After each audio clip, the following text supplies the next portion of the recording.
How you doing, guys? Welcome, everyone. Hopefully, I can cast properly today. Thank you for the subs. Why I'm telling this? My voice, after quite some time not being cuckoo, is a little bit cuckoo. My voice is a little bit cuckoo. I don't know if it's the crazy series we got yesterday, if it's the Real Madrid Champions League of the day, but we're going to dominate. And guys, look what I have today. Oh! I will not wake up too much, but that viewers out there that are Well, pues thank you so much for for the support. I will try my best to be top 4 this Warlord stream, and hope to see you in the semifinals at least. Who's next? Me? I can say thank you guys for following and following the tournament, and I hope we're gonna reach a bit far and put on a good show and play good games. I hope hopefully don't fail a lot. It would be nice. Yeah, so thanks for watching, and I hope you will have a good time watching me win. Confident, I like it. Yes, thank you for supporting me, and I know it's not so easy to support the baguette in the AoE pro scene, but thank you anyway for believing in me. I will try my best, and hopefully it's gonna be working soon, and hopefully, guys, we're gonna enjoy a lot. The video was fantastic, and that was recorded before they knew they will have to face each other, because now Sitaux and MbL are gonna face, but they didn't know that they were going to face. Okay, they didn't know. So we're gonna go with the draft very soon. Hopefully hopefully it's gonna work. The YouTube, I'm checking, guys. Give me a moment, please, because YouTube wasn't working. It's working now. I hope it's working now. Thank you guys for joining, and we're gonna have co-casters. Yes, we're gonna have co-casters. I'm gonna say hello. I'm gonna say hello right now to my co-caster, someone that he always come to my tournaments.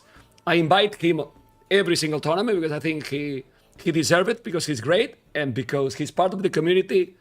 And here we are with Orlu. Hopefully he's listening. And here we are with Orlu in Warlords 3. How you doing, man? Wait a bit. It was me. You are not muted. Now, how you doing, man? People wasn't listening to you. I was previously doing well, but now I'm doing horrible. Thanks, ma'am. It's all good. It was me. I have muted because since I stream with 2 PCs and I have sounds in the other PC, I had your PC muted, but you were fine. So, Orlu, have you recovered from yesterday? Andy versus Leary?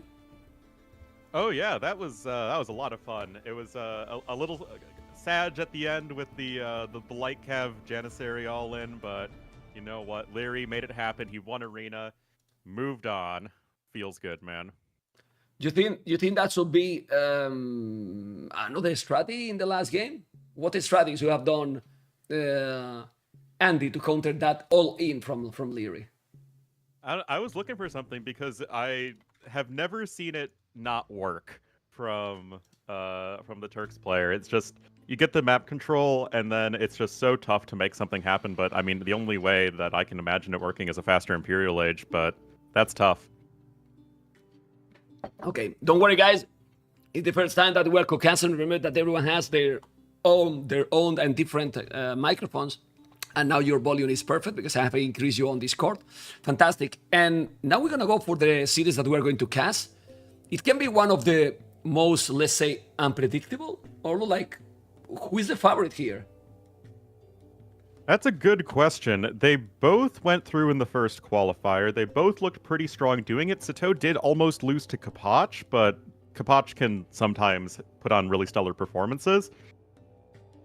I mean, I would say MbL has the more proven tournament track record, but this, I'm glad you had me on for this set, because it really could go either way. Well, I mean, I know what kind of games you might like it, and I'm sure that you always like it, let's say, the closest one. And that's why I really asked you for this one, because I was sure that you don't have preference for any player in particular. I don't know, you have to tell me. But I was like, I'm sure MbL and Sitaux is one that he's gonna like it. Yeah, I just want good games, man. Yeah, me too.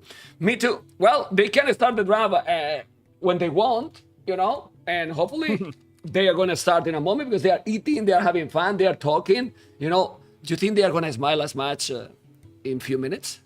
I don't think so, Mr. Orlu.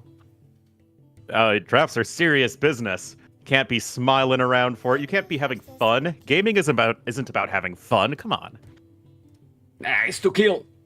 It's to kill, no fun at all. And honestly, I really think that the draft in this tournament is probably even more important like so many maps, man. And you saw, for example, Drummond's yesterday how big impact it could have.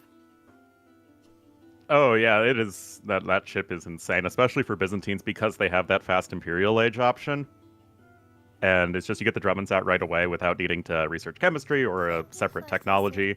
But looks like we are going to be going nice and simple with Arabia, Kawasan, the world's most meta maps. Northern Islands. Now for MbL, you know? I mean, maybe the also most standard because Migration and Pacific Islands are kind of more complex, I would say. I don't know what you think. Mm-hmm. I mean, I'm not sure who is picking what. I guess MbL is picking Northern Islands. Is there? I don't know if you are checking on my stream. If you are checking on my stream, the red frame, the red frame is home map from MbL. That's why it's in red. The blue frame, Kawasan, blue frame from Sitaux. Those are the home maps. The colors are there. Thanks. Yeah, well, that makes sense from MbL in that case. It's the water map that's least like a water map. You can play it much more hybrid-y land aggression, and I think MbL should be doing pretty well there. And honestly, no matter Black Forest or Lu, I'm hyped, man. I'm hyped. There really. we go. I mean, I'm hyped. I mean, and I don't think that we're gonna have, oh my god, and the next one, border dispute. Seriously. This is starting to look wild already. And the one that we probably missed yesterday, Land Madness. Look at the map. It's been so long since I've seen a game of Land Madness and Warlords about I don't know what to do. Oh, man. Well, Arabia is going to be the first one. Remember, guys, the green border is the first map, Arabia. Okay? Then, the red one, MbL home maps. The blue one, Sitaux home maps. But the home maps, it's just for you to know that he picked those maps. They don't have to select their home maps. They can select whatever they want. And always will be selecting the player who lost the previous game, Mr. Orlu. You know that, because you know everything. Yep. I know all except tournament settings. Okay, and now we're gonna see something really, really important. The civilizations ban, 7 ban, hidden, and you can see how I like this system, obviously, because we put it right, but Orlu, most of the players ban different civs. Almost never get the same civilizations. Do you think they are thinking in the order, or they think in their personal preference? I think that there are some civs that you just never want to play against, like humans or Armenians, like especially on those water maps. Like, you just never want to have to deal with that, and I understand banning them. I think there are definitely some, I guess, we could call them flex picks for, okay, with this specific draft against this specific player, I just don't want to deal with this civ. So, yeah, I do think that we're seeing a lot of variety, and we'll have to see what these guys go for here, because they are, of course, all hidden. Okay, so let's see what they're going to pick then. I was checking. I have always in the start of the tournaments, Orlu. I have to apologize to you and to the viewers a little bit in the start because many things I'm checking, and well, some stuff it wasn't working as good as I wanted. The YouTube stream was crashing, but I think now it's working great. Please let me know. Be active on YouTube because I'm checking the chat for both channels. And well, what I did is, you know, I'm using very heavy settings, and I was streaming in higher quality on YouTube, you know, or several things that it get a lot of stress in the PC. And what I did was, okay, the stream is gonna be exactly the same on Twitch and YouTube, and that's it. And then it's working out good. Anyway, all this technical stuff I know is boring for you, but we're waiting for the civs. I think they didn't start yet, so they might be thinking a lot what they want to ban, I believe, right? I guess so. It's there. It says on your stream still the flashing red dot. I guess that means they're still just on their first pick, or they haven't started yet. I guess there's too much thinking to happen. Yeah, but they're chilling, man. They're having fun. Well, I like to see this kind of you know, good connection with the players. It's nice, man. Yeah. You know, it's nice. It's sportsmanship, you know, before the action, before the killing, right? Yeah. It's honestly, it's always what's made AoE special. Of course, you have been around the block a few times, and Yeah, I mean, just the closeness of all the pro players. It's it's what allows these events to have that certain charm to them that isn't just all sweaty try hard. Although of course there's that as well. Well, historically, when MbL has played his best, he has been dangerous for most of the players except, let's say, the Viper, and then recently Hera, sometimes also Leary. But MbL has won consistently, basically, historically, and also because we have been together in NACs, to pretty much everyone else. Yeah. MbL is, because he has such a unique playstyle, and he's sort of made it work for him, which of course you gotta respect. He can take games from all but the most streamlined and perfectly executed plays that are like, the meta is the meta because it is technically the most efficient, but MbL's proved that you can do your own thing, and you can make it work against almost anybody in the world. Yeah, I mean, when you were talking about the play style, I would say, what play style? Like, Balls, spearmen, skirmishers, mangonels. Yeah, booming. Big game. And with the mangonels, one of the best, if not the best, with the mangonel micro, insane, always. Oh yeah, it's always something to watch. And MbL sets are always fun. Let's be honest. Win or lose. I'm gonna tell you something off topic now, Orlu. I don't know when you have got your lunch or your breakfast, because I don't know how late it is in America.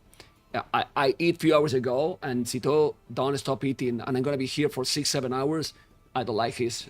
I don't like this. I mean, I'm gonna remove the cameras right now. Oh my god. Okay, we have the bans. Armenians for both bans. Georgians for both. Yep. Byzantines for both. Holy moly! It's probably the time that they have banned the most similar. 3 in total, or I'm missing something. 3 in total. Right? Yeah. No, they both banned Dravidians as well. Dravidians. How you ban Dravidians, Orlu? Is the best civilization by far.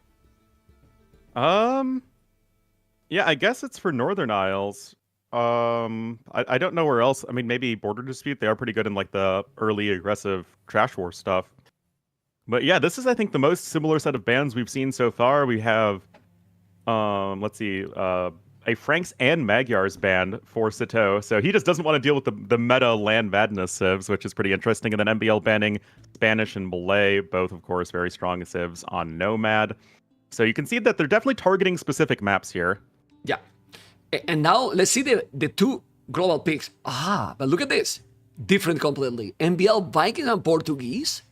Chinese and Japanese. Honestly, I prefer China, Japanese over Vikings, Portuguese. Vikings is a good choice for a hidden pick.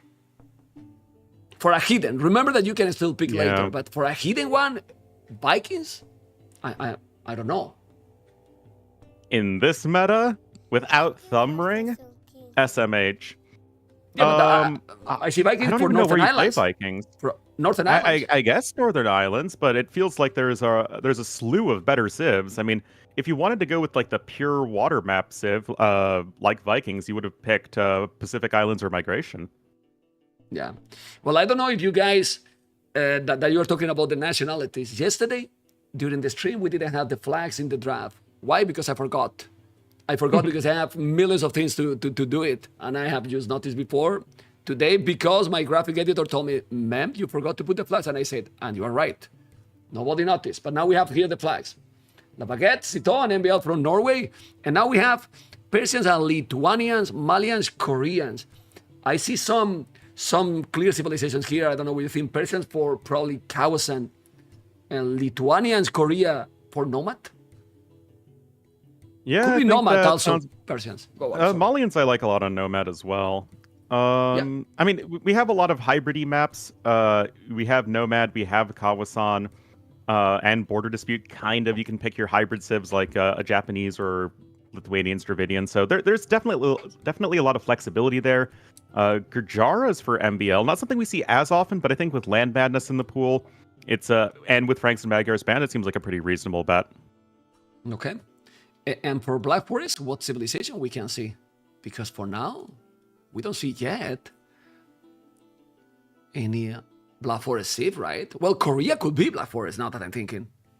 Korea? Yeah, Koreans could work on BF. Oh, there you go, Britons. Yeah. Britain for BF? Yeah, I mean, we saw it yesterday. Not especially Yeah. successfully, but we did see it. And Vietnam as well. So maybe we see the same matchup.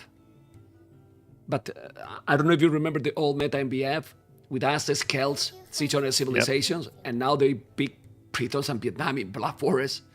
That's crazy Well, for me.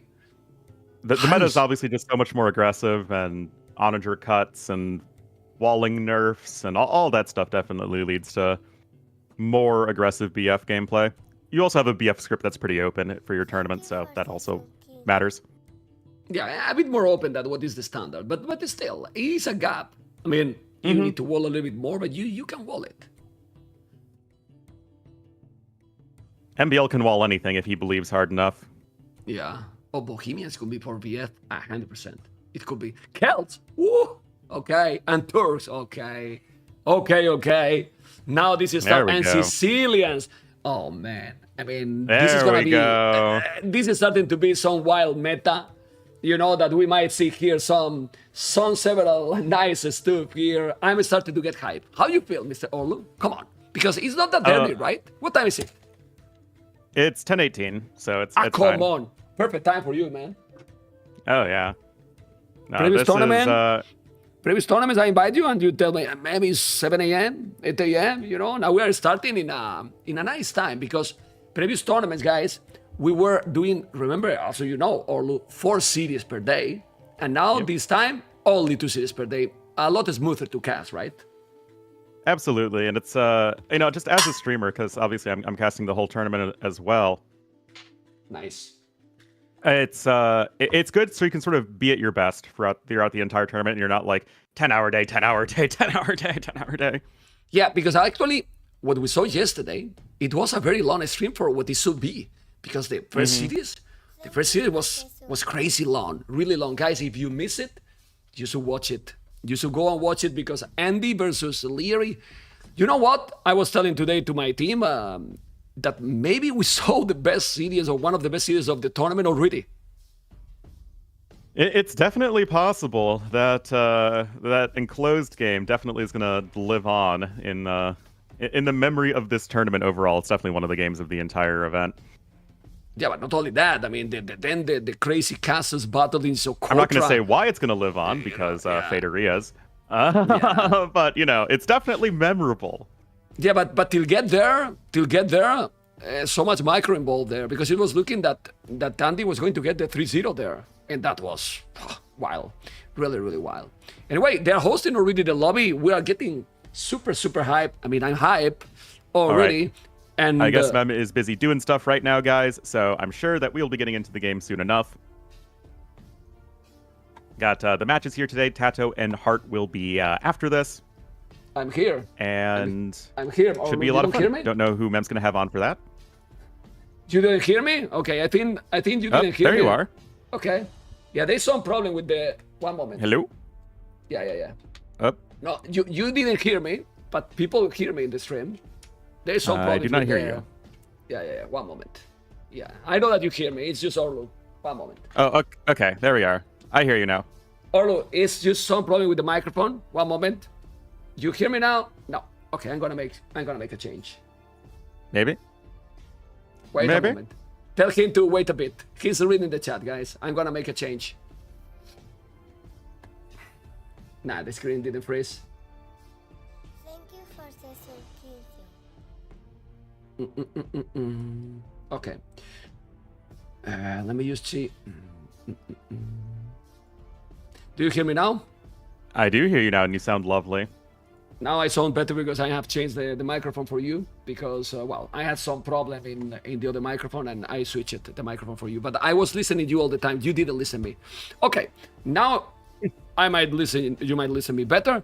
And we're going to have the first game. This is the program for today. TaToH hard later. Tomorrow, going to be ACC and Business at the Viper Nikov. And guys, this is the draft. And in Arabia, what we can expect from those civilizations, Mr. Orlu? Because Arabia, it's the map, man. It's the map. It's the main map. Obviously, a lot of flexibility in terms of picks. I mean, you can pick Huns if you're Sitaux and feel comfortable. Vietnamese, I think, are probably your most well-rounded civs. Chinese, of course. If you want to just use that #1 civ pick right away, if you don't want to use them for land madness, for instance. For MbL, I mean, Portuguese Malians both sound fine. Okay. And we are in the game already, so we can confirm that. Chinese and Portuguese. They're some of the strongest civilizations for Arabia. Absolutely. I have been on the Portuguese train for quite some time. It feels like they're just good at literally everything. And Chinese, I mean, again, it's that flexibility. Portuguese, perhaps a little bit more focused on the tech tree side of things. Chinese, a bit more on the economy side of things, but both tons of things they can do. Okay, and well, depend a lot of the map. Like, Arabia is kind of unpredictable. Favorite for you, specifically on this map? To me, Arabia is always a neutral map, no matter if it is actually the neutral map, like in this case, or if it is somebody's home map. It's just both players are going to be comfortable on it. No real advantage, I think, you can really say to anybody, unless it's like an Andy Leary, like closed map player versus aggressive player. But these two guys should be fine. So then it's perfect, right? Like, it's really perfect that this is the first game, let's say, right? And we didn't speak about the seeding. The seeding of these two guys is number 8 versus 9.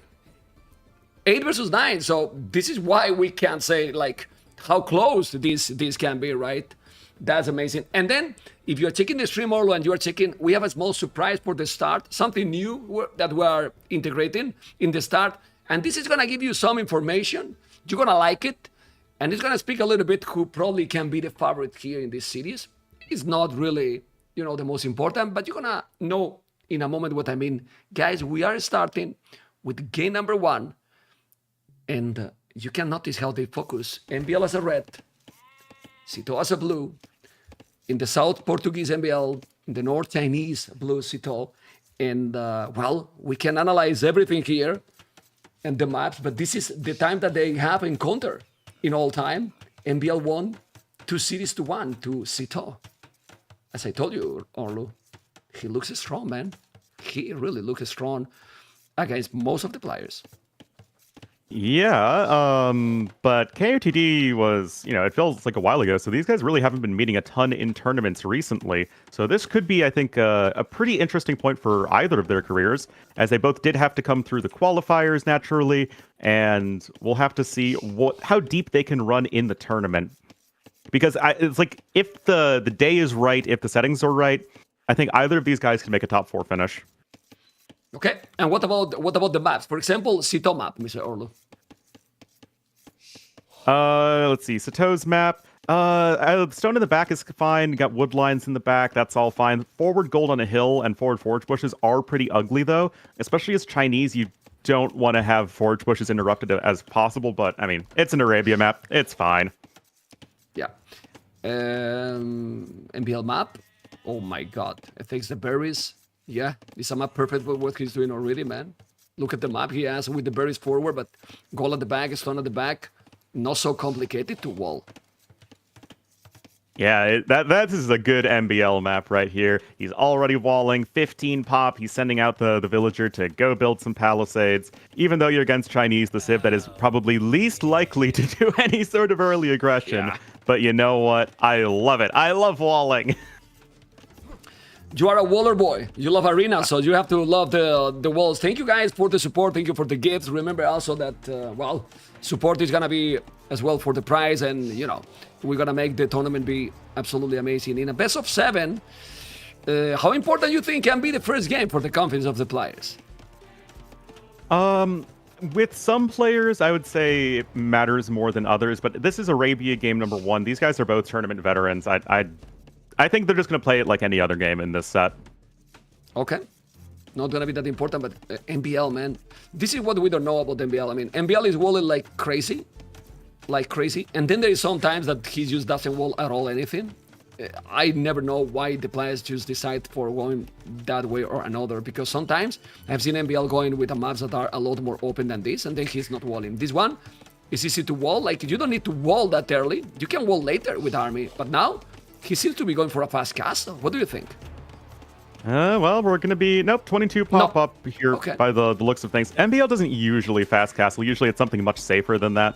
something in the family of spearmen to defend and getting a reasonably good castle age time. But yeah, 22 pop in this meta is just so lethargically slow, man.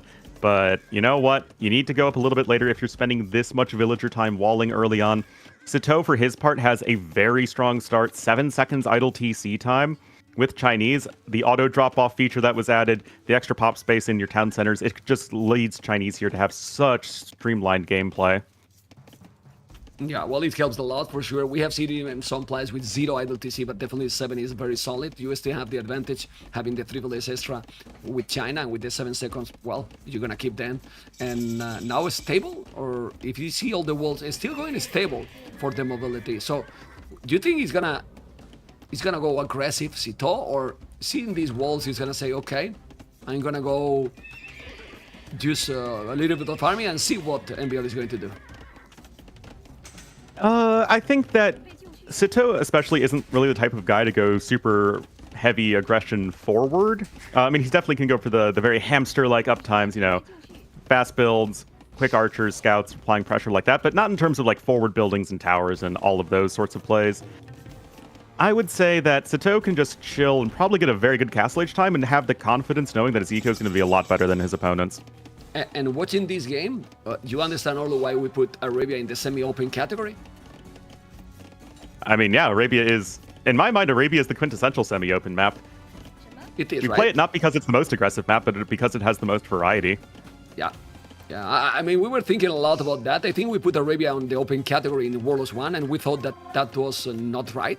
And then he's in the semi-open, and I think he's fit a lot better. Exactly. There's other maps that are a lot more crazy, let's say, a lot more open than Arabia. But, you know, Arabia can be crazy, but in general, it's not that much. Anyway, you see the scout coming. And remember, guys, this is no group stage anymore. It's single elimination. So, who is losing today, Orlu, is out of the tournament. So, we might see every player going 100% all the time. Well, I sure hope so, because single elimination brackets, obviously, they can lead to the most amount of upsets. It's usually the most exciting. One big knockout stage, and that just means every single set is of the utmost importance. Every single game is just so relevant for how they can even proceed throughout the rest of a set, because, of course, with having so many different like map categories in this tournament, you'll have maps where you feel really favored against your opponent, and maps where your opponent's going to feel really favored against you.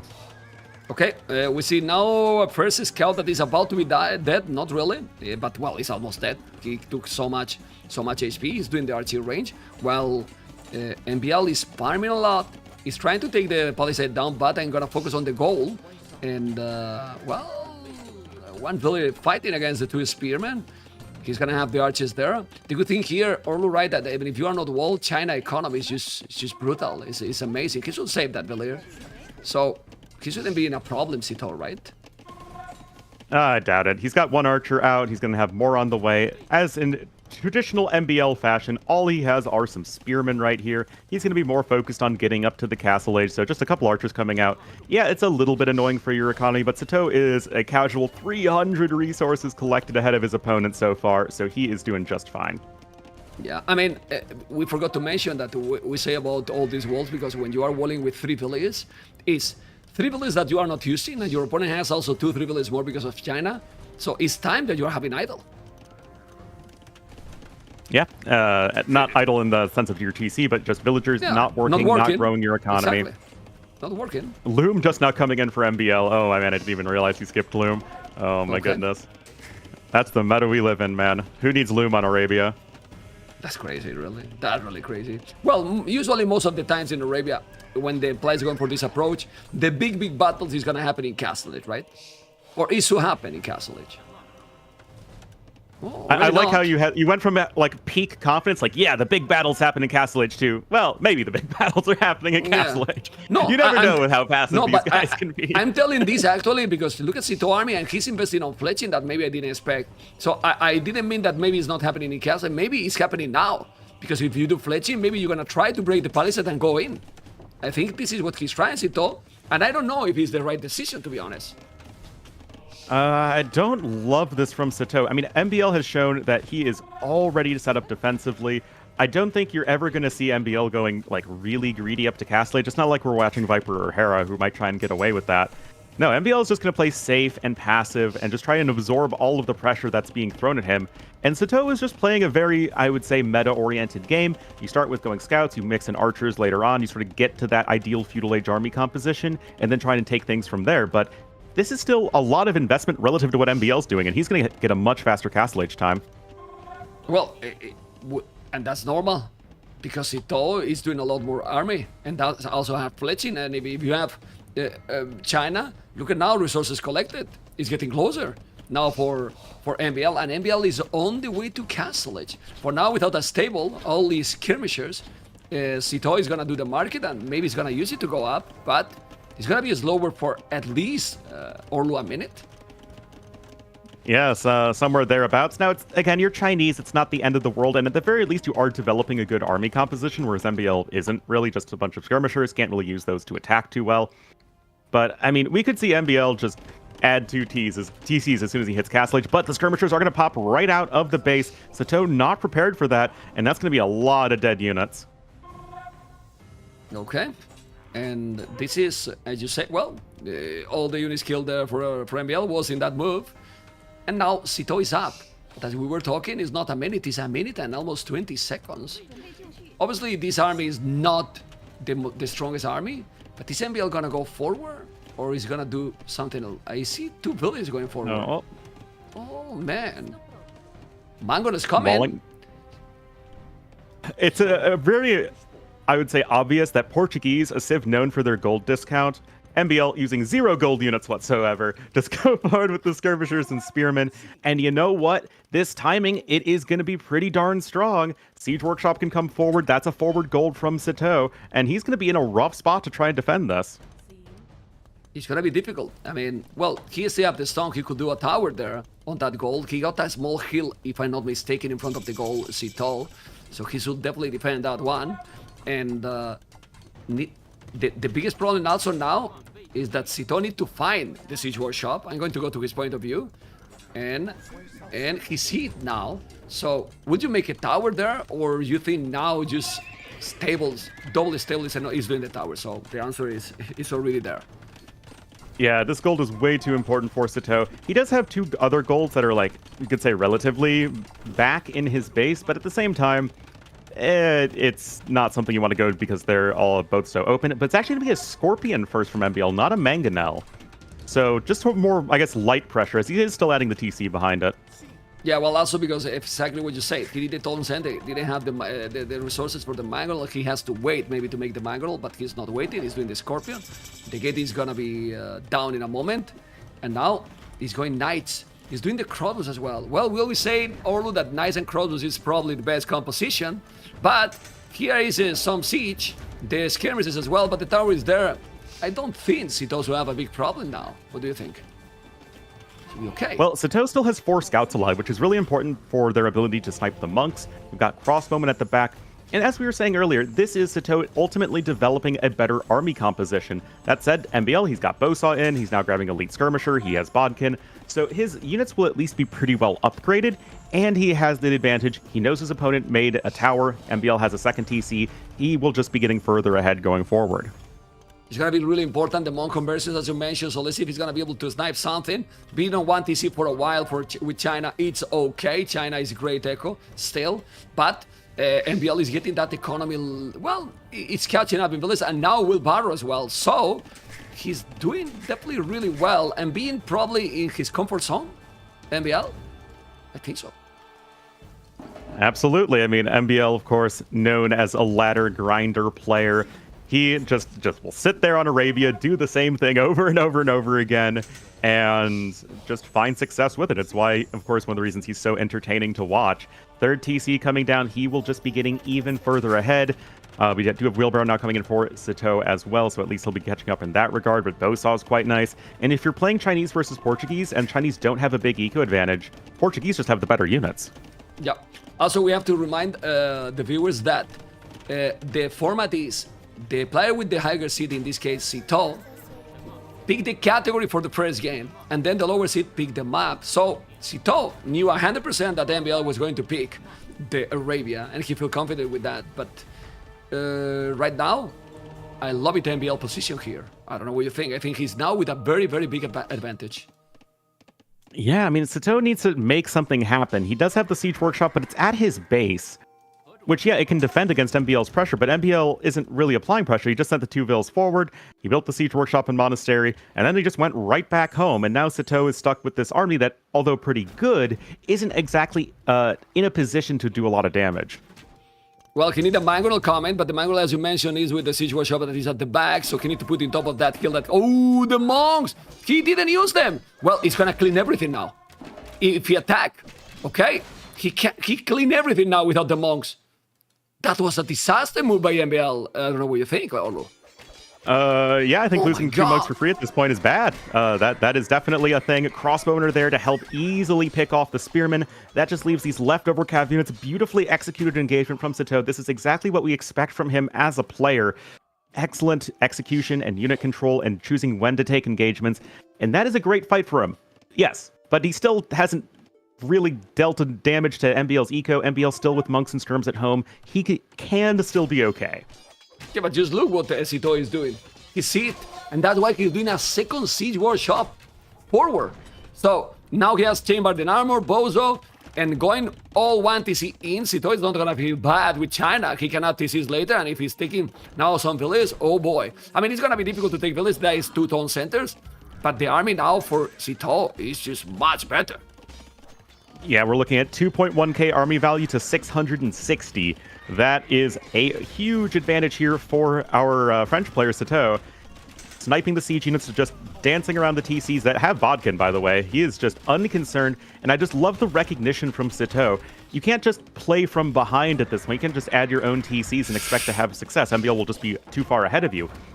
What you need to do, just go in the complete opposite direction. Forward Siege Workshop, all the unit production, and just take it to your opponent. He's going very aggressive, as you can see. Mangonel, he has now a knight with very low HP. I don't know if he has a monastery himself, Sitaux, to send some monks. No, he doesn't. But he has also knight and light guards at the back, taking few villages. He took only 2. Still, MbL, Orlu, 21 villages ahead. 21 villages ahead. That's crazy, honestly. So many. It really is. MbL's macro has largely been quite good, but the light cav getting another Mangonel snipe. Redemption is on the way for MbL, going to be critical in defending against the Mangonels of Sitaux, but those light cav can still make things difficult for the monks, and Sitaux smartly adding even more light cav. He is on the 2 stables. He's got plenty of production for this point in the game, and that TC is on its way to being eaten by those mangoes. Yeah, and he's also raiding the TC on the right, Orlu. That's great. He's attacking all over the map right now. That TC seems to be going to go down. He has 3 monks with redemption already, but the aggression by the French player is crazy right now. The problem is that he's bringing a Mangonel, and if Sitaux lose those Mangonels forward, that's a problem, because then 22 villages more is a lot. Like really, really a lot, and this can snowball for the French player. If he quit the pressure and don't lose the siege, oh, but we were talking about the Mangonels. Very good micro by both. So, who has the advantage now? Because the score is switching all the time. Well, the town center, I believe, actually took out one of the Mangonels from Sitaux, but the cavalry just unrelenting in diving the Mangonel of MbL. He has so many idle villagers at this point. I love the multitasking from Sitaux. I love the pressure. And most importantly, I just love the adaptation. Realizing what his opponent was doing. You know, it's not like what MbL was doing is obvious. There isn't a clear flow chart in how you go about what playing against what MbL is doing. But Sitaux just reacting to this perfectly. Nice conversion there and trading with the Mangonel. MbL isn't dead yet.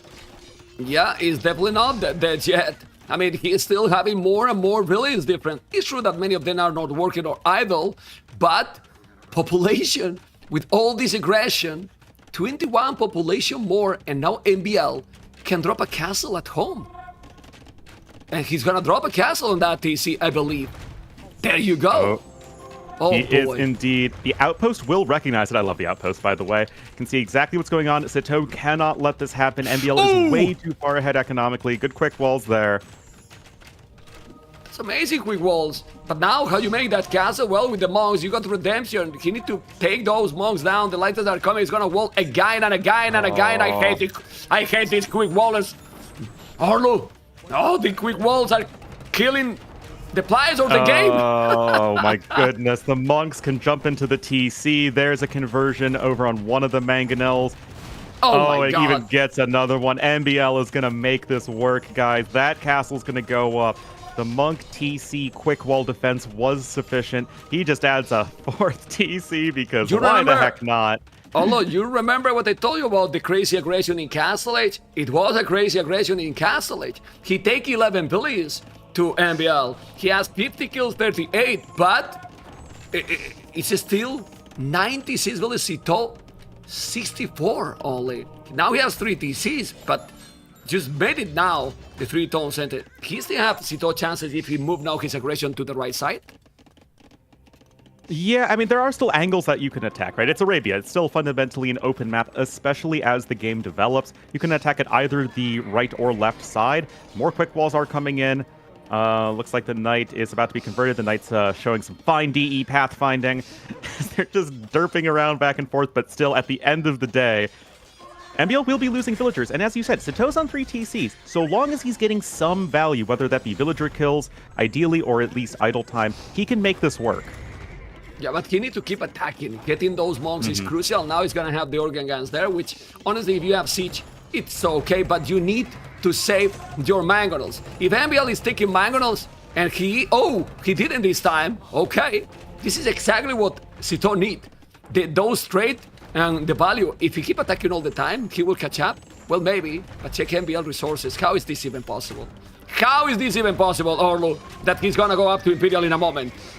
Unbelievable! Well, he's not really investing into that much army. It's mostly just monks and siege, a few organ guns, and just all of those defenses. But yeah, he can click up to Imp in a moment.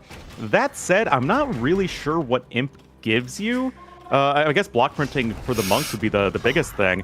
Mangonel not going to get the hit it's looking for on the crossbowman there, and Sitaux is still in the spot to apply pressure. And I'm just looking for that transition from MbL militarily. Well, I don't know, but what he should do, you're right, like he's gonna do organ guns, he's gonna go chemistry and then maybe some bomber cannons. The problem is that if Sitaux stop the push, then MbL is completely fine. He's far from going after Imperial himself. And it's crazy. Orlu, 101 villas, 80, and he has killed 20 villas to his opponent. Oh my god, the mangonels, man. The mangonels. Is taking all. Now gonna go with the light, he's gonna lose it. That mangonel with 1 or 2 HP is killing all the monks from Sitaux. Now he lost it, but so much damage. MbL playing crazy, and now he's going light caps.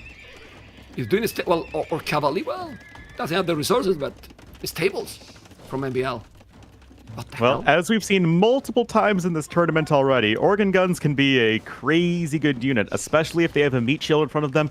You just reach a mass with them that there is no microing against them because they'd have that sort of, spread out attack.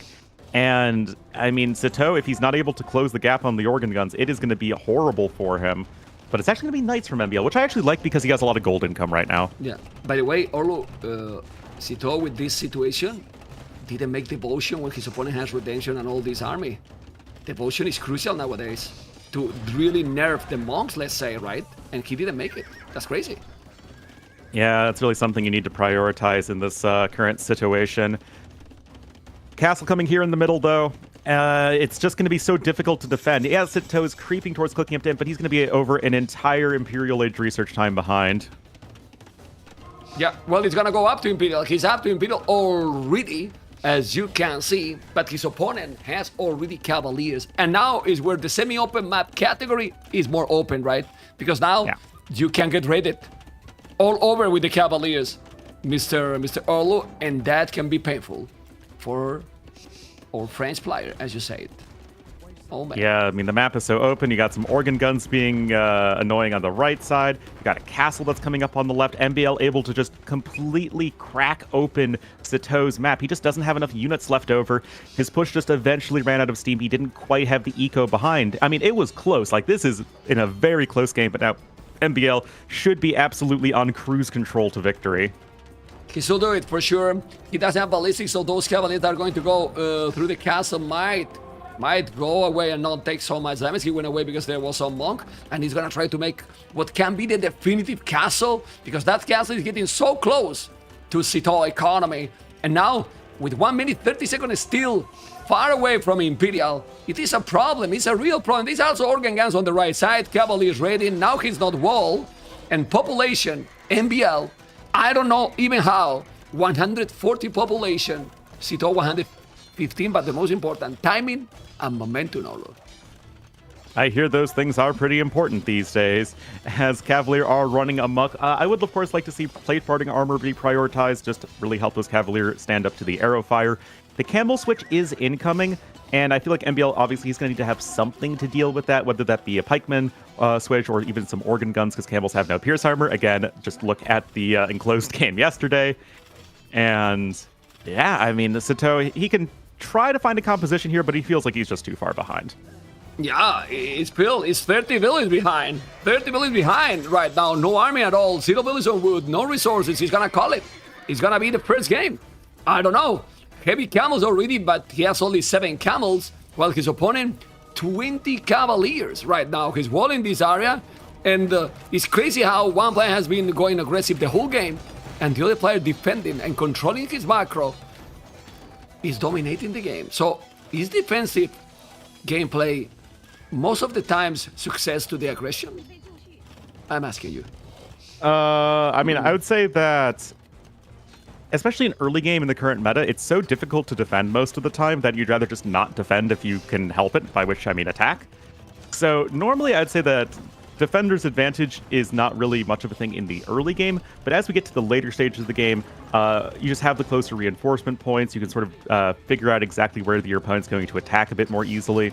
And yeah, I mean, I think it's, it's back and forth, right? It's AoE too. Yeah, 30 villages. It's still the advantage with the village number, but then the military as well ahead with almost double. If you take that castle, then what he can do, Sitaux, because right now the biggest problem is that all the aggression that he was doing before, a few minutes ago, now MbL is not getting attacked at home, and now his economy is exploding. Check resources collected, 7,000 resources more. There is basically almost no way that he can come back from this. I don't know. What do you think? We have the pikeman coming in, Halb now in as well for MbL, and Sitaux, he just doesn't compositionally or economically have anything, and he will tap out in MbL, going to take Arabia, game number 1 in this best of 7. Honestly, MbL, except really, really few players, this is his map. Yeah. Orlo. I mean, it's his map. Arabia, it's always his map, or not?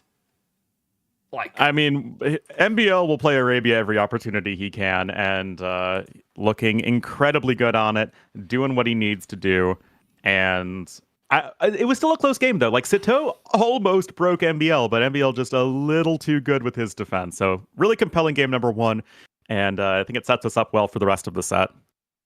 And was the 2 first pick.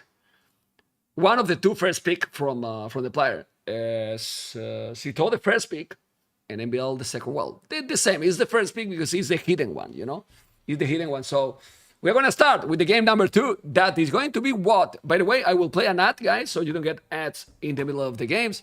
And, well, it's been a very good game, honestly. I mean, it started a little bit slow in feudal, but the castle age was insane. And then how he hold that situation, pretty strong. Pretty strong, Orlo. Indeed. It looks like the next map, guys, is going to be Kawasan. So Sitaux going to bounce right to his number 1 home map pick. Really just going to try and lean into that aggressive hybrid, early execution focused gameplay that Kawasan is so well known for. We have Japanese and Malians. That is going to be the next civilizations. Japanese and Malians. How is the people enjoying in the stream? Come on, I need to see the hype in the channel, man, because this is round of 16. Remember that round of 16 today, it's, well, crazy for players today. But tomorrow, oh man. I mean, seriously, ACCM Winchester, favorite there, Orlo. ACCM, but it depends on Vinchester's form. I mean, Vinch can make stuff happen. It should be a really good set. Right? Like, if Winchester is his best gameplay, I don't know who can win there, Like, yeah. we believe that ACCM is most consistent, right? But if Winchester has his highest gameplay, probably Vincent could definitely take it. It's For my sure, opinion for sure. in that one. And the Viper versus Nikov. Nikov took Lear in the qualifiers, you know, but we could see how Lear yesterday got big problems to beat Andy as well. So that Nikov take Lear, it can give him the confidence and all to beat the Snake. If it was another player, maybe, but Nikov and Viper, Viper usually has Nikov's number. Yeah, difficult. Definitely difficult. We have some statistics, guys, and definitely they are not really favorite in favor to Nikov, to the Argentinian. You know how many times they have faced Nikov and the Viper in, I'm not sure if it's S-tier tournaments or in total, 14 series. You know how many how many series Nikov has got? 1. There's a meme in my channel. So think about your answer one more time. 0? 0. 0. Which is crazy. No. It's crazy. But there's always a start, you know? There's always a start. So, game number 2. MbL versus Sitaux. MbL is in the south as a red Malian. Sitaux, Japanese. This is one of my favorite maps, personally, of the tournament, because I think it's bringing a lot of possibilities. But I don't know what civilization I prefer here. I feel that Malians is incredibly versatile and really fit a lot MbL gameplay. I don't know what you think. I mean, Mali, it's just about the versatility with the Civ. You have 2 good eco bonuses, insanely broad tech tree as far as the mid game goes. You just have options, and it's a smooth Civ to play on most maps. And hybrid maps is where they're probably going to be at their very best because of those wood savings, plus the better gold income. You can take control of the middle of the map, which is just really becomes so much more important as we've seen throughout the qualifiers for this tournament. It's just being able to add food villagers without having to spend wood is just such a massive lead. Okay, and about the map, I'm just checking, and stone on the left, goal on the left a little bit forward, very open map in front for MbL. The wood is at the back, Berry's in front, but, well, also very open as well for Sitaux, with a little bit more wood. Well, no, there's wood at the back. A bit similar map, right? Well, the goal is safer, a lot safer for Sitaux. Yeah, it's about as safe as you could ask for our blue player. So that's going to be nice for him. Notably, guys, we are docking in separate pawns, which feels like it's actually okay for Malians, because if Japanese are engaging in these early fireship fights, they can use their fishing ships as basically floating tanks. And it's really difficult to beat Japanese in that regard. So if we're just each having our own fish boom, yes, Japanese have better fishing ships, but Malians can sort of cancel that out with their wood savings. So I think this is already okay for MbL. Okay. Well, I mean, the bonus for Malians, guys, if you don't know, is fantastic. You know, like all the buildings, you are saving wood. And in a map like this, you can go with several dogs even, then barrack or stable archery range. And then you are gathering also, 10% extra gold from the mining camp, from the gold miners. Yep. It's 10%. 10% faster working gold miners, 10% extra carry capacity, and 10% longer lasting. It all rolled into one bonus. That's a lot of gold at the end, right? A lot of gold, you know. Well, Japanese got the fishing ships that are working faster than the cheaper lumber camps and mining camp and MbL. But I feel that I prefer Malian's bonus. I don't know what you think. I think that if Japanese have access to a fish boom, they just have a fantastic military tech tree and a good economy. But, I mean, yeah, both of these civs really excel on these sort of hybrid settings. Of course, MbL can know exactly where his opponent's dock is. Sitaux, notably, does not know that his opponent is docking his pod yet, although he might suspect it.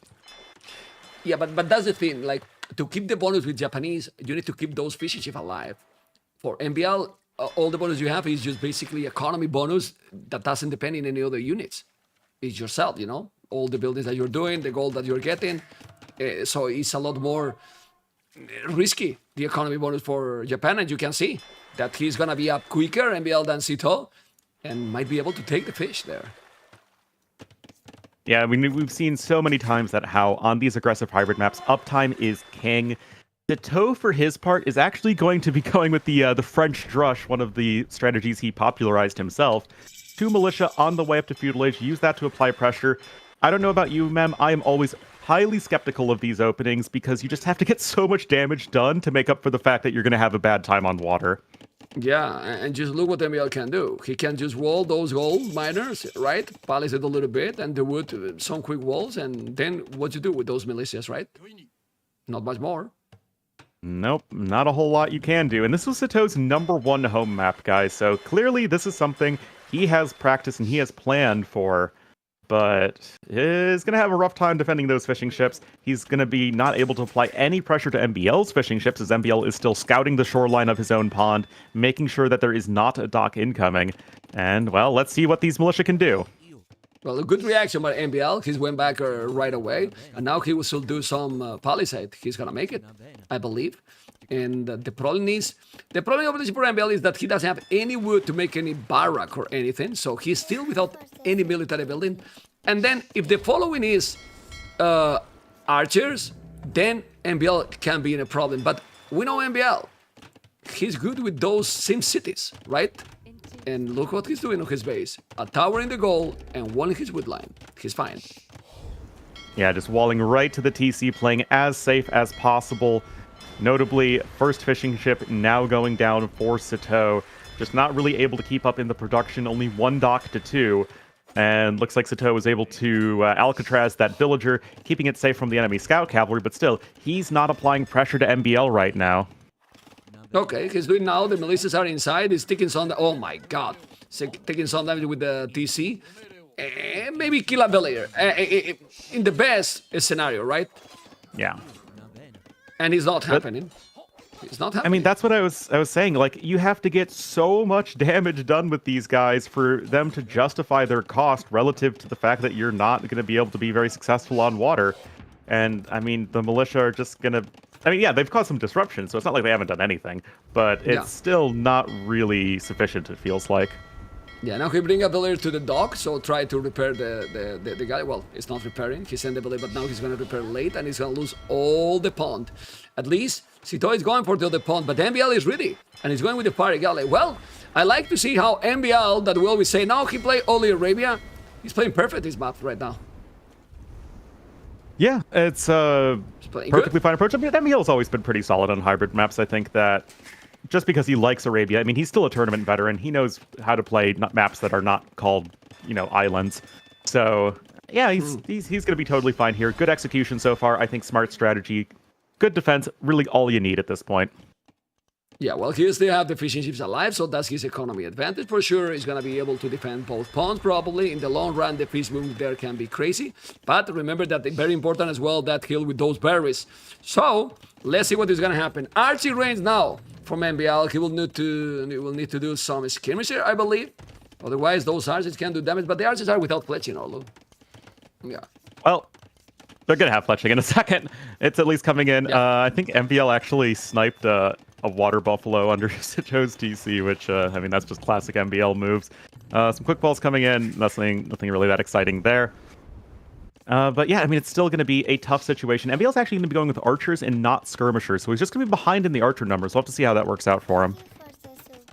Yeah, some people is asking, is Mem sick? I have some problems with my throat, basically because yesterday I was so hyped with the first series, but if you are a football fan, I am a football fan. The other day Real Madrid won the Champions League, and some celebration and some screaming is now costing me some problems with my throat, but hopefully I will be able to recover for the following days, which is going to be difficult, right, Orlu, because we're going to have casting every day, non-stop, till the next Sunday, because we have today round of 16, tomorrow, Wednesday round of 16, and then Thursday and Friday already the quarterfinals. So no time to breathe.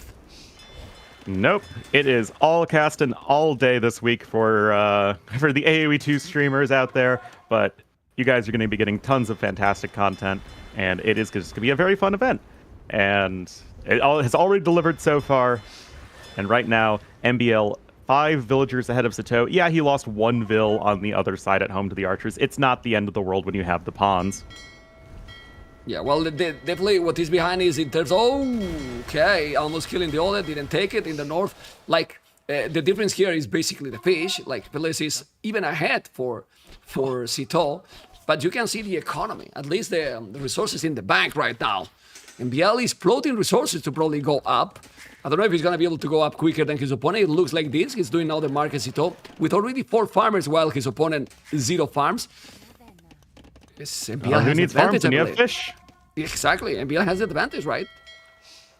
MbL is around 500 food collected ahead of his opponent. You can see a lot of that manifested in the food bank right now. And the fishing ships, even if they go down now, they've already kind of paid for themselves, as having that timing advantage on this map is just so incredibly important. Yeah, Sitaux is selling his soul. He's selling everything, the stone, everything, just to have the resources. But he has 7 on food only. 7 on food only. And as you mentioned, he's definitely not yet ready to go up. It's going to be tricky. It's going to be really, really tricky. Oh, man. Oh, man. Okay. But the resources? What happened? Okay. Well, I mean, they're going to go up more or less at the same time, Orlu. So if that happened, we definitely got a game. A very strong one, actually. Oh, my God. Look at this. The market is just magic, man.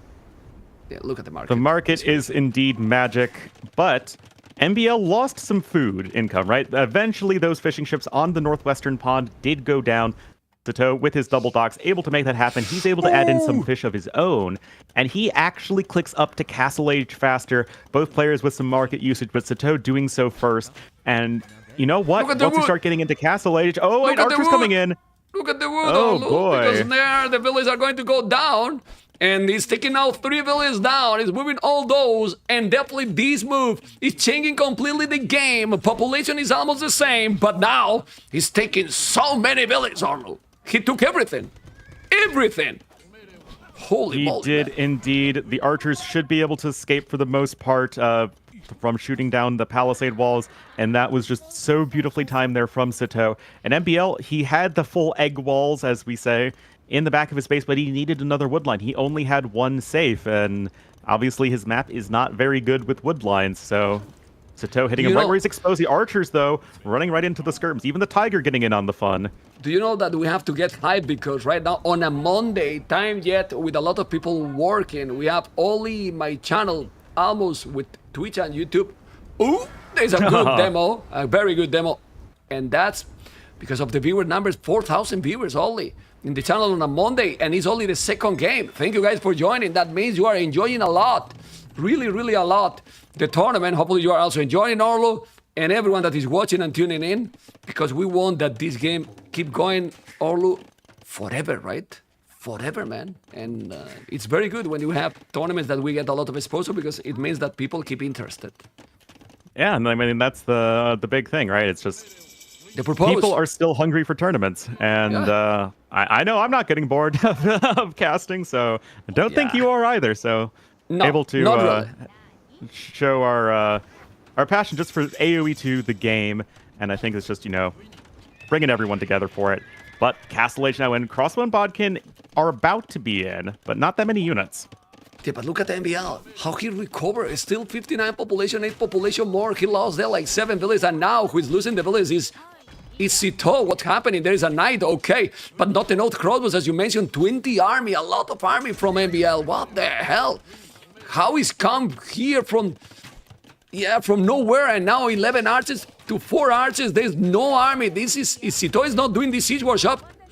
He's gonna be in a very rough position, but now he's migrating the village very well. I like it. He hold it. For a moment, it was looking that could be the game. Oh, Lord. It was definitely tricky. TaToH was sort of mostly walled at the front of his base, but not completely. Now he's got his Mangonel coming out defensively. Notably, at this point, MbL is on the 2 archery ranges. He's grabbing the University for ballistics, so he'll still be able to apply a lot of pressure. Both players still on the 1 TC, but MbL with the forward siege workshop and the TC here in the middle. This is so important, as we've seen that the person who in mid-game controls the center hill usually has a great shot at winning.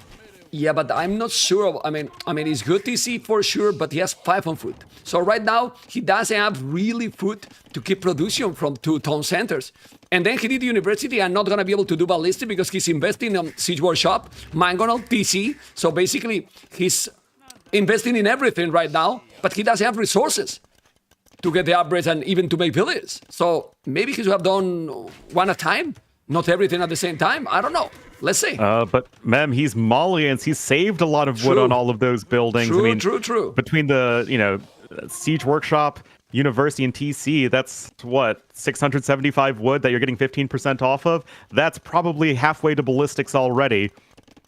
Oh my god, but at least he's in a second with Malians, man. I mean, he just clicked it and he has already. It's crazy. It's Yeah. absolutely crazy. Now this is crucial. If he's losing the siege here and he's losing against the crossbows, oh my god. But now Sitaux has a lot of archers. You need to micro properly. He's gonna try to kill and killing some units. You have to be careful, can't lose this. And he's not gonna lose it. Now take the mangonel down and need to take down that TC or should go raid. Well, I don't know. Population MbL is still ahead. Now one mangle from Sitaux, and still the archers surrounding. And now Sitaux economy? What economy? Orlo? His economy now is... Phew. It definitely could be better. Sitaux is also not on stone, so it's not going to be for his own castle to try and take back the middle anytime soon. But this is just such a strong defensive position for MbL that Sitaux is likely going to have a tough time coming back from it.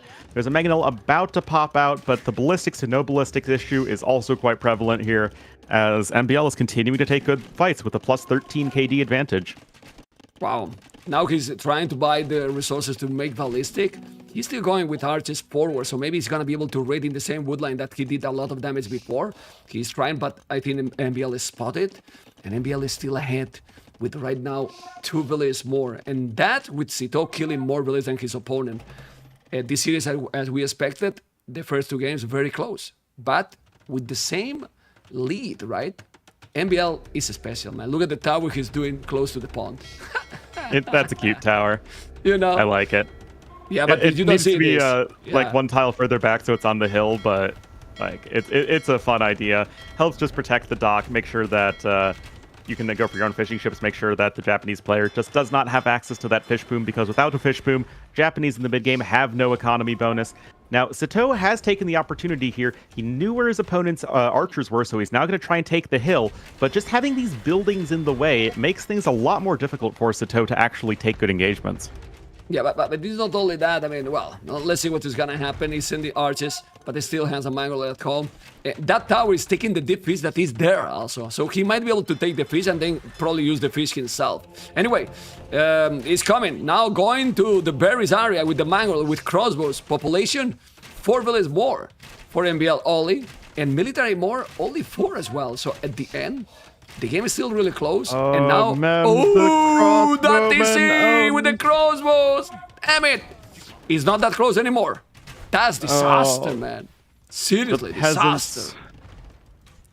And yeah, Sitaux took a nice mangonel trade there in the middle of the map, but still, you have to clean up all of this garbage that MbL has put down here in the middle of the map. Sitaux, no answer to the crossbowman in the back of his base, and... Suddenly, Sitaux is... Oh man, he's coming with more. He's coming with more crossbows on the woodline. He's MbL is spamming army all over. Both has a lot of army, but the position now, MbL, instead of being stubborn and being in the middle, he's going all over. He's going to the left, he's going to the right, and there's gonna be the 2-0 for MbL. I mean, you can't recover from this. Oh, how? No, and this is just, MbL, he just needs like a mangonel and buildings to defend in the middle, split up his archers, attack in different locations. He actually has fewer crossbowmen than his opponent, but it doesn't matter if his crossbowmen are significantly better positioned than Sitaux's. Sitaux just continuing to lose economy. The KD is fantastic right now for MbL, and Sitaux is just completely going to run out of steam and not be in a great spot for this series. Yeah, well, I mean, look at the Echo KD in the last 2 minutes. It was ahead for Sitaux. Check the village number for Sitaux. 32 village, 64. He destroyed, literally, Sitaux. He destroyed him. My goodness, and now the mangle, okay, still takes some kills. Still is not doing the TC, doing another at the bottom. How you can recover from this with 5 on wood, 1 on foot, 4 on gold. You don't. Well, now it's up to 5 on food, so we're making progress. That's 500% the food income, Mem.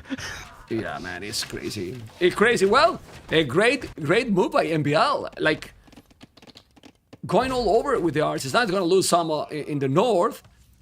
Sitaux keeps trying because he has, let's be honest, he has more army now than MbL. A lot more army, actually, but 40 villages behind. 40 villages behind. That's crazy. Yeah, I mean, Seriously basically, crazy. Sitaux has to kill MbL right now, and MbL, a beautifully positioned defensive mangonel at home, his own eco, not that exposed. And despite taking some hefty villager losses in Feudal Age, MbL able to recover. He had the army left over. He picked off all the Feudal Age archers, and has just never let go of the middle of the map. Oh my god, and with the mangols, with a trade there in the middle, he's killing all with mangols, as we were talking. MbL is killing all with mango mels. Brutal play by MbL, man. It is really strong indeed, and it's like, this was supposed to be Sitau's map, right? His home map, one of his top civ picks. It's where we would expect him to excel as a player, Towers. Look at this. but MbL making it work. Yeah, I've got to love the towers here. Hey, you have a fast researching guard tower. Let's go. Oh my god, this is crazy. We forget to mention a lot about the university upgrades, and he got instantly the guard tower. Now, it's completely over, and let's be honest, is a total domination in this game. Seriously. Yeah. It's- I mean, it's I like brutal. the opening more from MbL. Just defend against the two militia, focus on fighting on the water, still get a competitive castle age time, get some good late feudal age trades, and just take control of that middle, because from there it is so difficult for Sitaux to do anything, because you can't really push your opponent unless you go like all the way around the map, which isn't really practical. Yeah, I mean, he's still killing some villages here on the berries, when you were talking about what he did. But now he has the middle completely. I mean, he's 50 villages more. It's just impossible. He's gonna keep trying to see if he can do something, you know? And he probably was feeling that he was doing good, you think? Oh my god, look at now those archers under the TC. It's, do you think this kind of situation, when you feel that you have a sneak and take so many villages and then you got the same back, maybe he got a little bit tilted in this situation, because he was feeling very good in this game, I believe. Like, I mean, he oh, was I good have lost early this. on, but just he fell apart. It's just the strength of the middle on this map. Sitaux trying to push out to control it, and MbL just absolutely taking advantage of the fact that Sitaux can't possibly have army to defend. He's not fully walled at home, and just know what he beautiful missed? timing and unit Arlo? movement. He missed outpost. He got offward in both sides, no outpost, and then the archers destroyed, because those archers were also with ballistic. He destroyed him, literally destroyed him. Yeah, it's 45 population. That's crazy. That's Yeah, really this game crazy. is hyper turbo mega over. Yeah, and MbL keep the concentration, because he could probably relax now, like, see, but no, he's having, yeah, GG, well played. He's having all that mangonel micro all the time, and MbL 2-0 lead, and he did in this game 10 mangonels, and I don't know how many kills he did with those mangonels. That was absolutely crazy. MbL Sitaux, and you can see the economy as well with much better. Well, pretty crazy. 0-2, the game we're gonna keep going, and Orlu, you take over the channel just for 2 minutes. I'll be right back very soon. The draft is there.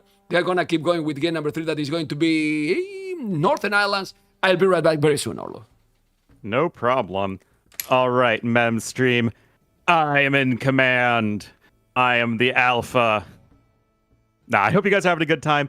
Both games, although MbL has won, it has been a lot of fun. Sitaux having some good moves here and there, but at the end of the day, MbL is just sort of working towards that next win condition, the next step, getting more map control, defending when he needs to. All that good stuff. So we'll have to see what Sitaux is going to have here on Northern Islands.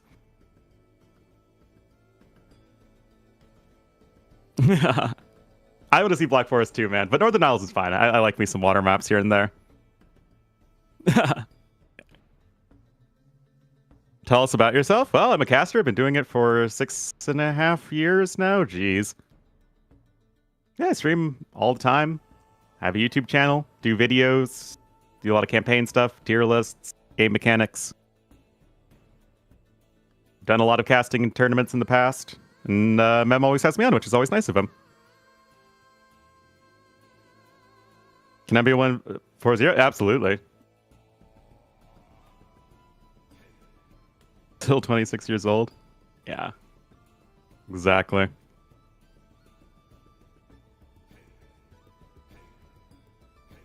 Wolf, I'm both. Be in the final? Let me double check the bracket here. No, that's fine. Welcome, welcome. Seed means how highly rated you are as a player. So theoretically, Sitaux is the 8th best player, and MbL is the 9th best player. Finals, let's be boring and say Viper Hera. All right, so the game has started. Oh, this is going to be a spicy matchup, guys. What's my favorite campaign? Nostalgia in mind, Genghis Khan, and then Attila. If I'm being like objective and analytic, it's Jadwiga.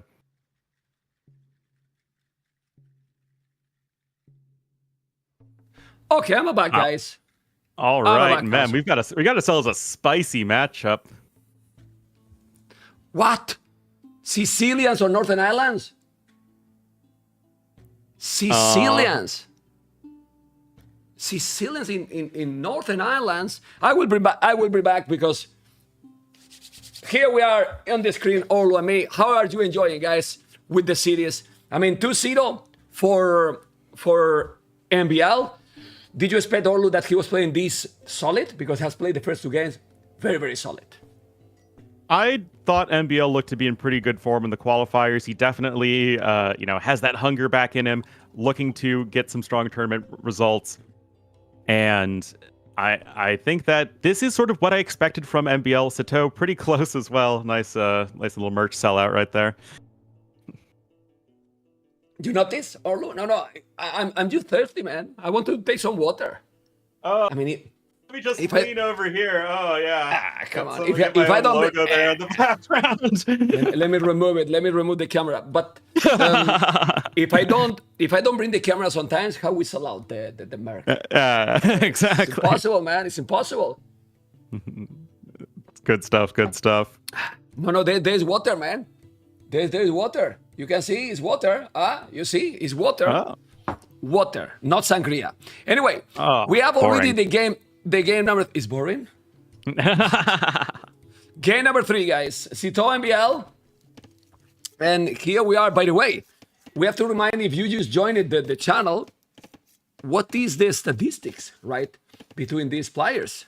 Because we got this, and well, you say that it looks like it's too far the KOTD, but well, it's 2023. It's last year. So, and MbL won 4-0 on Arabia to Sitaux. So that's, I would say that's something. And it's also a big tournament, Also in the Grand Melee. Then in the group stage, Sitaux won to MbL, but it's group stage. It's what we talk, right?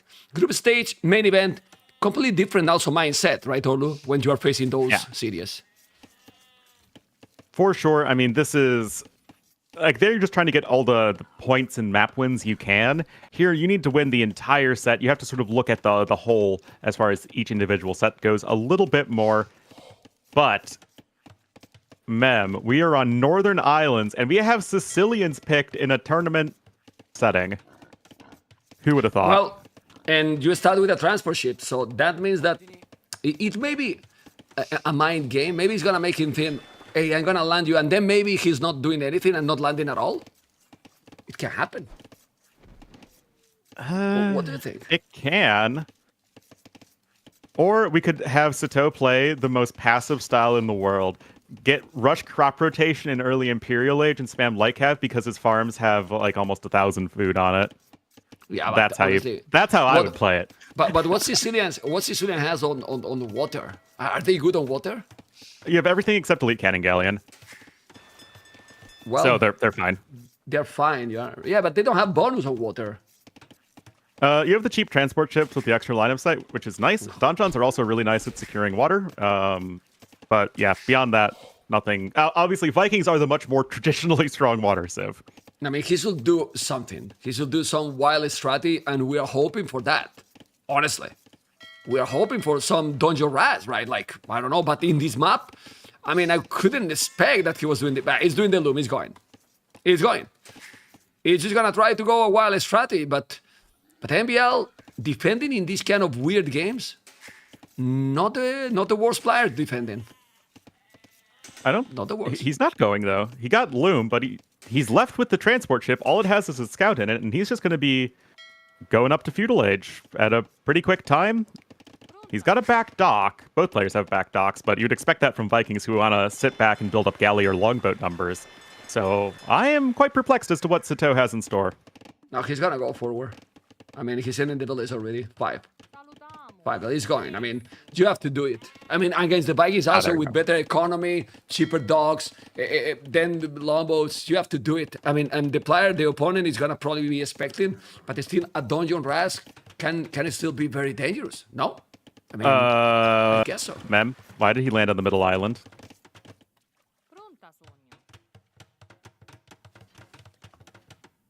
All right, Mem, you are a wise and veteran AoE caster. Explain to me what on earth Sitaux is doing right now.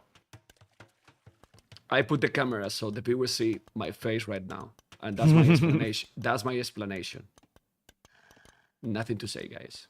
Nothing to say. Stay tuned. Well, he's sending more. He's sending another. He's sending another 5 there. Maybe in case that he's gonna get a counter ras at home. So keep always getting gold. Maybe that. So that might be good. But he's obviously wasting a little bit more time now. The dungeon ras is just happening.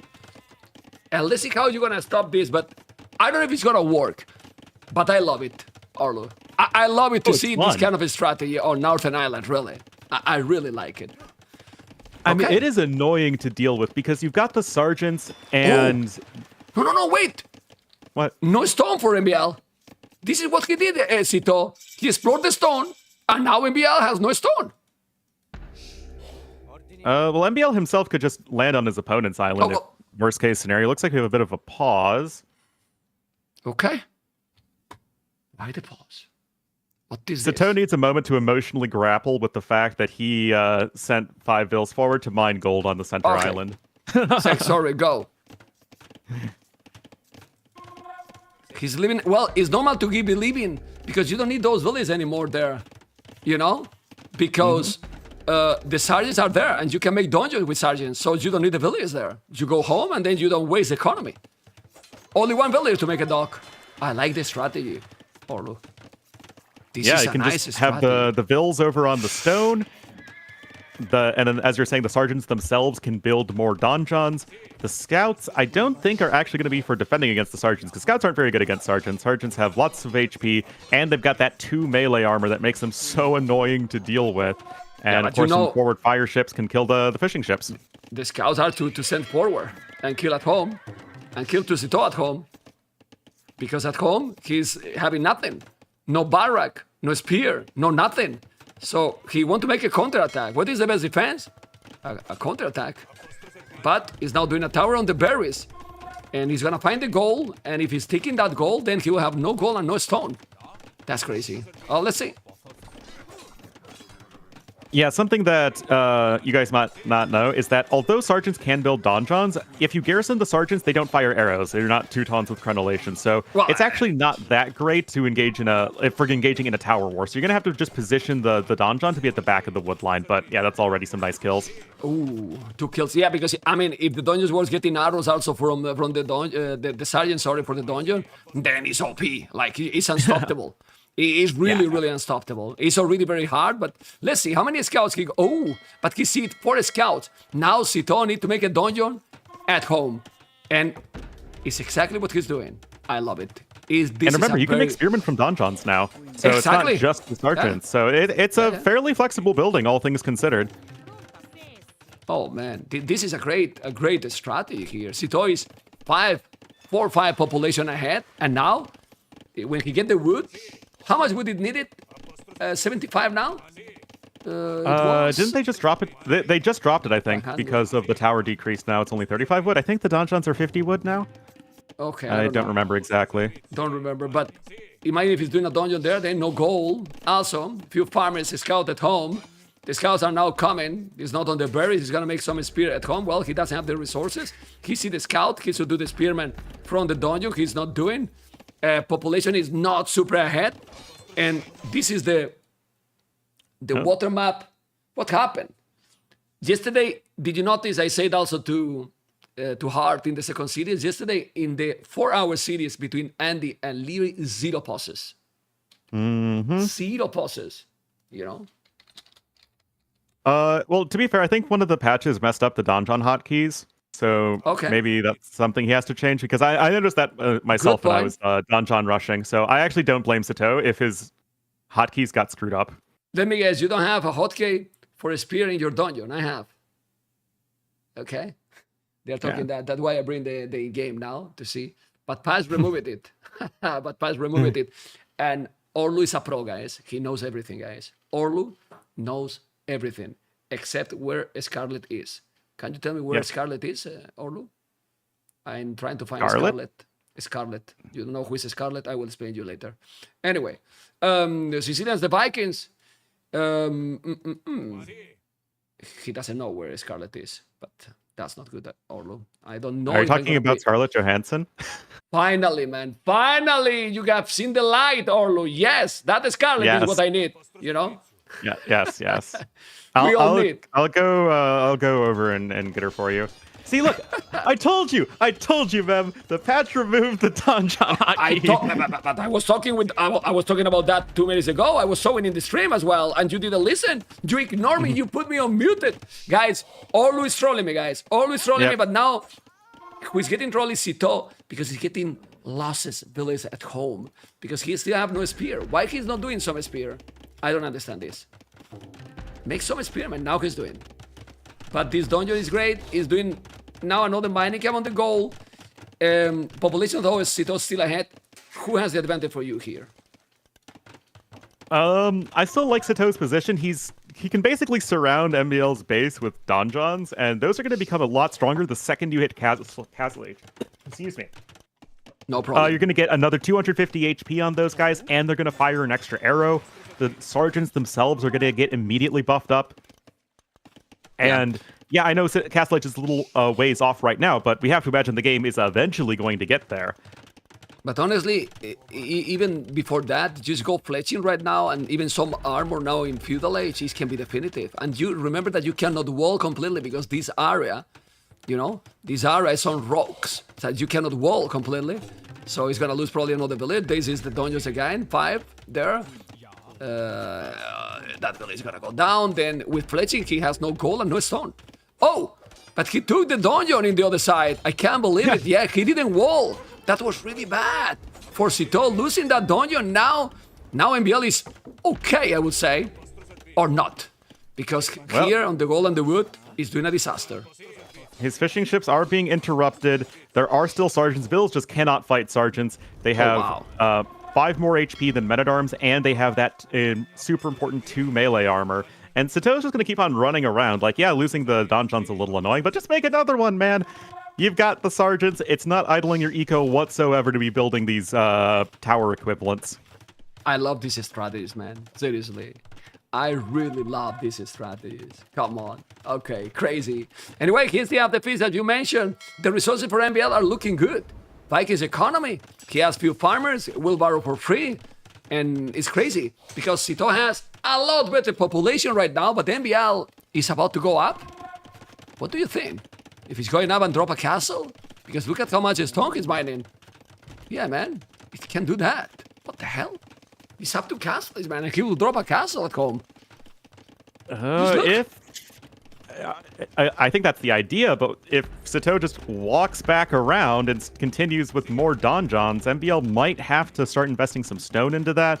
You can't really fight these sergeants with non-archer feudal age units, so he's going to need to cobble together something because, more donjons with +1/+1. Not too pretty for MbL. Don't go to the TC. Oh, Sitaux, what are you doing? I mean, they are strong units, but Sitaux, stop eating the town center. My goodness, what's happening here? Oh my God, well, he's still raiding. Still killing a lot. Look at this, lumberjacks. Yeah, population is insane. And he's on the way to Castle Age, MbL. But his economy now is a disaster. It's garbage, right? What he has now. Oh my God. Just the sergeants are running around everywhere. And now MbL is sailing around with his galleys and making sure he's trying to snipe the fishing ships of Sitaux, as Sitaux is smartly trying to fish boom behind this. So that is good from MbL, but I mean, wherever you place your castle, there will still be more donjons that you have to deal with. Oh my god, look at the dungeons here. He's gonna kill now the tower. He's gonna kill probably the scouts as well. He's killing more villains. This is so crazy. +1/+1. The spear is there. He's gonna take some of them. He's still spamming. Man, why he's wasting so many here, the Sitaux? He shouldn't waste that many. He's taking still a villager now. The scout is gonna go down. And now, MbL has a very balanced economy. 0 on wood, 0 on gold. 9 on food, but with 100 food only. And population is double. And it's taking more and more. Check out the score. He's in Castle Age, but his population... Okay. What is this game, Orlo? This is crazy game, honestly. It's incredible game. This tournament, man, with these maps and with these strategies are wild, man. What is this strategy? Sergeant Donjon Rush. It's honestly a lot of fun to do. Just For having us- the infantry units that are so tanky, and you know, they can just build more donjons, which make more sergeants, and you get this positive feedback loop of infantry and buildings in your opponent's base. What more do you want? Yeah, well, don't think MbL is feeling so fine right now, but he has $15 more, 13 fishing ships. He has to be careful to don't lose the fish. If he lose all the fish, okay. But MbL is not gonna give up. Keep going, right? He keep going, he keep going, he keep going. And more science. And now look at the donjon he's doing. Look at the donjon he's trying to do it here. That's crazy. Oh my god, the knight is gonna go down. More dungeons, but you need to micro now like a god. If he's not if he's losing this dungeon, these sergeants, careful. Need to do it, of course. Well, remember that Sicilians have the faster building fortifications now, and I think they did adjust the build time of donjons a little bit, so it's like they build a little bit faster, so that's a nice bit of a bonus. But yeah, it looks like all the sergeants are eventually going to fall down. MbL displaying some very good micro. The tower has 7 kills, but I mean, his worker efficiency is not great. 30%. 30%. But still, he has lost some, but he has been killing still. Look at the population. I mean, check the population, man. What the hell? And he didn't make fletching. He should do the fletching. Obviously, the score difference is not that big. That's why MbL keep trying. And he see himself, okay, I'm in Catholic, he's in feudal age. I might recover. He can't recover from this, right? I mean, Orlu, can he recover from this? This would be the 2-1. It should be. More donjon. More, I say. Oh my God. goodness. This is incredible, man. Do you think now MbL is tilted? Look at the castle he's doing, MbL. Oh my god. Okay. It's just the sergeants don't care, man. Like, they're just walking under the building fire. They've got 3 pierce armor. They are fine. MbL does not have fletching. That castle is going up incredibly slowly. It will go up eventually. The villagers are fully walled in. But basically, as soon as Sitaux just uses the market a little bit and clicks up to Castle Age, and he is building said market right now, he will be totally fine. I mean, that castle is not even that important anymore. Like, Nah. it doesn't matter too much. Okay. That's crazy. Okay. Sitau's another determination donjon is that he is in the needs spot. more donjons, and I gotta respect that. Yeah, I think both knows that is over. Or MbL still think that he has a chance to come back here. Market. It's pretty darn grim looking for him. Now, yes, the Berserks will perform quite well versus the Sergeants once you get enough of them, at least maybe until Castle Age comes in. But this Yeah, isn't and when you ideal. get one more than one farmer, right? Yeah. Oh my And god. remember, the Sergeants get auto buffed in Castle Age, so they are immediately going to become, basically longswordsmen. So it's not going to be too great here for MbL. Well, fletching, horse collar, gold mining. Honestly, these bring the cities into another level right now because a 3-0 would be terrible. Now we have a 2-1 going, and can affect this. Losing a game with this strategy, can you get killed? Can you maybe lose the concentration, or bam, you have to reset for the next game? You have to reset, I mean, right? Because you have to reset for the next game. Is But can MbL you? somebody who gets tilted, though? Yes, he is. So we'll have to see. The next game is just going to be a Crucial. test of MbL's mental fortitude. Yeah, crucial. It's definitely crucial. He has a stone. He's gonna come now with village, and probably he will drop a castle on his face. He has a stone to do it. It should be a castle from Sitaux, right? Yeah. I mean, no need more dungeons. Okay. Here come the villagers. Yeah, should be a castle there. GG, he call it. He call it. Well, this is a damn epic game, or one of those games that you remember. Sicilians on Northern Islands, you make dungeon runs and you win it. How the hell? When you also know that it's coming, right? It's crazy. Yep. Or because he's coming. I mean, it's the only thing that makes sense to do with Sicilians, but it is so tough to stop, especially if you don't have any army prepared, because villagers just can't fight the sergeants. They have 2 melee armor and 50 HP. It's just a really tough situation all around. MbL could not get the counterattack damage done. Eventually, Sitaux had all the spearmen at home he needed, and he is making a series out of this. Double the economy. But do you understand now, guys, Orlu, everyone, why water maps are the best maps? It's what it is, you know. Oh, Hey, I told the stream when you were gone that I love water maps. I have no problems with them. So you take the opportunity when I'm not here just to say these kind of things to my viewers, that you Yep. love the water maps because you know that I hate them. Okay, I Yep. like that. Tell the things on my face. That's good. That's good. That's good. That's good. Now I know you better. Oh my God, this Orlu. But Man, you've seriously, known me for years. You should have seen this yeah. coming. I know. I know you pretty well. But this previous game, insane. Anyway, I'm gonna say thank you to many people that is subscribing and following, new followers in the channel. Hopefully you enjoy. People on YouTube, don't forget to thumb up, because we have over 1,000, a lot of viewers that only, well, almost no thumb ups, and it's needed. It's really helpful, you know, the thumb ups on YouTube and here on Twitch. Well, a lot of subscribers, you know, and everything. And remember, guys, that people that is willing to support and want and can, which is the most important, to donate, the players will get also an increase in the prize pool that is right now, well, I don't remember, but he has increased $500 already. So thank you for all the support that you are doing, guys. We're going to keep going now with the game number 4, that is going to be no clue, because they didn't select anything there. No, they didn't pick, so I don't know what is going to be the next map, you know? And yes, I will play now ads, guys, ads in between the games. What do you think is going to pick now? Because you can see how MbL seems to be checking, and maps left are wild. All them, Orlu, Land Madness, Black Forest, Nomad and Border Dispute. Like, We have only all wild maps. Yeah. all maps anti-meta. Yeah. Also, I'm going to give you the opportunity to trash talk me as much as you want, as I will be right back. Okay, but I don't need you to leave. I can trust told you in your face. You see? I told you guys.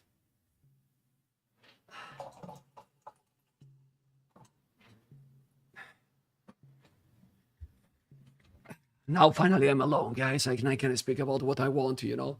Can't believe that people doesn't know Scarlet. Do you understand me, guys? It's incredible, right? Incredible. Guys, feedback. Do you like it? I mean, now seriously, I think we have done a very simple graphics and everything, trying to bring the best from the games. Also very clean overlays and everything, and hopefully, well, all is going well in the in-game as well. By the way, right now, do you hear music in the background? Do you hear music now in the background? By the way, you didn't notice some stuff. Look what is here in this tree. Do you see what is there? Do you know what is there? Do you know what is there? It's the viper. It's the snake, guys. It's the snake. I'm not streaming 1440p on YouTube today because I was having problems, too heavy resolution. That tower here is the crown from KOTD that you don't notice details. This one, guys, is Africa. Battle of Africa, guys. This is Mr. Mem. Then we have also Real Madrid as well there And here, with the globe, we maybe have potentially what is coming after this tournament. Potentially, you know. So there's a lot of more things, and there's more things in the overlay that you should check, because you might get some surprise, you know. Some surprise, you know. Some surprise, but check, because there is many things, you know. Many things in the overlay. Where is that? Okay. Oh my leg. Oh, it's good. My leg. I need a doctor. Okay, it was a stupid joke. Anyway, what is this? First donation of the day. My goodness. And now the price will increase. I hope so. Is it going to increase the price or not? Price. Increase. People are going to think that I'm a scammer. Price. Come on. Price. It should increase. Yes, it's Samurano. Price. It will increase. Eventually. No.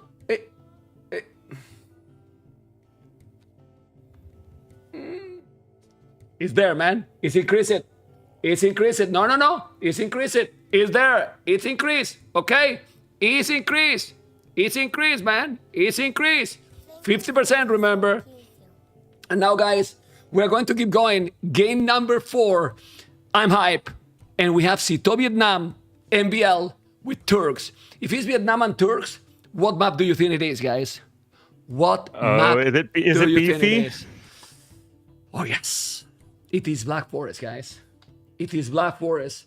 And this is going to be absolutely amazing. Game number 4 is just starting. Vietnam and Turks. And look at how far it is from blue. And MbL has a lot of experience in BF, but Sitaux is also playing a lot BF. And nobody's sending the list to wall. I think MbL will. Only one.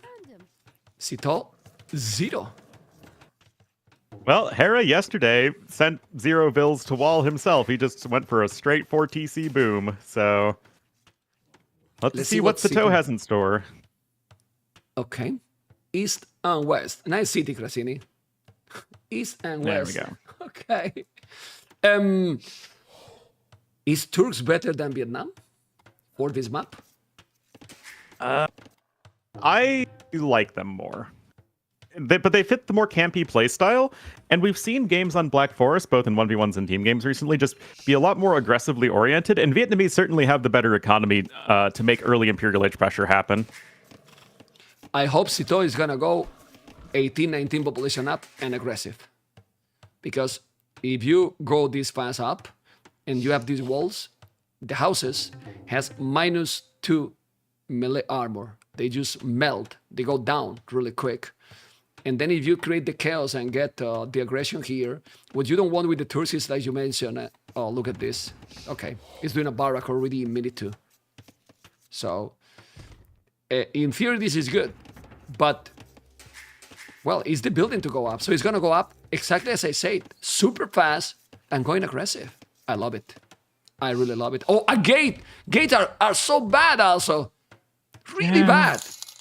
Holy moly. Well, I mean, man. in Dark Age, once the gate is completed, you are actually with more HP than a Palisade, and they should have 2/2 armor, I think, even in Dark Age. Yeah, they do. So, as far as militia goes, the gates are actually better than the Palisades once completed. Look what MbL is doing. Hey, man. Why not? Okay. He did the 3 houses, the Palisade, the gate, and now he's even doing the Palisade now. But Sitaux, it's coming aggressive, really fast. And if he's doing now the militias, that Palisade will never happen.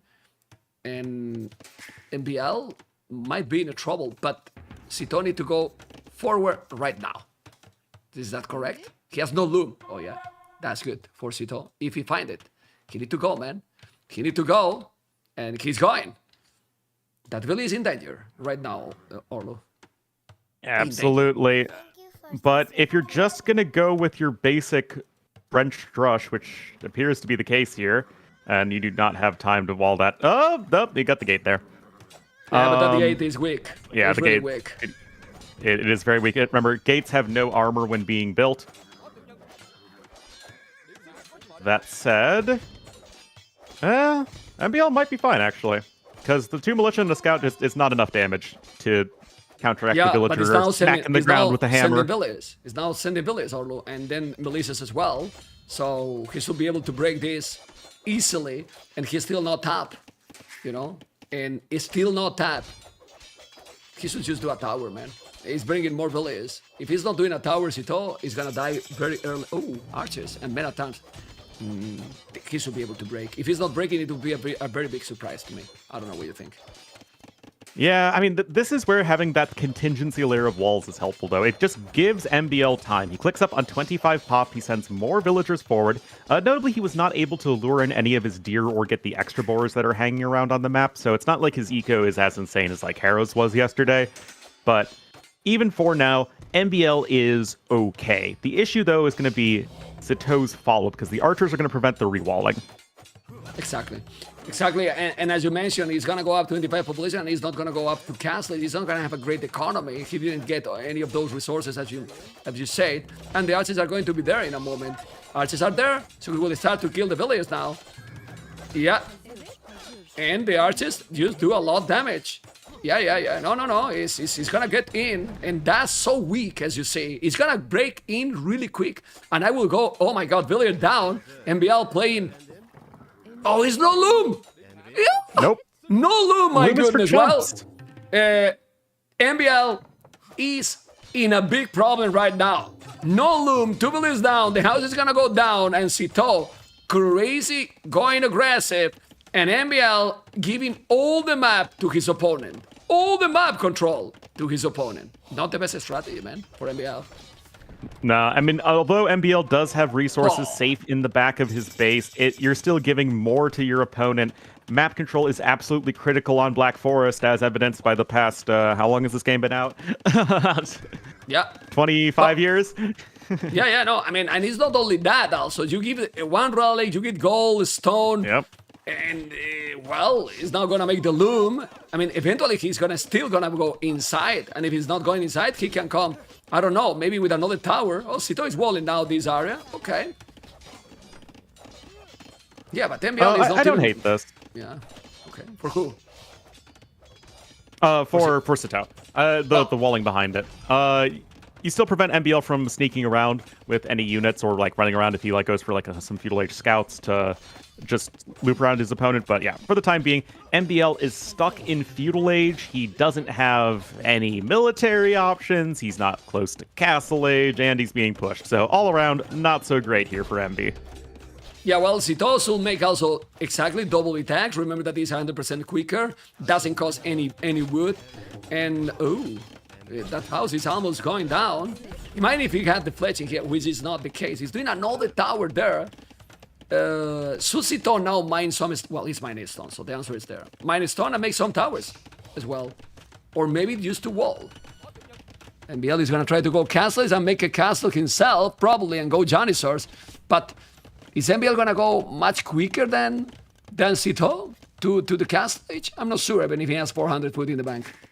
He does have 400 food in the bank. His food income itself is not very good, though. He still has to commit resources to defending, but he will have defended in just a moment. Sitaux, for his part, did have a minute idle TC time, which is not obviously great. It means he's actually slightly behind his opponent in terms of villagers right now, even after getting the 2 kills. So it's still not a great position for him. MbL going to need to have one more tower, and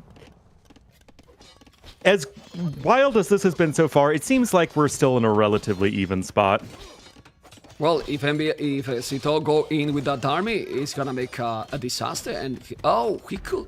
I think it's a mistake. He could break it. It's 200 HP. What the hell are you doing? He should break it and go in. Yeah. I'm sure he could break it with the Menatans and the archers. The Bender Arms only deal 2 damage to the stone walls, right? So it's not much. The archers only deal 1 damage. Well, let's see. Yeah, let's see. Sitaux didn't make the horse collar. He's mining stone, mining gold. Oh, he's open. He's gonna go in. Not really. Under the tower is on the range of the TC. That's bad. Yeah. That's not good. Yeah, well, he's well defended. Still, MbL. He has less resources collected, of course. And well, the game will go for Castle Age. I still don't like the position for MbL because he doesn't have the map. And what he should do now here, Sitaux as well. I don't know if maybe lame even resources. Why not? You have a villager there. Lame the resources. Some stone walls over up. Yep, there go the poor deer. Loses the scout. A little sloppy. You could keep that guy alive for a really long time in MbL space. Market is done. Blacksmith is on the way. And it looks like MbL might be slightly faster up to Castle Age, although the times will probably be pretty comparable. It's actually picking up Horse Collar right now. And yeah, I mean, basically the game is going to march onward. And we are still in the situation where it is Turks with Janissaries versus Vietnamese, who do have good archers, and Rattans are actually pretty decent versus Janissaries as well. But Turks are scary. Well, I feel Sitaux is going up quicker, but I think Sitaux could go up to a fast Imperial faster than MbL. It's just because of the farming. Look at the farming from Sitaux. He has 12 farmers, he's now mining a lot of stone, and then if Sitaux is now dropping a castle quicker than his opponent, he keep have the map control. The key is gonna be the timing from castle or not. From Imperial, sorry. Yeah, it could be, and although you obviously don't get free chemistry as Vietnamese, you do get the free conscription, which is really nice in terms of getting out Trebs faster, just getting those units out for that early Imperial Age timing. And I mean, Vietnamese are a popular civ on this map for a reason. And if you're still keeping MbL stuck in his base, that can easily be a way that you can win this game, because Turks, they're not the fastest at pushing out of like an entrenched area. It's not like they have a ton of infantry and siege rams. Yeah. Well, let's see what is gonna happen. Resources collected is still now a little bit more for MbL in total, and definitely there is not resources for Sitaux to go fast. Imp will drop a castle probably. I mean, he has the map control, but didn't get a huge advantage. Basically, for the idle TC, Orlo, 1 minute and 20 seconds idle TC is like you have lost 3 villages there, almost 4. No, 3 villages. Yeah. Yes. So. Yeah, it's just not. It just goes to show how important just keeping your TC humming is in this game. Just need to make sure that you are applying pressure, but also having the good macro behind it. Bill's going to come forward here for the castle drop. And we have to imagine it's going to be for the fast Imperial Age behind it. Although we only have 4 vills on gold for Sitaux, so it's not going to be for a super fast imp. No, and the question is, that castle will not be up. Because MbL is going to send all the villages there. Yeah, well, he has the archers, but not enough archers to deny that. No. He will have to cancel it. We'll have to cancel it. Botkin arrow, but for nothing. We'll have to cancel it. He's canceling now. Oh, man. And now you need to make the castle at the back. And now Botkin arrow is absolutely useless. The castle is gonna be there. Well, if he's doing Janissars, then that castle will still not going to be up, and he will lose the game. Yeah, kind of painful, honestly. You had this wonderful forward position, but I think either need to commit more or less. Right, you send a bunch of vills forward, you had a ton of vills on stone, but you didn't have like 12 vills forward. You just had the, what, 6? Unbelievable. Yeah, like this game's over. Yeah, man. It's a big throw by Sitaux. Really big throw. He's really not going to go actually, back. Denying a castle can be really tricky. No. He's not gonna make it, the castle. He's gonna make it. This is Tavern, man. I don't think so. Tavern. No. Doubt is or God. No. Doubt is doubt for a good reason, man. I mean, that's so sloppy.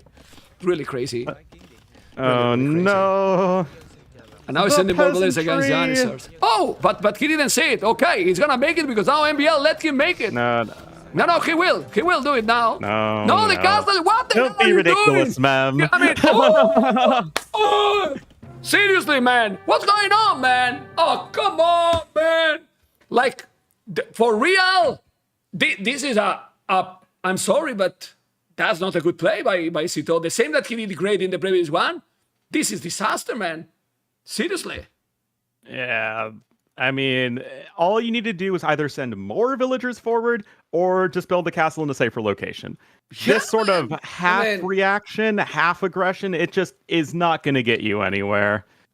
Oh, no. It doesn't make sense, that gameplay. He was doing all well, and then you you throw like this is wow, underwhelming is the word. I don't know, disaster, man, real disaster, man. Like he gifted a game to MbL after having a great third game, and it's a pity because a 2-2 series will be amazing, you know. And now 3-1 makes that there's no more mistakes allowed for Sitaux. And against a player like MbL, not gonna be easy. Not gonna be easy, right? Not in the slightest. And you know what that really speaks to, though, is just a lack of experience. MbL. No. He played Black Forest a lot. He does play Black, but has he been in that specific situation before? And MbL has been in 1v1 BF. MbL has been in Black Forest 1v1. When? MbL has. I mean, MbL's just been playing stuff like that for a long time. Sitaux, I don't know if he does all that. Well, maybe he does, but okay, Sitaux guys. doesn't normally play flank, though. At least in the Rage Forest games, he usually plays pocket. People is asking for this, you know. I know the game is not there, but okay, guys, for you. Give the people what they want.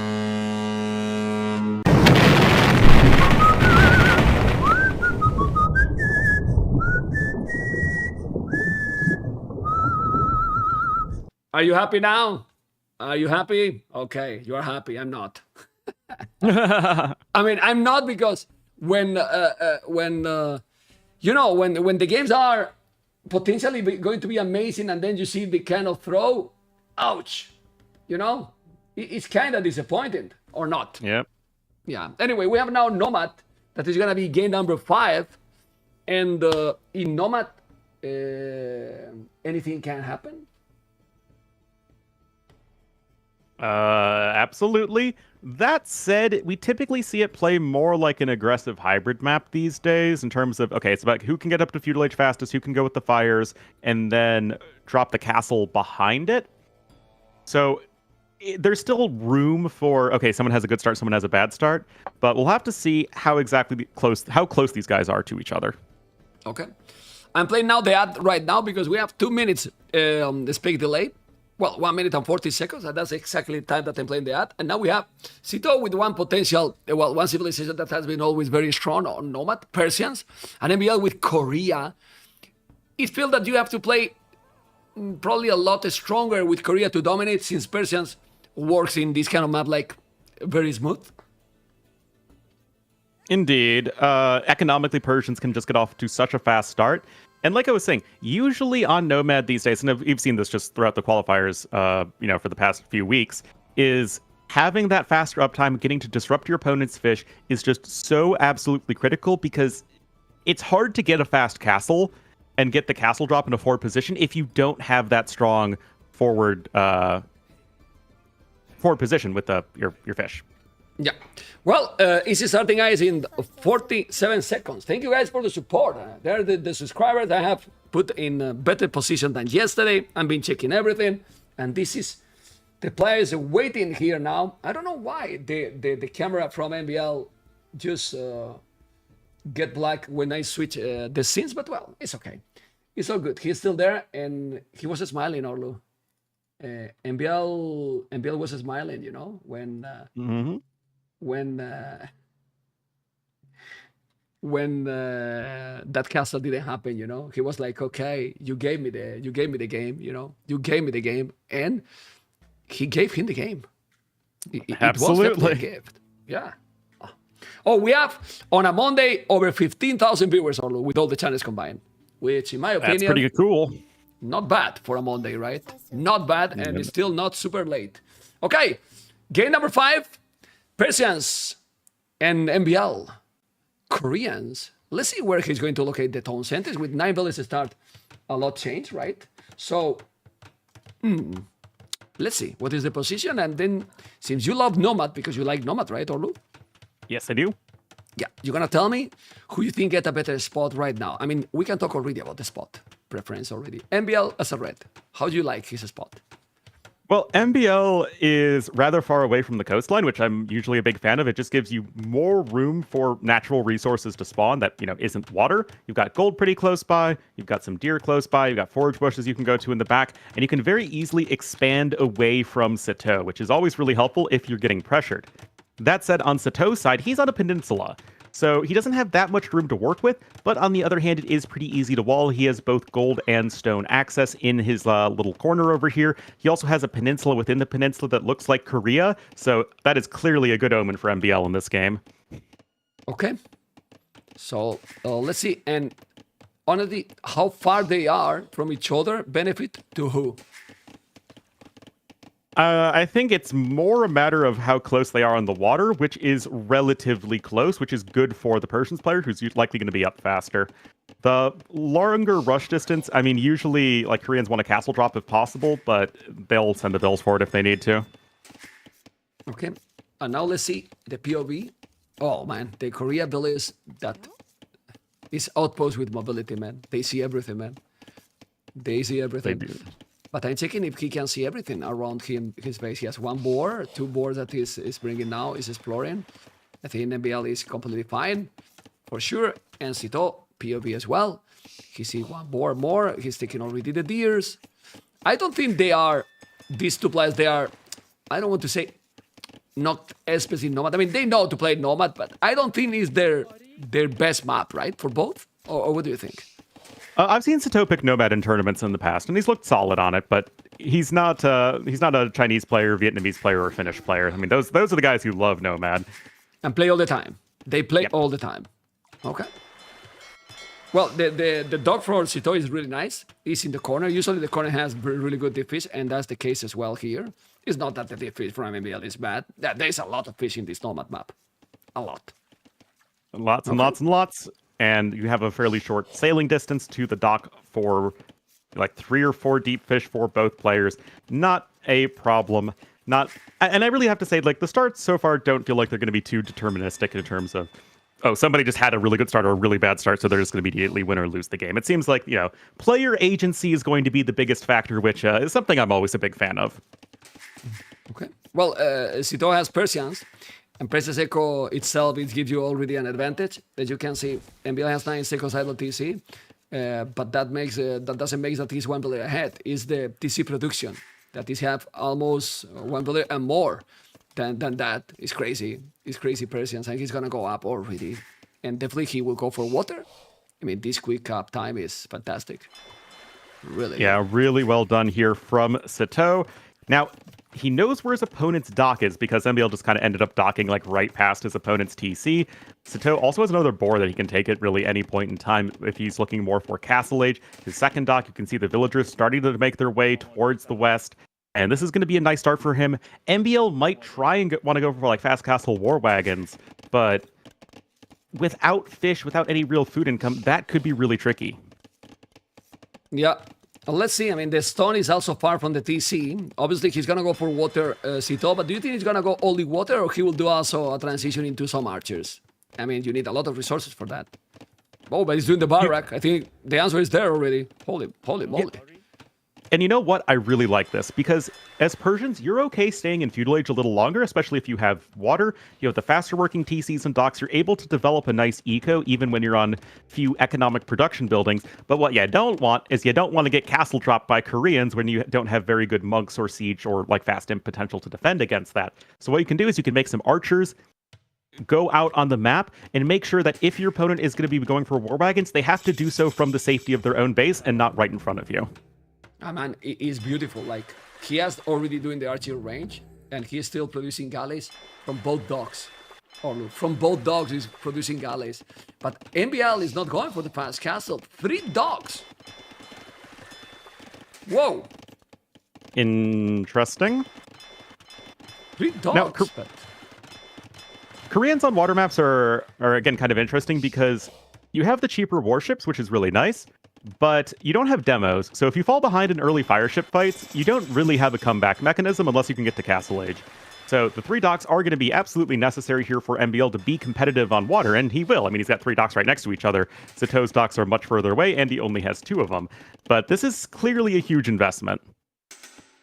And he's doing this because he's thinking that Sitaux is going for water only. He's probably not expecting the archers, right?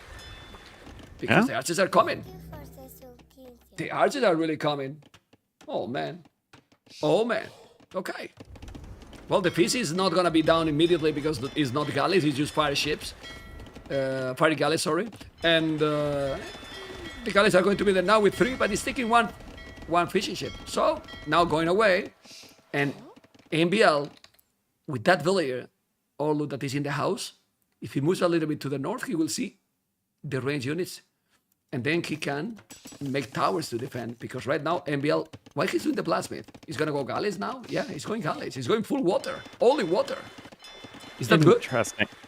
I mean, on the one hand, Sitaux is, on a peninsula here, so galleys can range a lot of the shoreline and deny him resources. But with Sitaux's production buildings being somewhat forward, he can actually more easily expand over here to the north of the map.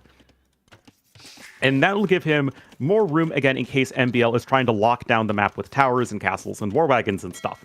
So I like the general direction of expansion for Sitaux. I like the approach, but MbL is the one who's committing more to water, and he will absolutely win it sooner or later. Well, he's to win the water for sure, but you can see already how he's ahead. 3 villages, Orlu. 3 villages ahead from the TC production. It's crazy. It's really crazy. And Sitaux is going already with archers and fletching. If you find, for example, those berries, and he should, well, it's about luck, because right now, Sitaux didn't explore anything, or not too much. Oh my god, it's so important now if he's gonna have luck with those. But on the water is still fine for now, Sitaux. Is eventually will lose it, but those archers from Sitaux are going exactly to the wrong direction for now. So if he's not gonna move soon to the goal, and the goal is close to the TC, okay, I he think can now he's do fine. some damage. Okay, he's Because it fine, looks yes. like Sitaux lost a sheep right near where MbL's blacksmith is located, so I think that he knows generally where his opponent is.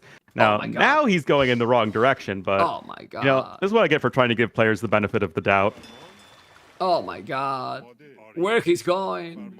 Oh man, where he's going. Still taking a long time, and now Barrack already for MbL. Sitaux is starting to lose the timing, the momentum, and population is the same. Finally, he's going to the wood, but with the luck he's having, he might go back now in the last moment. No, he's there now. But MbL, All right, he sees what's up. Now, Yeah, he MbL see- will theoretically see what's going on, but not paying attention quite in time. One villager will go down. MbL is, of course, going to be able to make some towers as Koreans, but he doesn't really have any safe stone income, which is never really what Koreans want. And 2 archers are coming around from the other side. MbL can go for some nice cheap skirmishers with the free defense upgrade to deal with the archers. So Koreans are, of course, a very strong defensive ranged unit civ, but this is not really what he's looking to do with his economy. yeah, well, the population is still almost the same, but it's completely different now, because one has the fish, the other lost completely the water. Obviously, advantage for Sitaux on the land. He lost the water, but now, as we were talking, Persian's economy can be okay with only the town center. Orlu? I believe so. Yeah, I mean, a generic civ in Castle Age with 3 TCs is still going to be a lot better, yeah, but I mean, we're both stuck in Feudal Age for a while. Persians are going to be much happier being stuck in Feudal Age in this sort of game than are the Koreans. That said, Yeah. it's just skirmishers right now for MbL. They are, with +1/+1, but we're going to need to see some scouts out for Sitaux to deal with those, and that's exactly what he's doing. Yeah, I don't understand why he's. He's trying to do farms already, but there's a boar close to the goal from Sitaux that is not taken, and that's a lot of food that he could take. Obviously, might take later, but for now it's not. Now the scout is coming, and we'll do the job, and we'll kill those skirmishers. He has a stone, Sitaux. He see how his opponent, Orlu, has made a tower on the goal. What about a tower there in front? And take the berries and the wood. With the army he has now, scout and archers, he can go forward with a tower, and then you take all the map control. Yeah, I would definitely be a big fan of that play. I like that Sitaux is walling off, making sure that MbL can't sneak around and run into his own economy.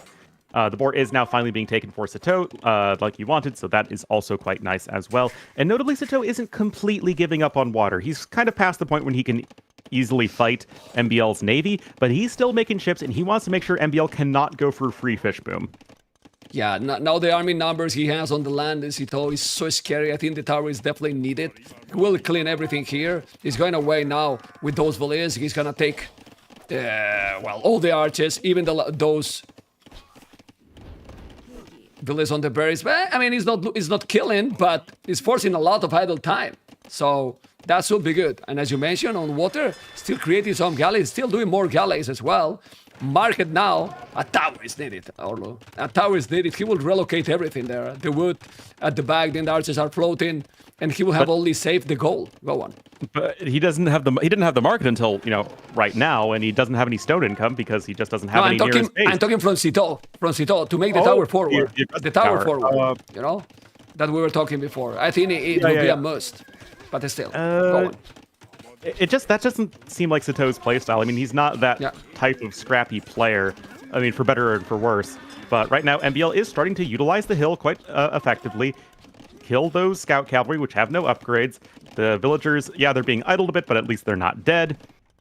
And we will be just sort of marching forward here with both players looking to get to semi-decent castle age times, but Sitaux going to be getting there a bit faster.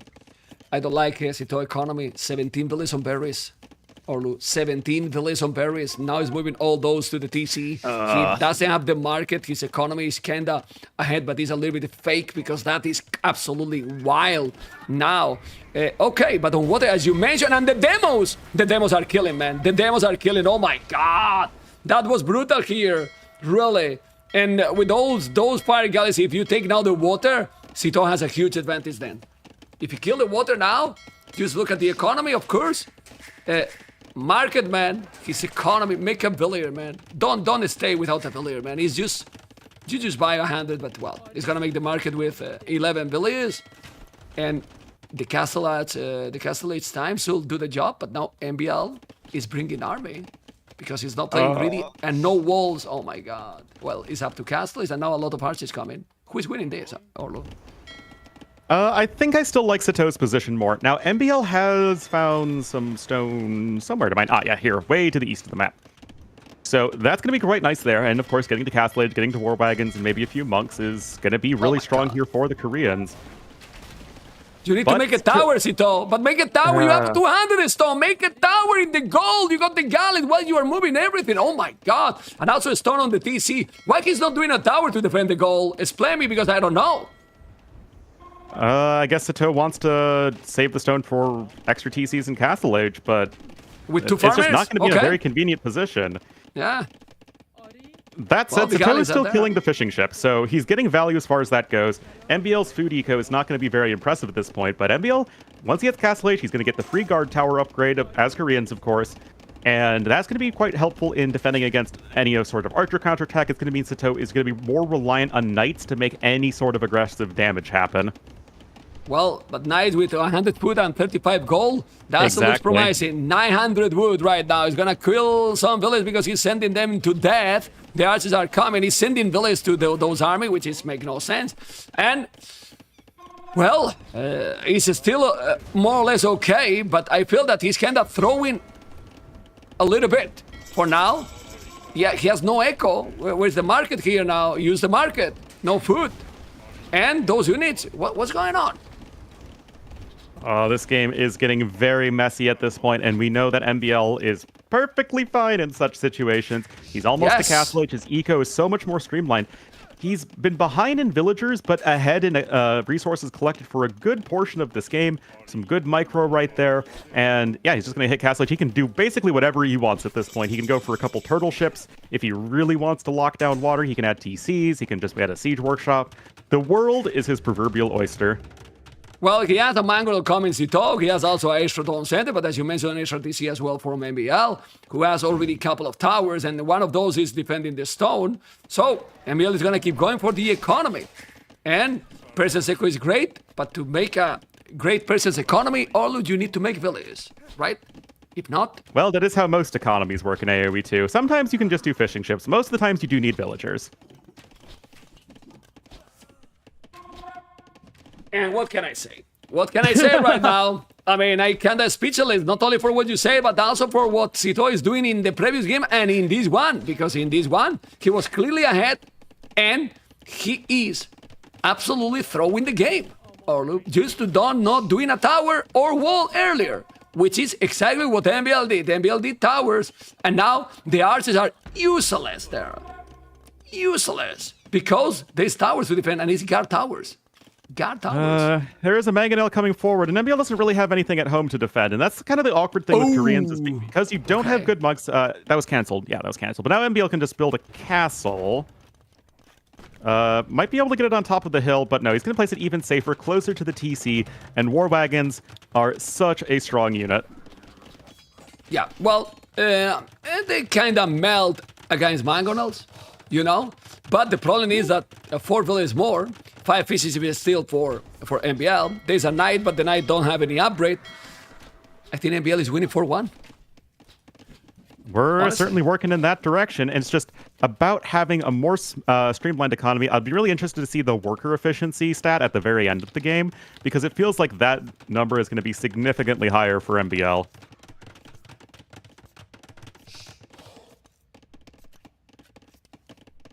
Okay, let's see what it's going to be.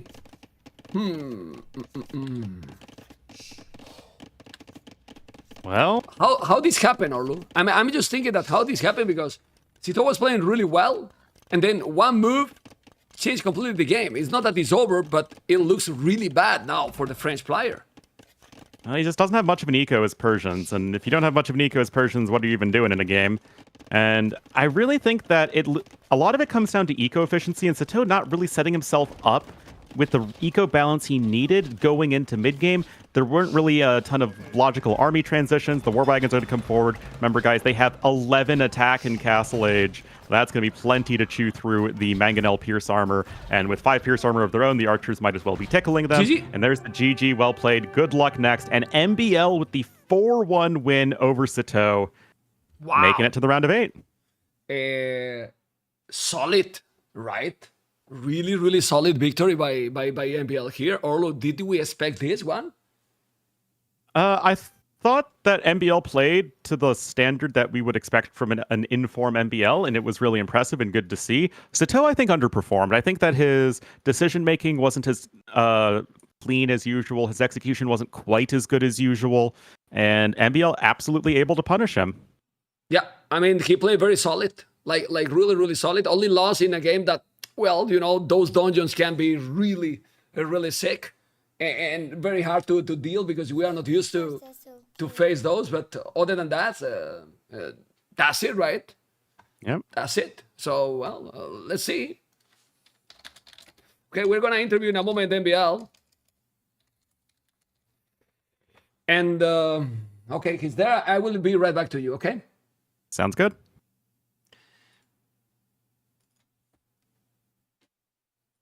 Okay, guys, here we are with MbL. Hopefully, it's gonna be the camera there in a moment. And I don't see your camera. Let's see. My camera is on though. Your camera is not there, MbL. Well, it's it was. I'm in the program, you know. I don't see the camera right now. Okay, I can rejoin the program. Okay, now I see the camera. Now it's perfect. Good. Oh, okay. We are perfect now. MbL 4-1 versus Sitaux, seat 8, seat 9. Well, Yeah. that's more than a congratulation, right? Great performance. Yeah, thank you. It's been an exhausting day, so I'm happy to finish it almost. Okay. And did you expect to win this clear? No, I mean, no. I haven't been well prepared, and I also worked since 7 a.m. this morning, so I felt like I wanted to play on Sunday, but I felt bad heading into the set. But as soon as I started playing, then it felt better. AoE is So, like addiction. yeah, what's AoE that? is like addiction. Once you start and you get the concentration, you could Yeah. focus because you felt really with the decision making. Honestly, in all the games I on mean- point. Except the dungeons game, you know, because the dungeon game, how you can expect this kind of a strategy, you know? Well, I was expecting. I thought he would go landing and put fire ship on the side. Not really that many dungeons. So yeah, it's is rough. When I saw more and more dungeons and more sergeants, I was worried that I wasn't able to stop it. And I don't think counterattacking was like in my head, scout counterattack with the transport ship looked good. But in the execution phase, it wasn't that good because he just walled in resources. I had to go back, right? So I killed 2 villagers, but Anyway, took too much damage. In the first 2 games, I felt, in my opinion, and then you tell me if you feel the same way, that it was your smoothest gameplay. Like, it seemed that the closest games, but then you play better and better than your opponent in Arabia and Kawasan. You know, Arabia with taking better decisions as well and dominated with the under the pressure, but we were having a great boom. Yeah, I just did my darkish walls, and from there MbL things, right? Some spears forward after seeing him going range, and then as soon as he adds a range to attack me because he feels he needs a pressure, then I just go skirms, and I'm fine. You were 20 villages ahead all the time, at least in that game, at least. Yeah. Well, and then in Kawasan, what was the key there? There was some couple of red that you were going on the left, on the right at the same time. You destroyed there so many villages. Yeah, I was thinking fighting in the middle only is probably not worth. So it was just an idea that came up to split my army left and right to force him from one wood line to the other. And luckily he was building a TC there too. And then I sent an army to the south because once he is forced from the north, he will go to the south, and then he just ran into it. He just fell straight into my plan, so that was nice. Then, I like when that happens. Yeah, we saw some smile also during the stream, mainly in the next map. Because if you lose Black Forest, you know that if you lose Black Forest with Turks, you know that I banned you from all the tournaments, right? Oh yeah, I can't lose Black Forest, no way. But especially with Turks, but nice pressure by you. He was rushing, I thought, and then suddenly he's feudal age, and then I'm like, shit, I can't stop this. So I try to go up to make my wall stronger, but it just takes too long time, and I lose 2 villagers with no loom, and it felt bad from there, But luckily, I was able to wall. Let be honest, in that map, in that game, I got the feeling that he throw a little bit as well, like that Castle could do in a safer position. Yeah, I didn't expect Cass to drop either. I thought, after he did the damage he did, maybe just boom, right? Yeah. But my plan was to go 4 TC boom, but suddenly he dropped a castle, so I buy a castle, and since he only sent like 4 or 5 villas, it was kind of easy decision just to stop it. So it was, he told me after the game, like he didn't know what he was thinking with the castle, and it makes sense. I mean, it was probably, I don't know what he was thinking too. He could have placed it more back, more on the hill. Because I could never push out, like he had archers and men at arms there. So if you push it a little bit back on the hill, I'm in big trouble. Yeah. So and that's a bit bad decision. In the Nomad game, what was the key in that one? Let's see if we have seen more or less similar. What do you think that was the key there? Because Precious is very strong with the Echo. Yeah, I'm thinking like just early focus on the water and protecting my eco with 1 tower. Just to get the fish, and then from there just respond to his army. Like he was making a lot of army. It was looking really bad when he suddenly started killing my I jumped out with my archers and they just died, right? And from there it's really hard to come back, but I managed to mix in some archers and some skirms to push him. And then the decisive moment, I think, was that he didn't stop me from running into his base for some reason. Like, he didn't camp his army and wait for Castle Age. So I think he should have done that for sure. Okay. MbL, well, congratulations. I want to ask you a personal question because I thought that you were full time on AoE2. You went back to your work then to the driver. Can you tell us something about it? Yeah, I was playing AoE full-time for a year, and when I was full-time, I felt really nervous for the tournaments. I felt things didn't really start paying off. Streaming is not for everyone, especially when I ended up streaming in the evenings anyway, because that was the best time to be on. So I was thinking I have to do something during the day. This is not really working. So I started working a little, and then I made an agreement with my boss that I'm going to work 80%. So I'm basically starting at 10 a.m., meaning I can stream a little bit during the night, but not too long, and focus on streaming and working. It's a nice balance because I finally get sleep. Like the last 2 years when I was working 100%, I didn't get to sleep almost anything, Okay. and it was really exhausting. Now I'm 80%. Yeah, today today I'm not supposed to wake up at 7 a.m. But today I was, because we had to go to the driving on a slippery track, you know, and doing that stuff. So I had to do that since 7 a.m. Came home at 3 a.m. 3 p.m. Sorry, and then. Yeah, I had to prepare for the tournament, so it was a really busy day. And now I'm going to the gym, so, so it's a lot of things to. You're gonna be 25 like me, right? Okay, I'm proud for you. No, but Yeah. seriously, it's helping this to the mindset then to go for the tournament. Like you feel less pressure. Like since you have the job at 80%, now you go today for the series less nervous, for example. Oh yeah, way less. No, almost no nerves at all. You know, when I was full time, I was working. Yeah. I was walking in circles in my living room before tournaments, like super nervous. It was so much pressure. Now I'm just so chill. It's so much better. It's great, no? Yeah. Okay. I didn't like full time pressure. You know, everyone was expecting so much of me. So Tell your boss, 60-70%. Age of Empires, you know, they won't meet, then it's even perfect. But okay, like it will be great. Well, I'm happy for you. Like if you got a balance like this, because we know how you love the game, because you love Age of Empires a lot. yeah, for sure. This is my childhood game, my game forever. So I love it, and you love it. So I do. I'm not leaving until it's dying, man. Nice, very nice. Any preference for the next? Because now you play versus the opponent of the next series, TaToH versus Hearttt. I mean, both are so good. So, well, I want to beat TaToH because that would be fun. So let's go with TaToH, yeah. Oh my God! But I There wish you go. Hearttt good luck today. Okay. May the best player win.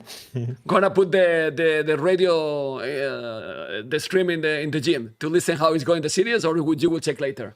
Yeah, I mean, I'm going at 9 p.m. So it's like Okay. in 1.5 hours. So I get to see a little bit, and then I will just watch a little bit here and there. But now I think I'll take a nap. You know, so exhausted. We can see. Well, we're happy with your performance. Hopefully, this balance keep going like this, and then you get your best performance in the next series. Congratulations, man.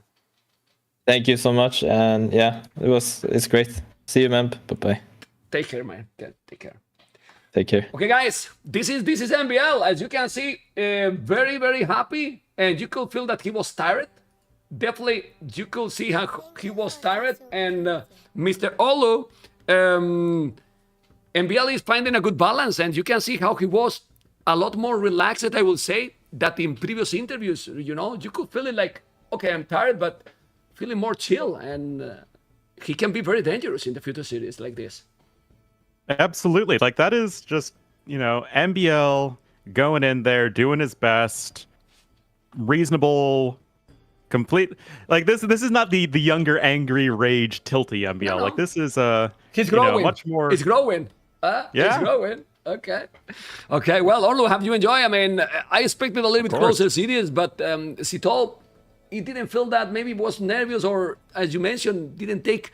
It wasn't a smooth gameplay by him. He can do better, right? And I'm sure we'll see him do better in future events. I mean, he's still a very good player, but this just wasn't his day, and that's always the case at this level. Okay. Oh, hey, it's just me.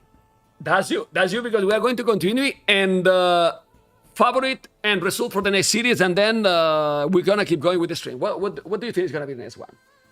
TaToH 4-1 Hearttt. I still think that Hearttt isn't quite at the level of the top players, but I think he should be able to find a win somewhere in there. Okay. Orlu, hopefully we're gonna cast more together, and if you're gonna say anything to the viewers that are watching, this is also your time, amigo. Yeah, just of course, thanks for having me on, Mem. I hope you guys enjoyed the co-casting. It's always fun goofing around with Mem and watching some high-level AoE too. Of course, drop me a follow if you enjoy it. I'll be streaming the rest of the tournament as well, so drop by and yeah, hopefully see you guys soon. They will. Thank you for joining, and always a pleasure to cast with you. Because finally, I understood all your jokes, Orlu, and that's there you go. I'm joking. Thank you for joining, man. Really All appreciate right. it. Yeah, man. Take care, man. Bye-bye. Bye. Guys, this is Mr. Orlu. Hopefully you have enjoyed with the series. We're going to have now the next series of the day. That is going to be TaToH versus Hearttt. TaToH versus Hearttt. What do you think, guys, about MbL? MbL can be dangerous, right, guys? It can be really, really dangerous with this mindset, being more relaxed, right? And well, looking forward for the series with MbL and with series with TaToH and Hearttt. I'm gonna have a special co-caster, you know, surprise. It's gonna be a surprise co-caster, and I'm gonna let you know in a moment. We're gonna take a small break, and we're gonna enjoy a lot with the next series. Hopefully, you are ready to enjoy. We love this game, guys. Be right back, guys. Take care.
Okay, guys, we're going to keep going. You know that the breaks are not going to be too long. You know, there is some ads going. And I'm going to say hello to a friend, you know, to a player that, well, that is an amazing player, that he has been, well, improving and improving, and that probably yesterday didn't feel so great because he wanted to advance, right? Mr. Andy, how you doing, man? Thank you for joining. Andy, amazing. Everyone in the chat need to spam, I don't know, I smile, follow his channel because yesterday he was insane, Andy. How you doing, man? Hello, man. Thanks for inviting me. Hello, chat. Oh, yeah. Was a little to that. Still feeling, right? Still feeling, you know, that I want to be here, right? I want to still be here, right? Look at the love for Andy, huh? Everyone follow him, okay? Well, a special thank you for joining, because I know that, well, not the great feelings yesterday, but you wanted also to be here with me, so it's amazing. Of course. And well, we're gonna keep going, right? And you want that we talk about something about yesterday? We move on. Yeah, as you want. It's fine. We can talk. It's not. I mean, I'm still. It's fine. I'm still happy that I made it to main event, right? Leary is a hard opponent, so it's okay to lose, but yeah, losing 3-4 never feels good, I guess. Yeah. Well, honestly, losing against Leary, even if you want to have 3-1, it's no joke. I just wanted to talk only about one game, okay? The enclose. What do you think you could have done better? Because I know that you analyze everything in that game, because that was a 3-0. And a 3-0, I don't think that he's coming back. What do you think it could have been done better in that one? Well, first, my Bombard Cannon micro was terrible, I guess. And I'm still not sure what the ideal comp is. Maybe Hussar Kef Archer, Hussar Siege Archer, stuff like that. I was never sure. I didn't want to commit fully on Kef Archer, because if it fails, then I'm kind of fucked, right? But a lot of mistakes there. But he out-microed me. He played well, so it's still difficult. Anyway, we're gonna keep going, and now we're gonna focus in our match that is gonna be TaToH versus Hearttt. Obviously, I'm gonna show you guys how is looking the playoffs already. And the playoffs already is looking Leary, as you can see there in the quarterfinals. MbL is waiting opponent from this one. And look at the other series. Nikov versus the Viper, Dowd versus Bald, Joe Sebastian, ACCM Winchester. The level, and we can see, I know that we talk a lot about this, Andy, but the level is insane, right? Yeah, it's crazy. Everyone can win against everyone, honestly. MbL was the lowest seed against Sitaux. Obviously, a lot of people say MbL is the favorite, but I think Sitaux had overall the better results lately. I almost beat Leary, right? Viles taking a game from Hera. I think a lot of people expected 4-0, so the level is insane, and a lot of good games are coming, I guess. Don't you feel that? I was talking with Michael Casa that today, and we have here already the draft. I believe you are watching in the stream. I don't know where you are watching right now, but Sitaux, I think he can play better. Don't know what you think. I was a little shocked overall about the series, MbL not drafting Chinese, then Sitaux really passive on Arabia. I think they were both a little nervous, even if MbL said he wasn't nervous. Not sure about that. They both felt like they didn't play their real style. They both played a little defensive, stuff like that. Oh my god! But you know what I want to tell you about this? Is the fastest draft I have seen in maps ever. They knew Not exactly. I mean, no. Right now, TaToH and Hearttt already on the maps done. That's true. It's been in 15 seconds, because you don't see the speed, because I have to put the maps in the overlay myself manually, and it's crazy. Wow. Okay, that's a $50 donation. There's a percentage for those $50 that is for you, Andy. Okay, feel happy, Really? Of course.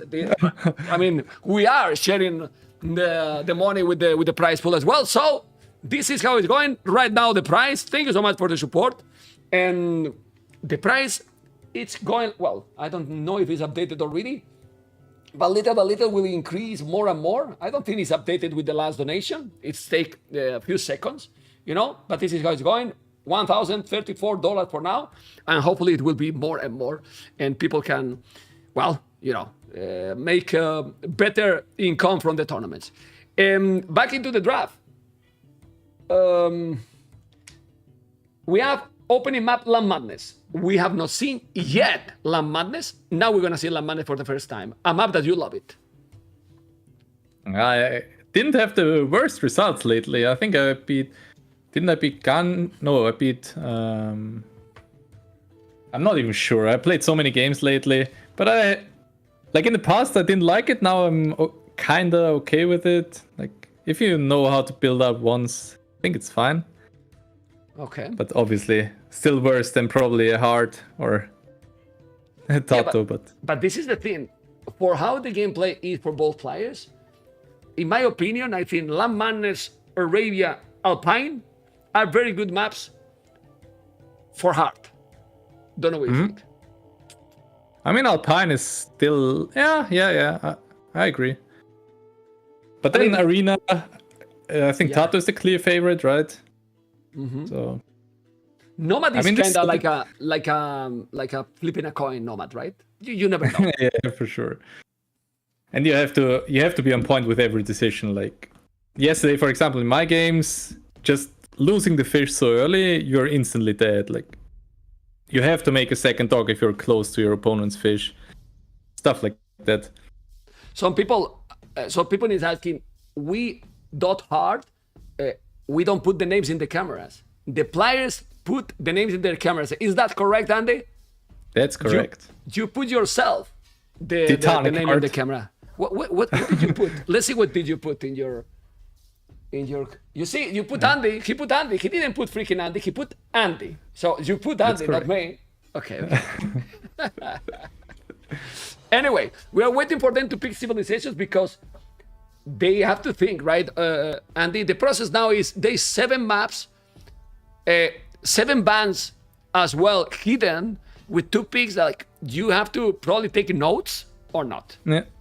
Yeah, you have to take notes, and like after the bans, you have to think kind of fast because you have to check your opponent's bans with your bans, like compare them kind of.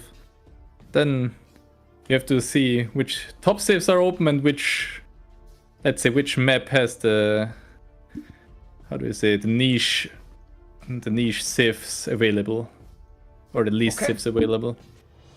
Let's see what it's going to be, because they are not starting yet with the bans. Since they are not starting, I'm gonna ask you about. Well, now that's starting. I was going to ask you about the series tomorrow for favorite, but we can talk about that later. Thank you guys for the support. Thank you everyone for joining. A lot of viewers for a Monday. It's amazing. I'm getting message, you know. Some people message me, and also from my family. Ma'am, Danny, that's my name. Real Madrid got Mbappe. Like it was a surprise. And then my answer, I'm casting a tournament. I don't care about Mbappe. I don't care anything, man. I'm just focusing AOE right now. I even got message on Discord, you know, Andy. Ma'am, Mbappe to Real. And I'm casting Warlords with Andy. Go away. Just ignore it. Yeah. Nice. Okay, already winning bans. Champions League and then getting Mbappe. My goodness. Not bad, right? Bans.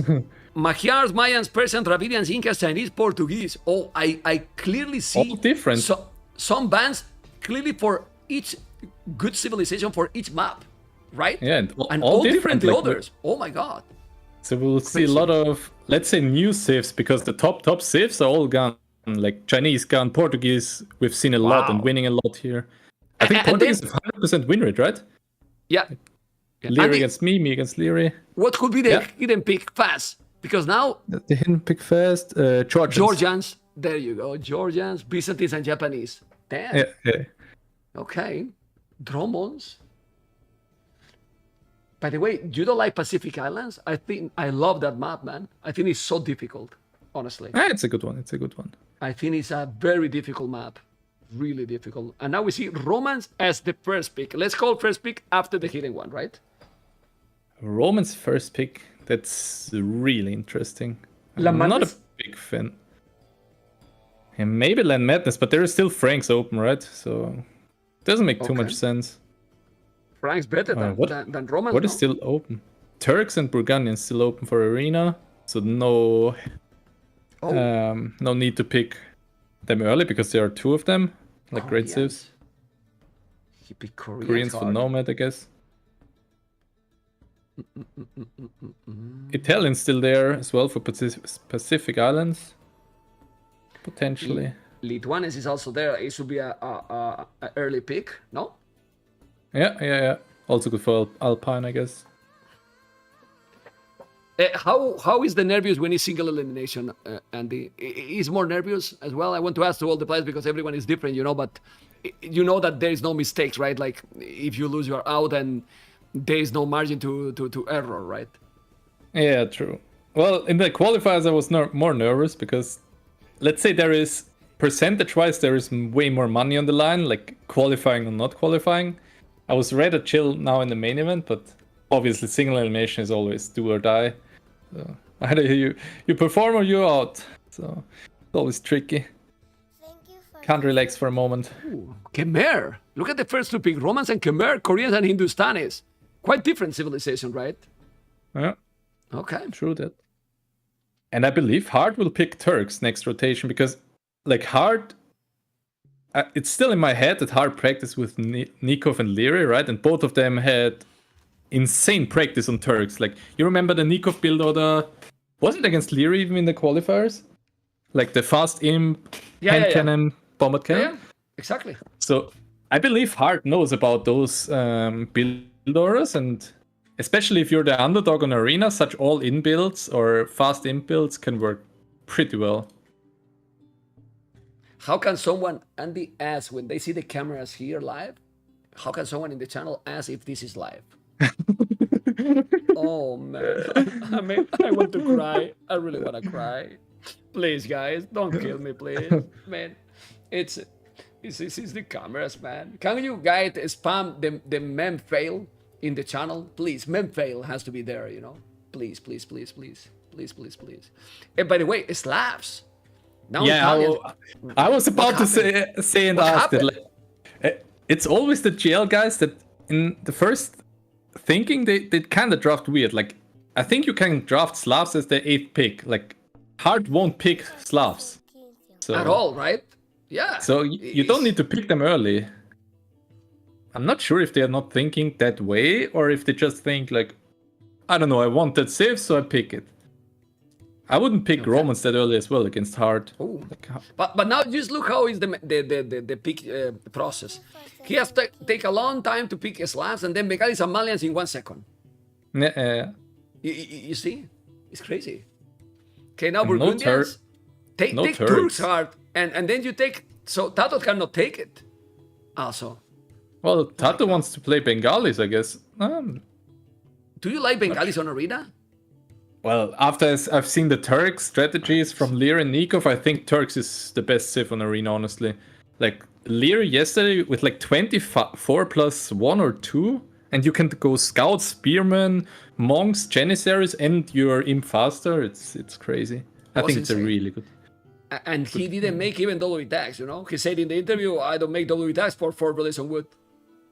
Yeah, that's what caught me kind of off guard, because I saw 4 scouts, and I know if you do double pitax, you can't afford 4 scouts. So yeah, and then like 4 scouts plus a castle, obviously. Man, That's you know why I was everything. a little You know shocked. everything about the build orders, man. You are a mathematics. My goodness, maths professor. Anyway, Lithuanians as the last pick. Just look how fun are the draft process that Lithuanians that many people pick, even in the hidden ones. And then we see Ethiopians and Turks with Arena there, and you just say that is maybe the best civilization on Arena is not being picked. I don't understand anything, Andy. What's going on? Really interesting. I'm also curious if they want to play Georgians on Kavazan or on Arabia, because most people say Georgians is like top 1 or 2 on Arabia, but then people love them on hybrid maps because you can build the dock that early as well and go up like 16, 17 pop. Okay, we will start as soon as they want, you know. The first game is going to be La Madness. I will remind the settings to the people because there's always people joining. People on YouTube, don't forget to thumb up. And people here on Twitch and on YouTube. 7 categories, as you can see. Open, semi-open, hybrid, water, closed, nomad, and chaotic. Then, the higher seed, in this case, TaToH, tell the category for the first game. And then he chooses in this one, open map. And then Hearttt pick the map he wants. When you pick one map for category, all the other maps are just already banned, let's say. You cannot pick them anymore because you go to pick one per category. And then TaToH has a blue frame there in the camera. The whole maps from TaToH are Kawasan, Pacific Islands and Arena, Hearttt, Arabia, Nomad, and Alpine. But you can pick whatever map, right, Andy? Like if you are the loser for the previous game, pick whatever map they want. Exactly. One that's out of the the other system. remaining. Okay. And then, well, the first 2 picks, that's why they have Georgians both, are hidden. And we do this system because we believe that, well, try to make that the difference in the seeding is the closer possible, you know? And some seed people think that is maybe too powerful. Once you pick it, you have to civilization choice to pick whatever you think is better for the map or for your gameplay, because some people just like, for whatever reason, some civilizations, no, Andy? Yeah. I really like the format as well. Like, if there is only one top civ available, then both can get it, right? So, yeah, it's a good one. That's why we pick it there. Some people is asking me, okay, man, will Neely come for co-casting? No, I asked him to come and he didn't feel to come. So he is not co-casting. I usually invite... Tell me, Andy? Is this live? Yeah. It's live, man. It's live. It's live. I mean, I never hide anything, you know? People don't have to come if they don't want, you know? Sorry, Andy, I invite you because Neely declined the invitation, you know? But not like you are the second option, okay? But I'm going to bring you the camera. I want to see your face. I want to see your face. You know, I was shocked that you asked me after I lost like that. Like, I'm losing 4-3, completely heartbroken series, and then you are like, oh, you want a co-cast? Well, you know that there is no pressure, and I just wanted to make you keep involved in the tournament, because I know that you love the tournaments. Obviously, what you prefer is to advance, and I wanted that you keep involved with the tournament, because I know that single elimination has this downside that if you lose, you are out, and then you feel like, kind of like, okay, the tournament is kind of over for me. You are here, and you can enjoy it in a different way, but you are part of the tournament, and I'm very happy that you came. That's why I asked you, you know? Like, I can do more, you know? I can do more, you know? Like, yeah. You know that, guys, I have some confidence with some of the players. With Andy is one of those. But now we're going to keep going with the draft. And predictions. They're going to start in a moment. And what civilizations they going to pick in La Madness, Andy? Can be Georgian Mirror? I would. I think Slavs for TaToH. Like, Slavs doesn't fit anywhere then on Land Madness, I believe. Especially because you have Georgians, which could be Slavs okay in Alpine? No, the farm placement is kind of awkward there, I think. True. I think TaToH picked Romans for Alpine, pretty sure. For Alpine, and in La Madness is gonna be. Oh no, maybe Khmer for Alpine. No, Khmer for Alpine, I guess. He got some weird civs there that you don't expect to see, you know? Yeah, true. Hope Hard Luso, look people, Hope Hard Luso, that he co-cast too. He co-casted yesterday already. You know, you should watch the channel, man. Grumpy Grom, subscribe for 5 years and then he don't watch yesterday. What is this, Andy? Another ban? Another ban in the channel, right? Okay. Okay, La Madness is about to start. Favorite in the series, you say 4-1 for TaToH? Oh, 4-2 for TaToH, I guess. 4-2. Okay. I think like both are super well prepared. I haven't seen both of them streaming for the last 2 weeks, and I think even both, like, Hearttt signed the team now. He wants to perform, obviously. Hearttt might be very nervous, I guess, but yeah, both of them practice a lot. I'm 100% sure about that. So I'm expecting a lot about that series. Are they in the new patch? Because I cannot observe their game. Oh, I'm not in the new patch as well.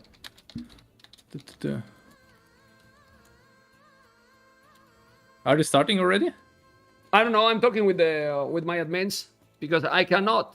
I'm checking if they are on the old patch. Yeah, they are on the old patch. I can spectate. They're not on the tournament.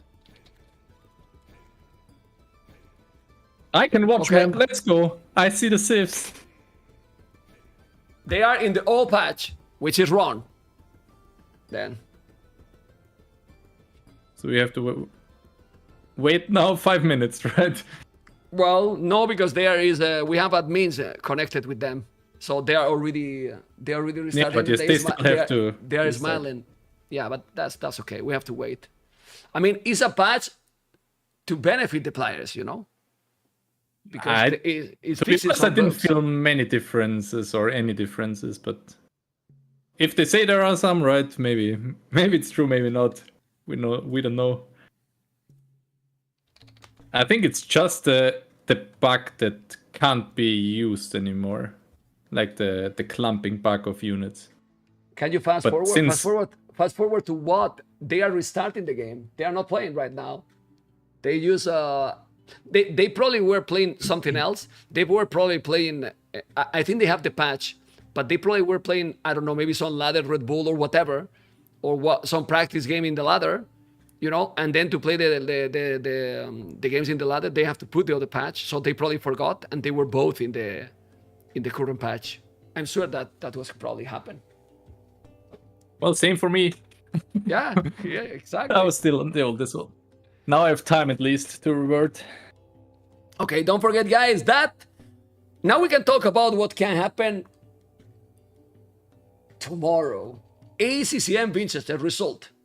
And think about this because Winchester has been playing his own level again. And if both ACCM and Winchester are in their highest level, who is winning this series? I predict 4-2 for Winch. Like, I've practiced with Winch as well. He's playing really good. He's I'm back. confident. Like, he's back? Yeah, exactly. He's back home. So he's on Okay. his old setup, or maybe new setup again, but like confident setup, not, I don't know, from the beach or wherever. So I think Winch is on top level again. I expect a lot of him. And the next one, the Viper versus Nikov. The Snake versus the Argentinian. Oof. That's also those matchups are insane. Like, Right. usually I would give Viper an edge, obviously, but the fact that Nikov constantly spams the feedback channel on in the Discord tells me that he's practicing 24/7. So I'm expecting a lot of Nikov as well. Okay, they fail again, guys. They don't put delayed. They don't put delayed. So they have to go back again. My goodness, man. These pro players, people. Andy. These people. These people. Let's see if they are smiling or not. They are like, okay, professional players. It's okay, guys. This can happen, you know. Yeah, they go again and they smile, you know. They are like screwed mem, you know, and they screwed mem, you know. I'm not They're even trolling talking anyone, to each other. you know. Usually people don't like to talk before the games or during the games because they're full focused and don't want to be disturbed or anything. Yeah, but They're honestly, smiling, they're talking. I But think it's honestly- good for Hearttt because he gets some confidence, maybe. yeah. But they are, for people to understand this, I'm going to bring you again at me. How we do this is we have always, guys, and that's why I put those donations goal about the production, right? About the expenses. There is, during all the streams, always at least one admin with the players in a call. The players are muted themselves, but the admin, if there is something happening, something wrong, we contact them real time. We don't see the game real time because there is 2 minutes spec delayed, you know, for security, you know. But if there is some problem, now we are starting again, and we basically wasted a minute for each time, and really fast because the admin is there. Then I contact the admin, or the admin notice himself, and we keep going. And we are starting right now, and civilizations are Slash versus Franks, Andy. And what do I you prefer predicted here? it. Yes. I like Franks a lot here, I think. Like, Franks in general are just, I think, a little easier to play because of free meal upgrades. And you always have the option of going CA, which is really good against Slavs as well. If he has a slight edge in early castle edge, then you can kill Slavs with CA. But are Cabarches from Franks better than Cabarches for Slavs? Like, you could do a Slav with Cabarches with the Slavs as well. I think they're pretty much the same. No? well, What is you the have difference, free- right? you have 3 bloodlines for frames. Yeah, true. You can do Cav Archers as well with Slavs, but it feels awkward. I don't know. Yeah, but it's awkward for frames as well, no? In general. I've played them in the qualifiers. Wow, but you played. I mean, after the series yesterday, you played so weird, man. When I saw, well, weird in a good way, in a good way, because when I saw the fast castle in the first game, Habub, I was like, well, I'm sure that you watched it, and I was hyped, like, what the hell is this, man? Awesome, really, really amazing, seriously amazing. But guys, we are starting, guys. We are starting, and this is going to be absolutely amazing. Game number 1, TaToH versus. Look at the nickname. Andy from Hearttt, already with his new team eSport. Amazing. And guys, this is the matchups between TaToH and Hearttt. Long time ago, maybe, but look at this. Only faced it in tournament, Andy, 2 times. Hidden Cup 5 qualifier, TaToH 4-0. And look where was the other matchup in 2017. TaToH 0 Hearttt 3 in King of the Desert. Holy moly. Oh, I didn't even know that Hearttt was such a pro player for that long. Well, he in was KOTD 1, he reached semifinals. So he was really, really good, you know. But he then, you know, left, come. Everything in life need consistency. TaToH Slavs as a blue on the left, Hearttt Franks on the right. And since we have a pro with me, Mr. Andy, you gotta tell me who has a better map here. Let's analyze Hearttt map. A Hearttt map, berries in the back, both goals forward, 1 woodland in the back. It's an okay map, but TaToH's map is kinda the same. It's like also berries kind of in the back, both goals forward, Very and the similar, woodland in the right? back. Very Yeah. similar maps. No mirror, But- kinda. But I think TaToH has a better map because it feels like he's way closer to the edge of the map than Hearttt. Like, and they usually want to wall till the edge of the map. So TaToH will have a slightly easier wall. Okay. Why? What happened with TaToH? Why people want TaToH as a red? TaToH pick blue, so blue TaToH, Hearttt red. What is the issue? Doesn't matter, no? I mean, I think Hearttt always plays blue. I don't know. TaToH, I mean, it's whatever. I would like to cares, put purple and orange, but no. You Those know what we're people- going? You know what we're going to do because they have several water maps. Now, guys, Red and TaToH is yellow. gonna be yellow, and Hearttt is going to be purple. This is the colors, Andy. Let's TaToH yellow. go. TaToH yellow, Hearttt as a purple because there's gonna be some water maps, and we're gonna have a very good contrast here. TaToH has already clicked up, Hearttt as well. TaToH 4 seconds idle tone center. And the problem here with Slavs, if there's a problem, is that to kick in the bonus, need a little bit of time, right? yeah, you need like a few farms till it pays off, obviously, and get like an edge on economy. While Franks, they instantly save the wood, instantly save the food for horse color, so early aggression should be on the Franks end. Okay. And TaToH is already short walling. Oh, all right. Is he expecting with Franks coming with militias? Shouldn't be, but let's see. What do you think And I is gonna don't be the really game? like- Go. I don't really like how TaToH builds up his base. I'm not sure why he doesn't want to wall around his berries to the edge of the map. I think it's fairly easy. And also I would place the houses to the lumber camp. Like, you don't need to palisade everything, just put the houses there. Then you're fine.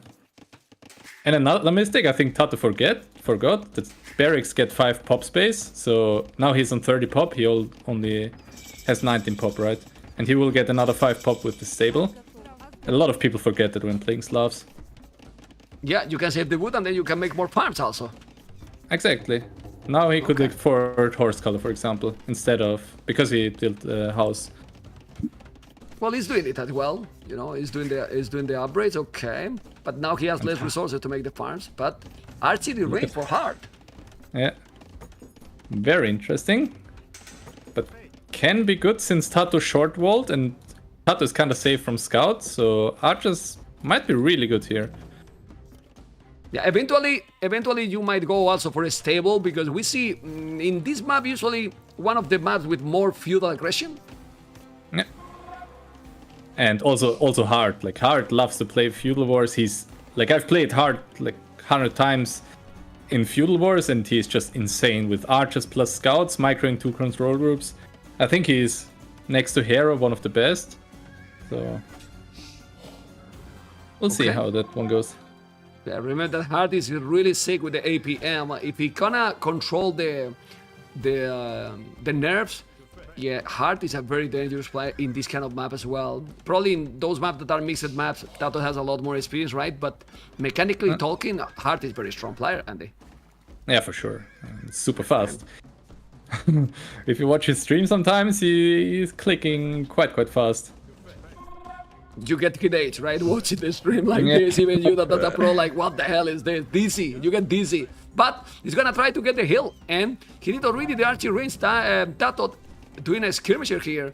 23 villages for both, 7 army, 5 army. Remember that the winner here is gonna face MbL in the quarterfinals.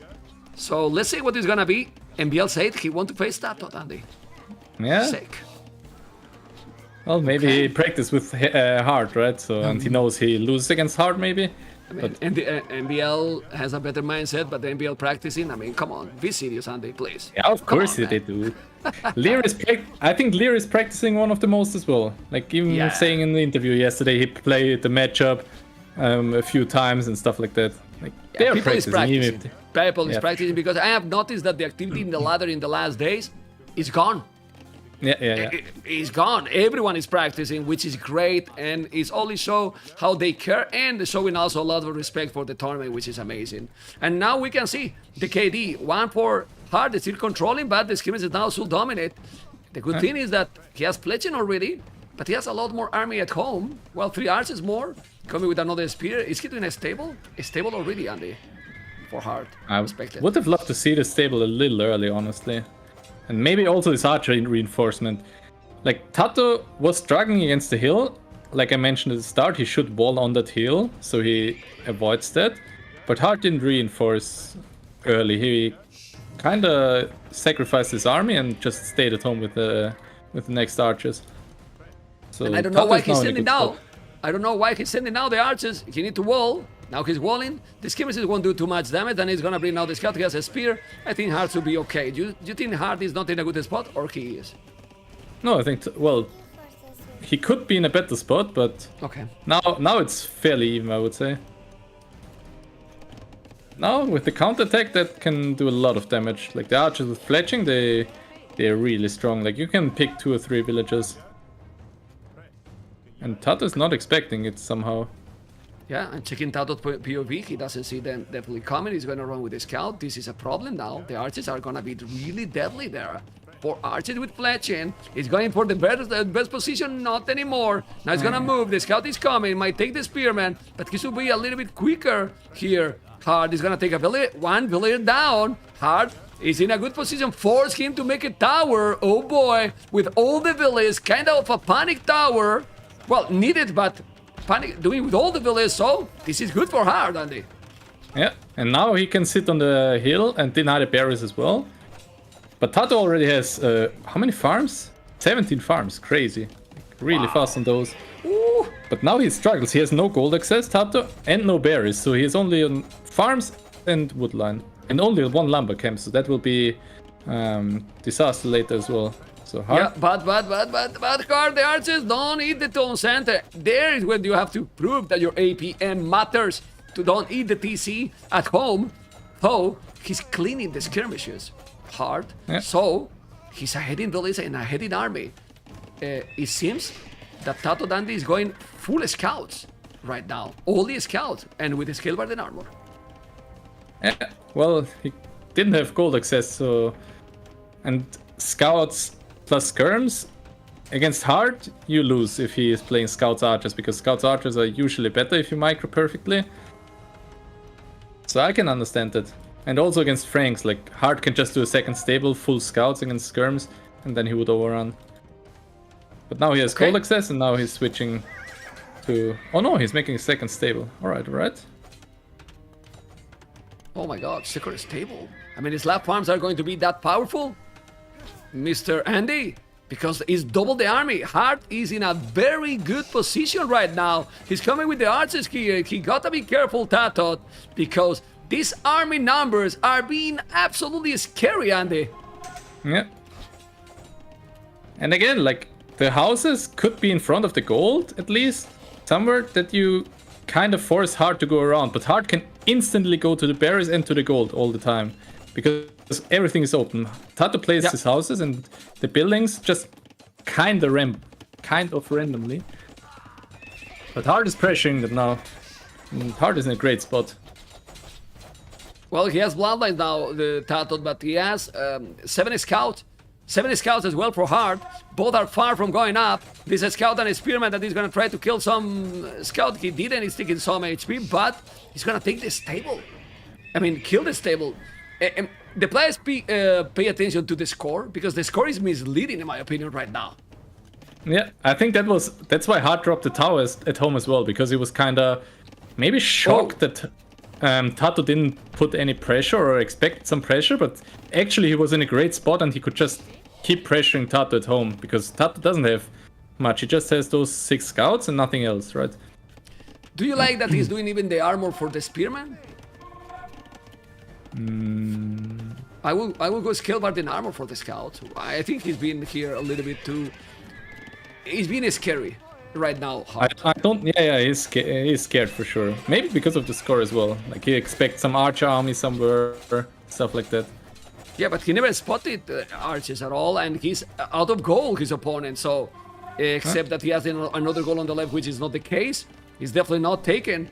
Army number for Hearttt is insane right now, Andy. Seriously, 27. What the hell? And also setting up his base perfectly for later on. On the right, he could also already wall to the edge of the map, and on the left, if you put a castle later on, like late castle age, obviously, but that's the only entry where TaToH can run in. So he's prepared for long term as well. Yeah, but this is not a good battle for Hearttt, I believe. The trade is not the best. He's losing quite some army, losing all the scouts, and now the Bloodlines is doing the job. The Spirit wasn't enough. Army numbers dropped dramatically for Hearttt. Look at the KD for TaToH, and now both flights are about to go up to castles at the same time. And honestly, that shouldn't happen. With the army advantage, he got a minute to go, Andy. Yeah, I agree, but TaToH kind of made use of his, like, making all the upgrades, right, and then looking for a good fight when Hearttt had all his spears at home. So maybe, yeah, as you said, the armor on the spears was kind of not needed. And maybe put the spears forward and wall the wood line in. Might have been a little better for Hearttt. Why is not walling the wood? Why is not walling the wood? Explain me why he's not walling the wood. The wood is still open, it's still open, it's still open, it's still open, it's still open. There's a hole, and this is a disaster. And this is a great way, again, to see a throw game. Because he was in an amazing position, and now he's losing absolutely everything. But he should have fought there. Like, all the scouts were basically 1 HP. I think he could have just fought with the villagers. And now he lost 4 wills. It's not the end of the world, but I think he could have lost only 2 or 3 if he just fought the scouts, and then he could have killed the scouts as well. So yeah, and he has army forward. HP there. He has army forward. He's not going aggressive now. He's going now. He has gold on the left. He's gonna make another tower. Is the decision, Sunday? This game is 100% about not best decision for Hearttt, and you can notice how when it's a tournament game, the nerves, the experience, the decisions matters a lot, because right now, in my opinion, that this is a game that Hearttt should be in a much better position than he is right now. Yeah. And also who you face, right? I think if Hearttt faced me there, if the name was not Chill TaToH, but freaking Andy, he would be all in my base, probably 2 towers on my gold and on both of my golds, and just kill me at 20 minutes. And he could have done the same with TaToH.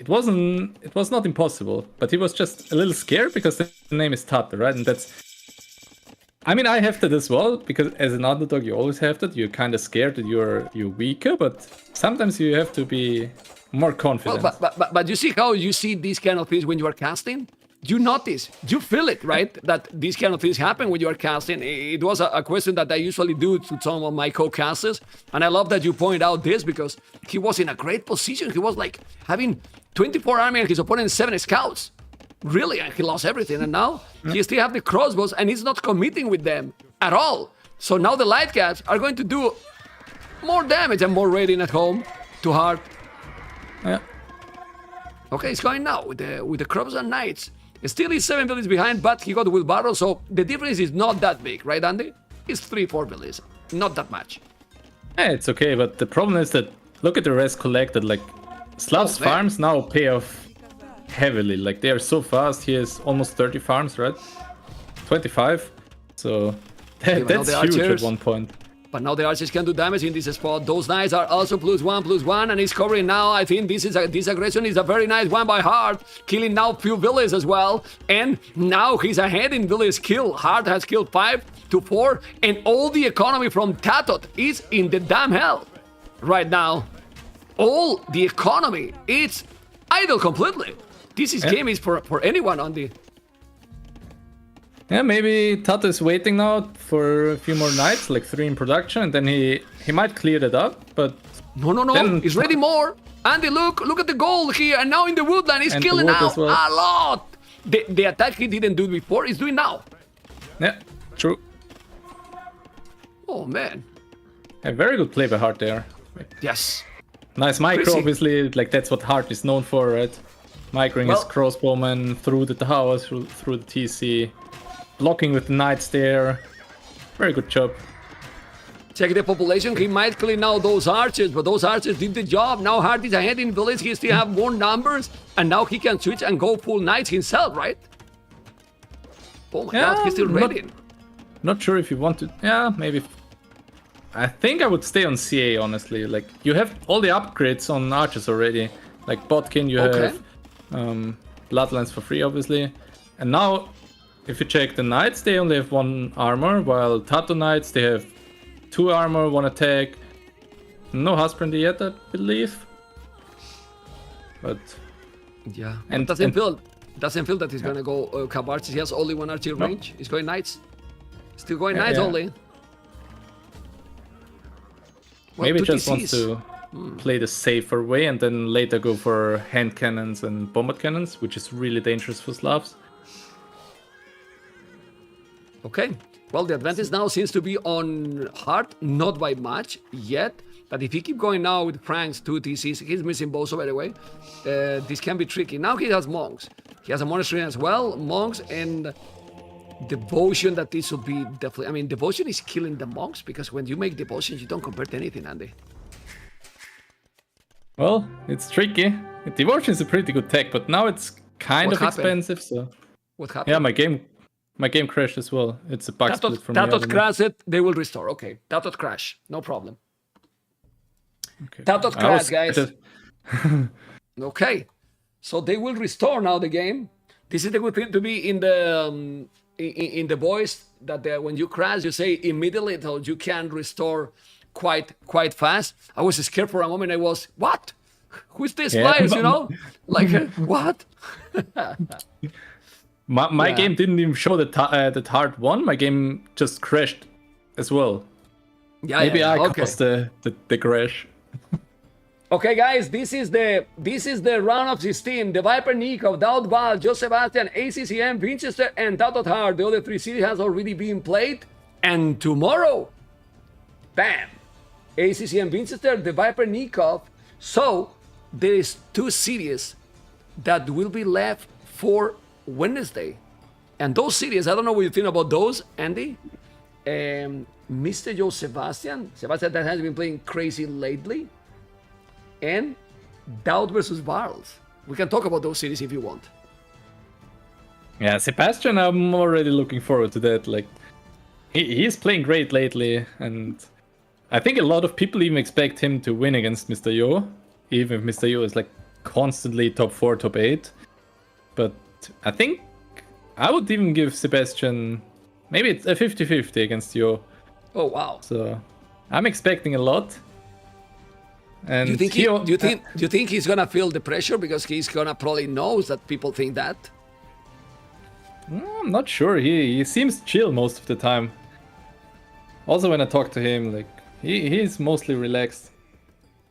And also, I think if you play the qualifiers, you kind of show your strat some time, but you get a lot of practice. And most main event players they skip and relax the time, and then they start practice too late, right? While Sebastian, he practiced for the qualifiers already, let's say 2-3 weeks. Now for the main event, 2-3 weeks. So should be a lot of practice for him, while the main event players might lack a little of practice. But that's also only my opinion. Might be different, obviously. Okay. Okay. Let's see. Then Dalton Balls, the last series. Dalton Balls. No idea. Okay. I haven't watched both sets in qualify. I haven't watched both of them in qualifiers because I kind of expected them to go through anyway. So I wasn't too let's say excited about them, but not sure what I can expect from them. Okay. And don't know who is the favorite there. We have the game is starting, the restore. We have TaToH and Hearttt in a position that is better for who. And with those crashes, I hope that the restore is going to be in a position that TaToH didn't lose anything, you know? Because we never know, right? What happened in those crashes, right? But it should be fine because they are with the admin, you know? And that's what makes the you know, the advantage there, because you can solve as quick as possible. As you can see, guys, they are about to restore. This is with the 2 minutes spec delay, because I know that they started already. It's only 57 seconds. And it was looking a close game, but back and forth at the point they restore, Andy, Hearttt with advantage, right? Yeah, Hearttt with advantage, and he's playing pretty good so far. A little nervous, a little scared, but not too many great mistakes. Maybe a little when he did the wood line, he didn't fight with the villagers, in my opinion. Should have, or maybe wall it first, like you said, quick wall. But besides that, was a clean one. Clean build up, good uptime, good macro. Okay. TaToH the slap, hard pranks. I mean, I just love close series. I don't know that you don't want to hear this, but I invite you. I invite you to co-cast here, and I want to see your face because I felt proud of you yesterday. Thank you, man. And you know me in real life, and you know that I'm very straight always, and then I always say the good and the bad things, right? You know me, so yeah, I know you. Let's keep going. TaToH slaps hard pranks, and this is the game restore, and you can see the population, guys. 47 villages, 53 Hearttt with Will Barrow, Andy. That is starting to be some economy lead, right? Well, yeah, but wheelbarrow. But on the other hand, like TaToH has a faster working farm, so I think it's kind of even right now. Maybe slight advantage for Hearttt. Yeah, army. But that's is all very the thing. important. Like, yeah, go on. Sorry. Franks was last pick for Hearttt, so if he wins with that Civ, he might be really happy already. And that's why I didn't understand this last pick that early as well. Well, but I think Franks is slightly better. Yeah, honestly, Frank's last pick is also tricky. Like Frank's in some maps is amazing. So having like a last pick is insane to have that last pick, right? That's true. Even on this Kavazan version, I think since you can go up with the dog or build the dog anyway with any Civ, you don't need to be Persia to go instant for the dog. I think Franks can be really good on Kavazan as well, with like the middle berries. Okay, let's go with some wild prediction. Look at the stone he has hard right now. Castle at home, castle forward. Castle left to his monastery just to deny that entry. And I would love to see and I would love to see a wall on the right side to the edge of the map. So he is just completely safe there and he can farm.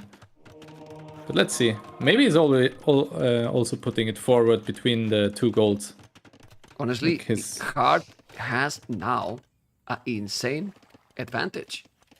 a really, really good advantage. Don't know what you think. Looking pretty good. And TaToH is sitting at home with his army. He might have a better army because of the upgrades right now, but he's just sitting at home because he expects Hearttt to pressure. Well, Hearttt is actually just booming. So, looking good for Hearttt.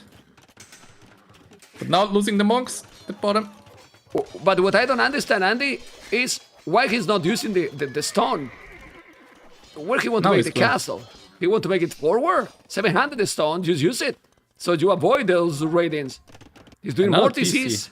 TC number 4. Ooh, he trapped those knights. I don't dislike that. Yeah, but he trapped his own 2 villages. Or didn't he? No, he didn't lose a villager, right? That's nice. Yeah, let's put the colors right away. It was yellow and purple. I forgot to change, yes. Let's put yellow TaToH Hearttt as purple. Otherwise, we will get confused with the series. Remind me that, Andy, if I forget in the next games, okay? I'm watching my own game. Yeah, I have your I know, screen I on know. the second. I It's know. fine. But that's the thing. If I play those tournaments, especially those decisions where you put your castle. It's so tricky. So you mostly delay it a lot. Like, do you put it on the bottom? Do you put it on top? You kind of wait till you keep thinking about it, and then at one point, oh, let's put it there. Maybe it's late later, right? But Yeah. It's broken the farms, man, because with 20 villages more and wheelbarrow, he still have more resources collected TaToH, which is something true, that is hard to explain, you know, hard to really explain. But still, in the long run, it shouldn't be a note. Having the farms is great, but the now great Frank battle for position TaToH. clear. This battle, man. This battle. Come on. Hearttt, where's the castle, man? 800 stone, Andy. I don't understand this gameplay, honestly. Now the snowball can be real. 15 knights, 4 light caps. 5 knights, 4 light caps. And now he's doing the castle okay on the right side. But he has to heal them up. The all of his army is low, so he has to go back and heal them up. So Hearttt has some time to relax, I guess. Now, why you don't put it on the hill? I think it's possible to put it on the hill next to the golds. Yeah, you defend both goals also. A little bit forward. Yeah, exactly. He's being a little bit scared in that situation. Doing now another monastery. Did he make devotion? I think one did Don't think devotion. so. I don't remember one. It was. Can I check in game? I'll check. Don't remember. Slavs. I'm missing devotion, or it's not there, or I'm TaToH has devotion. TaToH has devotion, right? Okay, he's raiding a little bit more. More army for TaToH, but the boom different now from Hearttt. It's crazy. 94 village 68. So the longer the game goes, and also Frank, that in my opinion, in late game is better than a Slav. It's gonna make the difference or not? Because a guy in the score make Hearttt think that he's in a bad position probably, which is not, at least economically talking. But in military numbers, the raid can be real, and TaToH is raiding now. Andy, what's happening here? This game can go either way still, I guess. If you get 1-2 good raids in this game, you can swing the whole game around. And TaToH keeps migrating the monks out. He killed already 4 monks, which is huge. And Hearttt is still... Hearttt seems confident now, just booming, doesn't do too much army. Yeah, look at in the last 2 minutes, Andy, and now he's 1k resources collected more hard. Like the economy now should explode for him, really. It should, but army numbers is scary. Doing the +2 attack, I think TaToH knows exactly what's going on. He knows I have the army numbers, but I'm behind with the economy. He did the thesis much later, but as you mentioned, with this amount of army he has, he can now kill a lot. But Hearttt could do a second castle, and with 2 castles, he shouldn't have a problem. Is he doing the castle? No, he's not doing. So You still need ballistics on them, not like Leary yesterday, right? yeah. Okay. Yeah, but TaToH knows, like, he spotted all 4 TCs surrounded by farms, so that means those TCs exist for a while, because usually you don't instantly drop the farms. So he knows that Hearttt has a really good boom. But look at Hearttt now. He's spamming knights forever. He has now more knights. Crazy. That's thanks to the economy he has. 4 stables, but the knights missing upgrades. And they should do the upgrades now, right? He has only +1/+1. I would do the second attack upgrade because it's slightly cheaper and you can also raid with that. You don't really need the armor, I believe. Like, it's only 1 armor, doesn't matter too much in a knight versus knight battle. University probably to do the ballistic. Population is still going bigger and bigger advantage for Hearttt. This is crazy, man. How he's still getting raided. Look at the Echo KD. Hearttt has lost 17 villages. And it's still he's 20 taking- villages ahead. He's taking terrible fights. Also the KD, not only the Eco KD, like 62 to God. 37.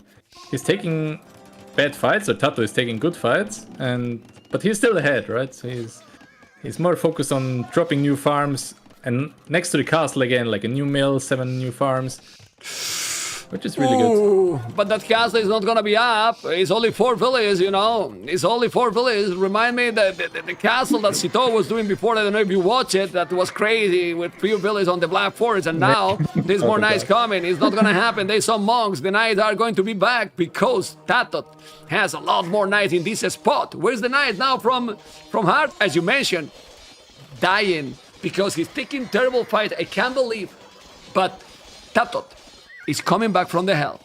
Andy. Yeah.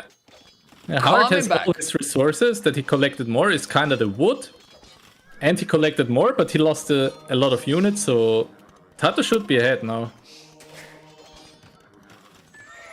Yeah, he's crazy.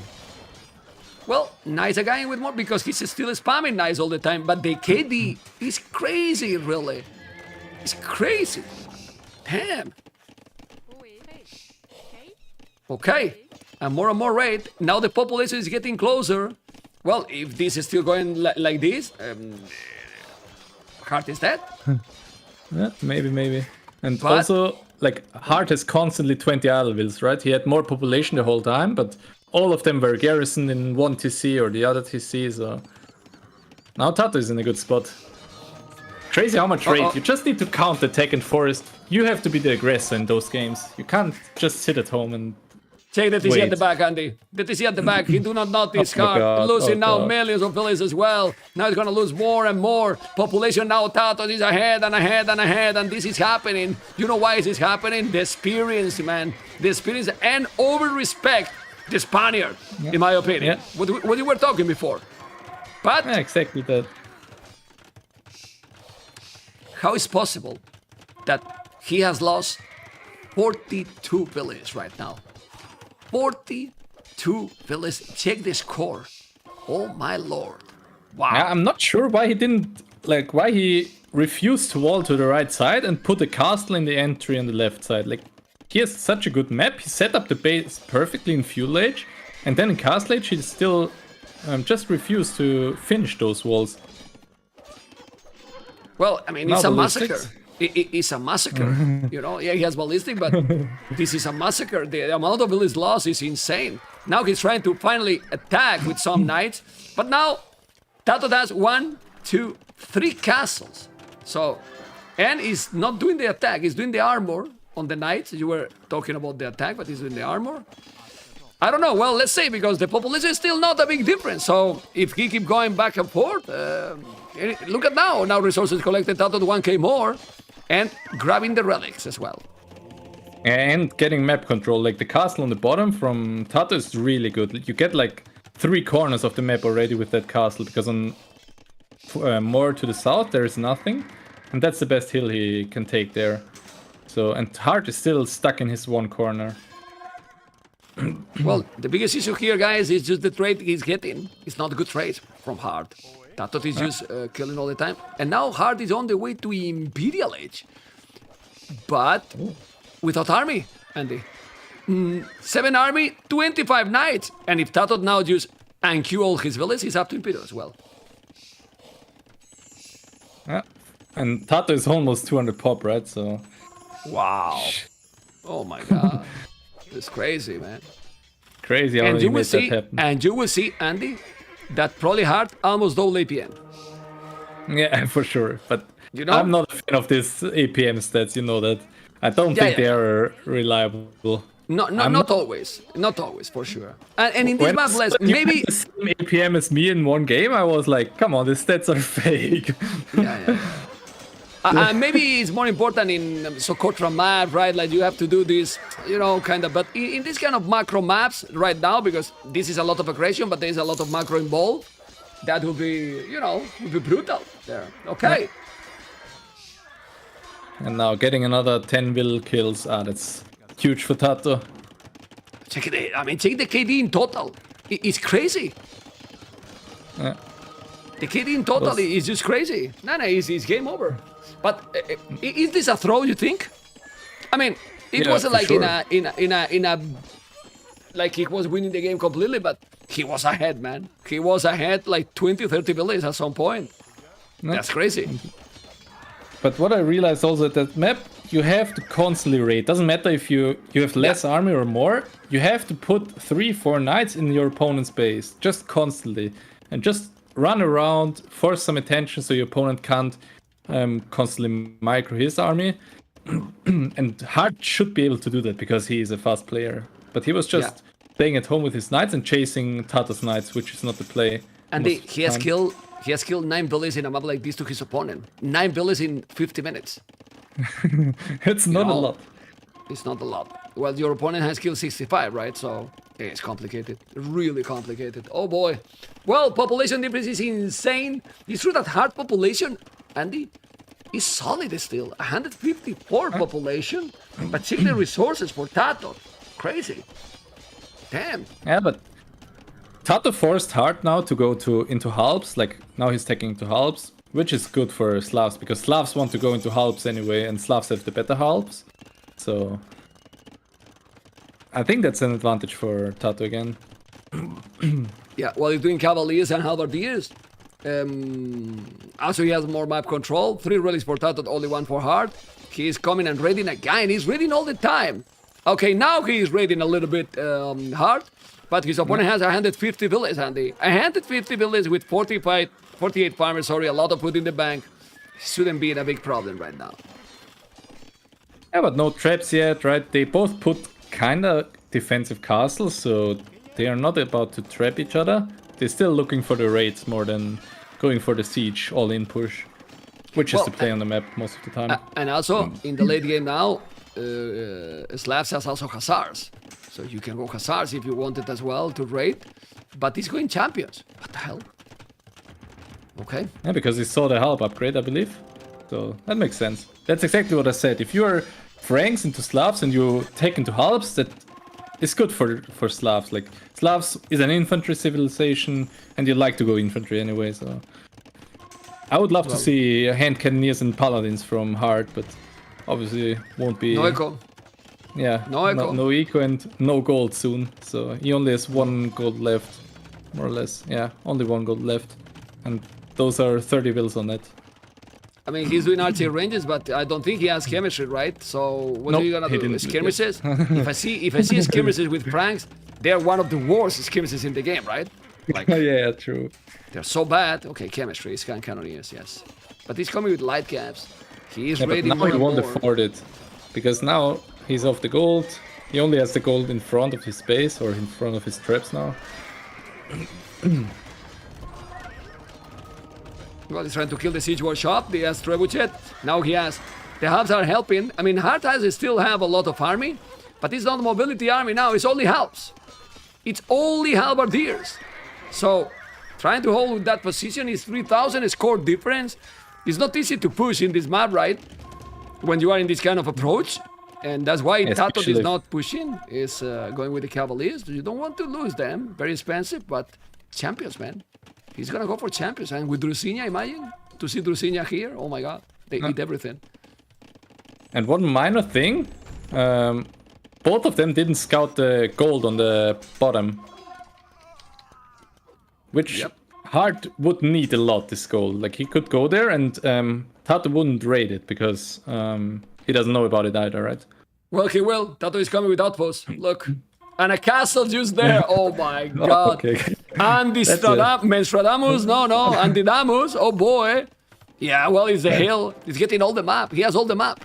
He has all the map right now. The unique tech for cheaper castles or stone transfer. And Drusinia, man. So. Look at the upgrades, man. Now as well. Yeah. Drusinia, all the upgrades, champions. Well, Hearttt is still good population, but I don't know. Let's see. He's doing hand cannoneers.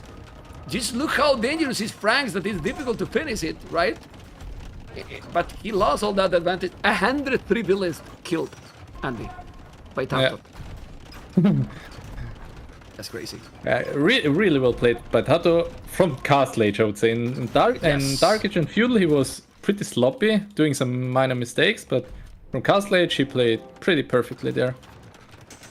And if you check the castle position, all of his castles are on the hill, so they take a long time till they fall. If they do, because they are not falling, right? They probably won't fall this game. Yeah, they are not. Well, one bomber cannon there. Still hard. Impressive that he still have this population, Andy. Look at his population, Andy. Which is also crazy, right? He's still almost in 200 pop, Andy. How is but possible? only Halps and Wills, that's the problem for him. Like, Yeah. Halps and Wills don't achieve too much. And look at Yeah. TaToH, he's not even packing his traps and going forward, he just stays there with the traps. He knows he doesn't need to push. He has the whole map, he can just relax and play the late game. Heavy I mean, seriously?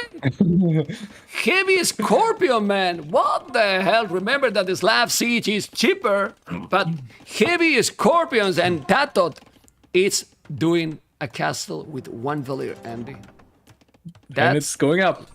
That should be bannable, right? We should ban that for disrespectful castle. Behavior, yeah, right. Okay, man. Okay. Well, brutal gameplay. TaToH and Hearttt still 200 population too. But as you mentioned, only halves. Well, 10 hand cannoneers, no bomber cannons outside yet. And kinda surrounded, right? Because he's not corner anymore. It's like he's around him all over. Yeah. And long term, Slavs have better farms, better halps, better hussar, and equal skirms. So all the trash is at least same or better. So TaToH is super confident and he doesn't care to play a 2-hour game here. And check the champions he has right now and the champions he has in the queue.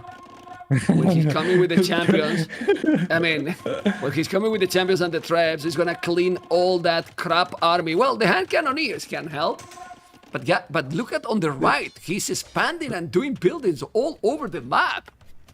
What's going on? Damn. I wonder why he's so afraid to push, or he maybe just thinks like, oh, let's do a little, maybe it sounds toxic, but a little warm up or getting a little more used to tournament feelings. Stuff like that. Yeah. Well, it's game over for sure, and it will be. TaToH in the super late game is a crazy player, Andy. I think he's better the longer the game goes, you know? Yeah, for sure. He was also really good in deathmatch. Like, he was always top 4, top 8 there.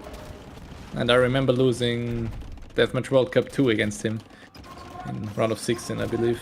So he's a solid player in late game. Yeah, GG guys, Game GG. over. TaToH with the domination, and as we were talking, APM 111, 76, not double, but you know, a lot higher. But well, TaToH played better from middle castle age, and there was a drop, but there is a moment that economy population. Just look here, like Hearttt was ahead 30 villages, man. Yeah. In minute 37. He stopped That's trading, crazy. he stopped making army, he just tried, I only boom, but that's only possible if you're really full vault or have castles at home. And at that point, he didn't have the castles yet. So, Yeah. kind of throw, but... Great play there by him, you know. And well, that was his last versus Franks. And Andy, you take over the channel for a couple of minutes. I will put you in the screen. Well, I have to come back. You take over. I'll come back as well. No, you stay. No, stop it, man. You know I hate that. Why would you do that to me? Guys, I'm here alone. Help me. Tell joke. I don't know any jokes. I'm really bad at telling jokes. Servus. I love you, chat. I read all of you all the time. So funny to read chat. I hope you enjoy the tournament. Like, it's really fun not only to play but also to cast and watch from my point of view. Like I've been watching a lot. I think it's one of the best tournaments for sure. Explain how you lost yesterday. Small mistakes, right? Small mistakes that change the games on that level. What are your biggest surprises so far in the tournament? There haven't been too many games yet, right? But from qualifiers, not sure. I don't think there were any big surprises yet. Probably the biggest surprise was that I took 3 games from Leary. For the most of the viewers, at least. My goodness. Why did you not win? Ask me easier questions, man. But I think I played... Like the qualifiers, I think I did a decent job. And now against Leary, the games I won, I feel like I played pretty well. Yeah, member, I see you. Don't pretend. Okay. I will play an ad, guys. I will play an ad, and we keep going, guys. Kawasan, Georgians versus Byzantines. Andy, Georgians versus Byzantines. Georgians Byzantines. Thank you for the sulky. Tricky one. Did I expect Georgians from TaToH? What is TaToH Civ for Arabia then? Is it Khmer? Or Malins maybe? Malins can be good. No, Malins for Nomad. Should be Khmer for Arabia. Or Ethiopians. Yeah, or Ethiopians. Could be. True. Okay. Well, don't forget, guys, people on YouTube, that it helps a lot. We have a lot of viewers on YouTube. Andy, over 1,200 viewers on YouTube. We have here 4,000 viewers on Twitch. I didn't even notice. What the hell? So we have basically... That's my community, man. They all came because of me. You have 3,000 followers, but it's all your community. Okay. Sorry, Andy. I love to troll you, man. I love to troll you, man. Anyway, guys, let's keep going. Game number 2. And now we're going to have... well, a map that I always prefer Byzantines. It's almost all matchup. But what has TaToH prepared here with Georgians? Do you prefer here Georgians in a map like this? I think Georgians is top 3 on any map that Really? is either full open or hybrid. So I think Georgians has still the slight edge, but Byzantines is really good, obviously, as well. But can you explain why is that a strong Georgians to people that don't know a lot about the game? Well, with Georgians, you already start with a mule card, so they don't need to build a lumber camp at start. You can instantly go for a dock, you can instantly build a fishing ship, and or you can also put all on food, right, and go up as soon as possible. So you have an advantage from early feudal on. And also in feudal age onwards, your cavalry regenerates HP, which is really helpful if you just trade short. And going to scouts can be deadly then. But scouts against Byzantines is kind of awkward, maybe? Scarface! Nice, man! Thank you, man! Always amazing. What happened there to the scout of TaToH? That was a disaster. He traded HP with the Vil. He was trying to, then the scout arrived. He was trying to kill, then he went away. He was trying to block a little bit. But it's okay, because as you mentioned, he will push now the Diaz, and that scout will regenerate from feudal, right? Yeah, exactly. In Dark Age, it would be a little OP. They would go to lumber, like to the lumberjacks, hit them all the time and regenerate. I think that would be a little overtuned. Yeah, it would be crazy, man. It's like when Paul's got the abilities that regenerate also in Dark Age, right? Those bullets. Yeah, that was crazy, nice. Man. Yeah, you, because you are a clown that love to do the build fight all the time and kill me when we play BF, right? Yeah. I love you too. Okay, the mule card, and it's going to go up 20 population as you talking. It's so fast. Wow. And I mean, Hearttt will only be like 30 seconds later, but still, that on such a map, if you get out the first fire galleys or 2 fire galleys before your opponent gets a single one, you kind of take over the lake. So that's it looks like a small advantage, but it's actually a really big advantage on those hybrid maps if you're up. Oh, TaToH is gonna Faster. wall that village. TaToH is gonna wall that village in, so then he cannot repair the fish.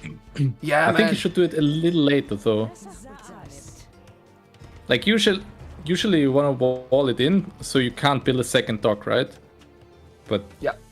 maybe the timing is fine. Now Hearttt should send a second, which he's doing already. Very nice reaction by Hearttt. He's sending a second build from home. Okay. And remember, guys, that the fire galleys from Byzantines 25% attack faster. That's crazy. But then he's not doing a. Oh, TaToH is not doing a second dock. I thought he was going to make a second dock, which he's not doing. He's going for the barrack and he will go scouts, right? Or archery range. Yeah. No, scouts, I believe. He's not on gold yet, so Forward villages. Ooh. that's very interesting. And also maybe because he walled in the Will, he doesn't expect the second dock from Hearttt. But Hearttt, as I mentioned, he had the perfect reaction there. Just going for the villager instantly and building the second dock.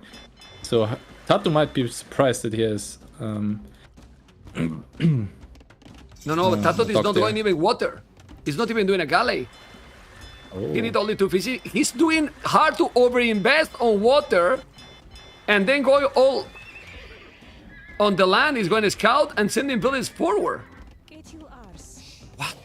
But he didn't scout him, right? Like, Hearttt has all his resources in the back. He's... No, he did. He knows. TaToH knows now, yeah. No, he's going mill. He's going mill. He's ignoring the water because he feels that the water is going to be probably eventually lost with Byzantines. Well, maybe, yeah, but I think with the advantage, like with the uptime, you can win water.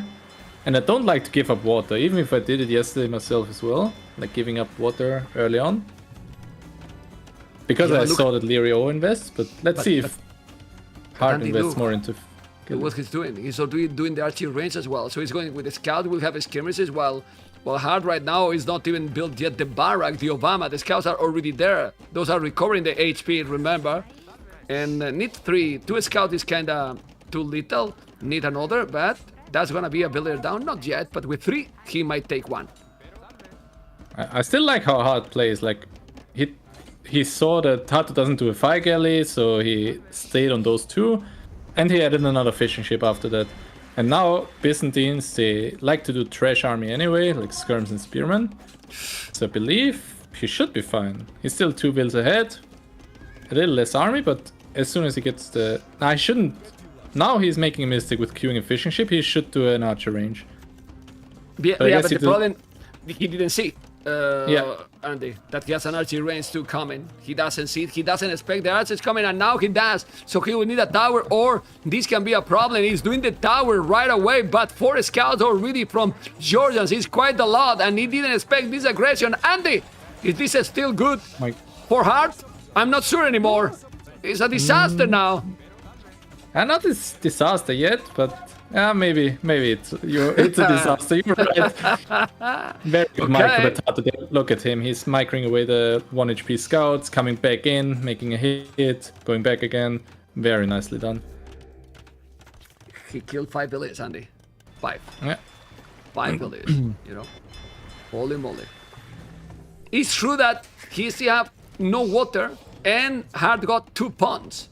That can be very powerful, you know. You might recover the echo from there, but he's still without an archery range. So how are you gonna stop now scout and archers with fletching already? It's Not easy. gonna be impossible, I guess. The main problem for Hearttt was that he was patrolling his scout on the right lake.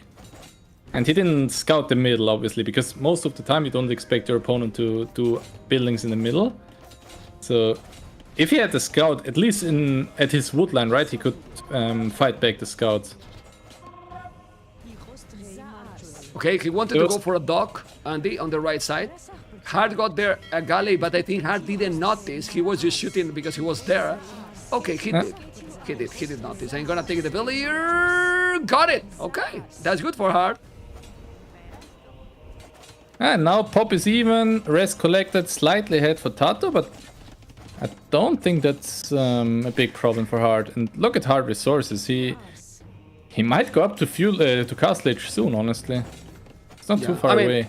I mean, Fish is powerful and he's extra population, so he killed 5 villages, but he still have 5 fishy chips, so he's 4 villages behind. 5 fishy chips, so he's even. But the good thing that TaToH is doing is that he keep coming, and no goal access for Hearttt right now. No goal That's access. a problem. Maybe Hearttt needs a stable even. I mean, he has collected a lot enough gold already to click up at least. And now he spots the dock at the right side. Okay. Or at least he might not. now Andy is starting to invest in the skirms. He's doing the fletching, and that's gonna make that his uptime gonna be delayed. And if he's up to castle is slower than TaToH, a problem, a real one. Yeah, especially because TaToH is already taking control of the middle hill. And with Georgians, the good thing about Georgians is you put a monastery there in the middle of the hill, and the wheels are working so fast, and you get the relic instantly as well. Oh, and he's taking the pawn on the right. Double dog, take the village with those archers. Is another village down. Resources, as you see, is okay.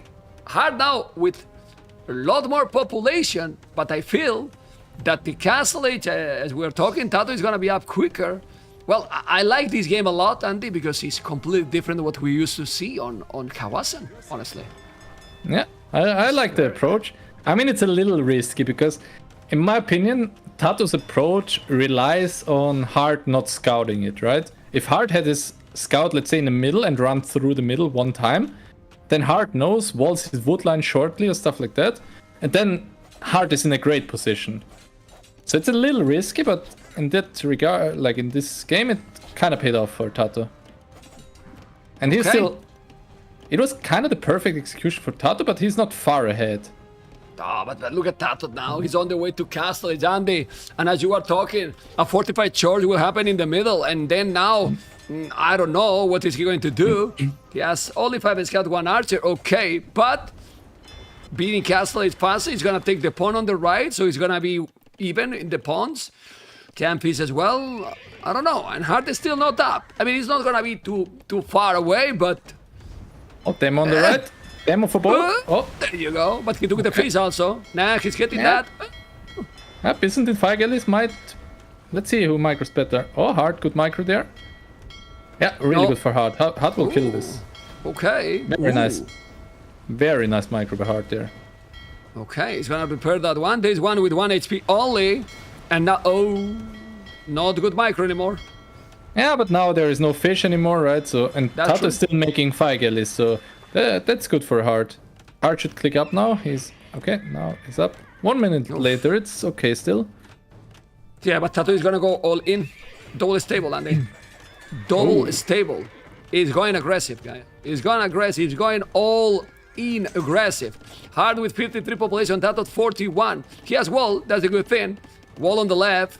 So remember that camels so cheap from Byzantine. So cheap. But still a minute and a half away from Castle Age. So it's not an oath, Andy. Well, let's see if TaToH can make use of it, right? Still Byzantines, the buildings are have more HP, so it's not that easy to push a Byzantines, even if you have an advantage, even if it goes siege. And look at the church already, as we mentioned. Church and then a TC next to it probably, and then the eco will thrive for TaToH. Double stable from Hearttt now. Explain why the economy with the charge and a TC there can go crazy for the viewers, because many people don't know, and I think it's good that we explain some stuff. Oh, your screen doesn't even show the range. Like, the monastery has a range, a circle around, so in that radius... Now you see. Is that the range, right? Yeah, and in that range, all the villas are working 10% faster. So if you make a TC there, imagine, right? Exactly. Crazy. A lot of food income. Yeah, pretty good. Look at the market. Okay. And he's not really all inning, right? He did double stale, but yeah. only 2 knights, and not even I think like Hearttt is still in a good spot. I like Heartt's spot still. Well, but he need to camels. save those fishy ships on the left, right? That's the advantage he has. Well, it's 1 village difference only at the end. Only 1 village difference. Yeah. But I think I prefer Byzantines long term, right? I think Byzantines are. If you get a castle at some point on the hill in the middle, like first camel aggression with skirms, camel skirms, take the hill and then make a castle, and then beat Georgians to imp, I think you can make it happen. And also, Yeah, well- TaToH is not walled at home, while Hearttt is fully walled and can go for counterattacks. I think he should go already. Like he has 5 camels, 2 scouts. He should just go forward. He doesn't need to Yes, save them. Andy, but you saw how many counterattacks he did in the previous game. It's happening Yeah, similar situation to the previous game. And this is what MbL did great in this map in the previous series. He said, oh, I will ignore the middle. I'm going to counterattack his base. And he sent army on the left, army on the right, and he destroyed like this Sitaux, his opponent. So let's see what's going to happen. We see here now the monks. Okay, you got to be careful. And the camels? I don't like that engagement by Hearttt. He It's gets a the bad first one. monk, but yeah, losing 2 camels there to convert. And the charge is there. I don't know if he should put the village on inside. The charges don't help a lot, but now he's taking. No. Now he's taking a lot here, Hearttt. He should go back. Oh my god. Look at the microbite by TaToH. What? It's killing everything with the light caps. With forging and then a couple of camels. I mean, that was a better trade for TaToH, no? What do you think? I think it was fairly even because like Okay. camels are cheaper for Byzantines, right? So True. it was okay for both. I think could have gone worse for either of them. Wow, but so close game now. But I still believe, like, since Hearttt is full walled, just counterattack and try to make something happen in your opponent's base. But that's Never the going. Never going. that's the amount of respect, not disrespect, too much respect that he has just look, from. Andy, I am on Hearttt point of view, and if you check Yeah. in the stream, look how he has explored TaToH base. Yeah, exactly. Never. Like, Only the front. nothing. Never at the back. Nothing. Nothing. Does Well, he TaToH, doesn't even know where everything. his gold is, right? Yeah, He doesn't know where is the other resources or even the stone. Nothing. Yeah, and the gold didn't explore anything at all. He never attacked. Now he's coming for the first time. Okay. Let's see. And it's funny if you're a or if you're a pro player or semi-pro, and if you play those people a lot, you know that they play way different against yourself. Like Hearttt against me, he would never sit in his base, like never ever. That's just how different people are and how different they play against different people, right? Okay, still going, but those camels has +1 armor only. Now he's going away. He has more army. You need to be careful. Well, okay. Definitely doesn't have the army to counter this, as you can see, and he's going back away. And now TaToH is doing the transition I was expecting. When he gets some economy going, 3 TCs, double barracks, so he's gonna go full pikes. Yeah. And now devotion. good choice. Also. Well, TaToH economy now is gonna start to explode with all those charge. Look. 4 at this. barracks. What the hell? 4 barracks or 3? No, 3. 4. 1, 2, 3, 4 barracks. Oh, no, that's a church. No, sorry. No, it's a church. It's another church. Yeah. Yeah, That so church it is was- not nice because the woodland is already gone. I don't like it too much. Okay. But Well, but if you check, he doesn't have another wood line. He need to go to the right side right now. yeah, he's I would put converted it on the fish right shit. side, between the stone and the woodland probably, because you can move the mule cuts anyway. Doesn't cost you too much. Is the score when you are playing? Because now we are watching, and the population is not a big difference. But look at the score. Is that affect you when you are playing, Andy? Yeah, for It's sure. a- And It's, I don't like it. Like, I think military gives a little too much value, score-wise, and economy a little too less. So, and exploration as well. I think exploration score should be nerfed a little. Like exploration, if you explored the whole map and your opponent didn't, you're instantly 400 score ahead. So, well, the auto scout. You know, you can explore now all the time too. exactly. It's a little tricky, and sometimes you're nervous because of that. I'm not a big fan, but you sometimes need it for clicking up to Imperial. You know your opponent. You have to. It's part of the game, right? Yeah. Okay, well, there is now a very similar population, but TaToH has now, in my opinion, I don't know what you think, better army composition, because with that army, he can counter definitely what Hearttt has. And Hearttt cannot raid. It's not raiding at all, and little by little, it's going more forward. And TaToH is with 12 villages on a stone, Andy. 12 villages on a stone, and we know what that means, right? Yeah, especially because of the middle. The middle is crucial on this map. You don't want to go around the base all the time, and because your opponent, if you go around, at the moment you go around, your opponent can straight attack your base. So you kind of want control over the middle, and it's pretty hard to. And he has right now 15 villages on berries. Those are taking food for free. Let's say you don't make farms. You know, and berries in total has right now 11,000 food. Yeah. 11K food there, you know. 11K food. That's crazy. Anyway, let's see now what's gonna happen. There is some monks, they did devotion, but TaToH is still coming with more army and more army. Don't you feel that is different civilization, but kinda similar gameplay with the previous game? Yeah. It's true that. Like Hearttt was, again in early Castle Age, a little ahead in population. Stayed at home. TaToH kinda caught up in Boom. Kinda got the map control, and it plays out similarly. That's for sure. Oh man, he's gonna take everything here now with the knights and the pikes. Knights and the pikes, the army numbers are going down from Hearttt. I mean, the camels are cheaper, but the pikes are doing the job. Why not doing pikes yourself as well? But look at the score difference, and now the castle on his face. TaToH has so much experience, Andy, and that matters, man. That matters a lot. You can have the mechanics, but TaToH is playing absolutely amazing in this game, honestly. Really That's good. true.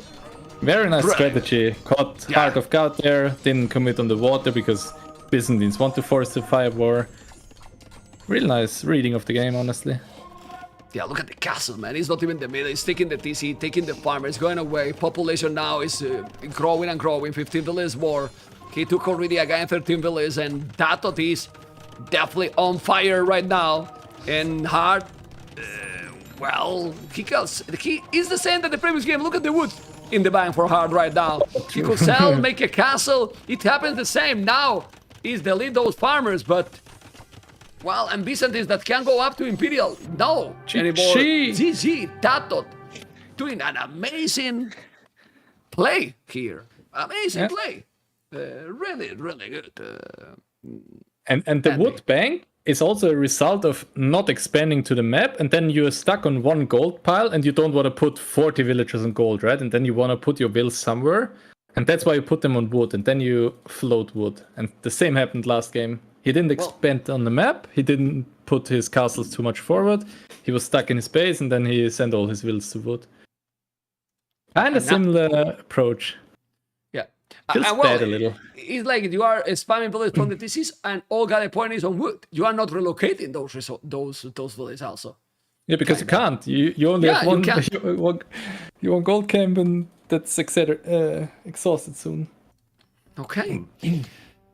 TaToH playing really amazing. I believe that we shall see now probably Arabia. Yeah. Yes. And that should be a good one now for Hearttt. I believe, like Georgians against Khmer, I believe, should be a good matchup. Oh my lord. So I think Hearttt shouldn't give up that set yet. Yeah. Because I mean, it's a best of 7, you know, like... you know that there's some maps that at this level you're gonna lose, right? So you're gonna win against TaToH 4-0. TaToH need to have a really bad day. And you still have good civs left, right? So just be confident in yourself. So the question is, where does Hearttt... I'm still a little... maybe he just picked Hindustani to take away the count of Georgians, honestly. I don't think... Like, Hindustani was his first pick, right? Like, after the hidden picks. Mm-hmm. But I don't see it being used on any map, honestly. I mean... Like, I see Koreans for Nomad, I see Burgundians for Arena, Georgians for Arabia, Italians for Pacific Islands, and Alpine, I think Lithuanians is slightly better than Hindustani, so... I think... I saw the civilizations. Like, they launched it, but they have a comeback. Okay, TaToH pick a wrong sieve. Okay. Will he use that advantage? There is a rule, right? If you pick a wrong sieve. They rehost, but I don't know. They What's the rule? Do you know? I believe that You can- yeah, but I don't think it's gonna happen anything because they are own boys. You know, he picked a civilization that he don't have. Like probably you okay. know that sometimes the game also get bugged. You know, because I saw Tatars there and he didn't pick Tatars. You know, so Okay. yeah. So let's see what We is see what it's Arabia? gonna be. Yeah, it's Which map? Arabia. It's Arabia. Okay. It So is George is Khmer, I Arabia. believe. It's let's see. Arabia, and I think it was Georgians, so might be Georgians and Khmer then, as you mentioned. Let's see. Maybe Romans, but I don't think Romans is necessarily good against.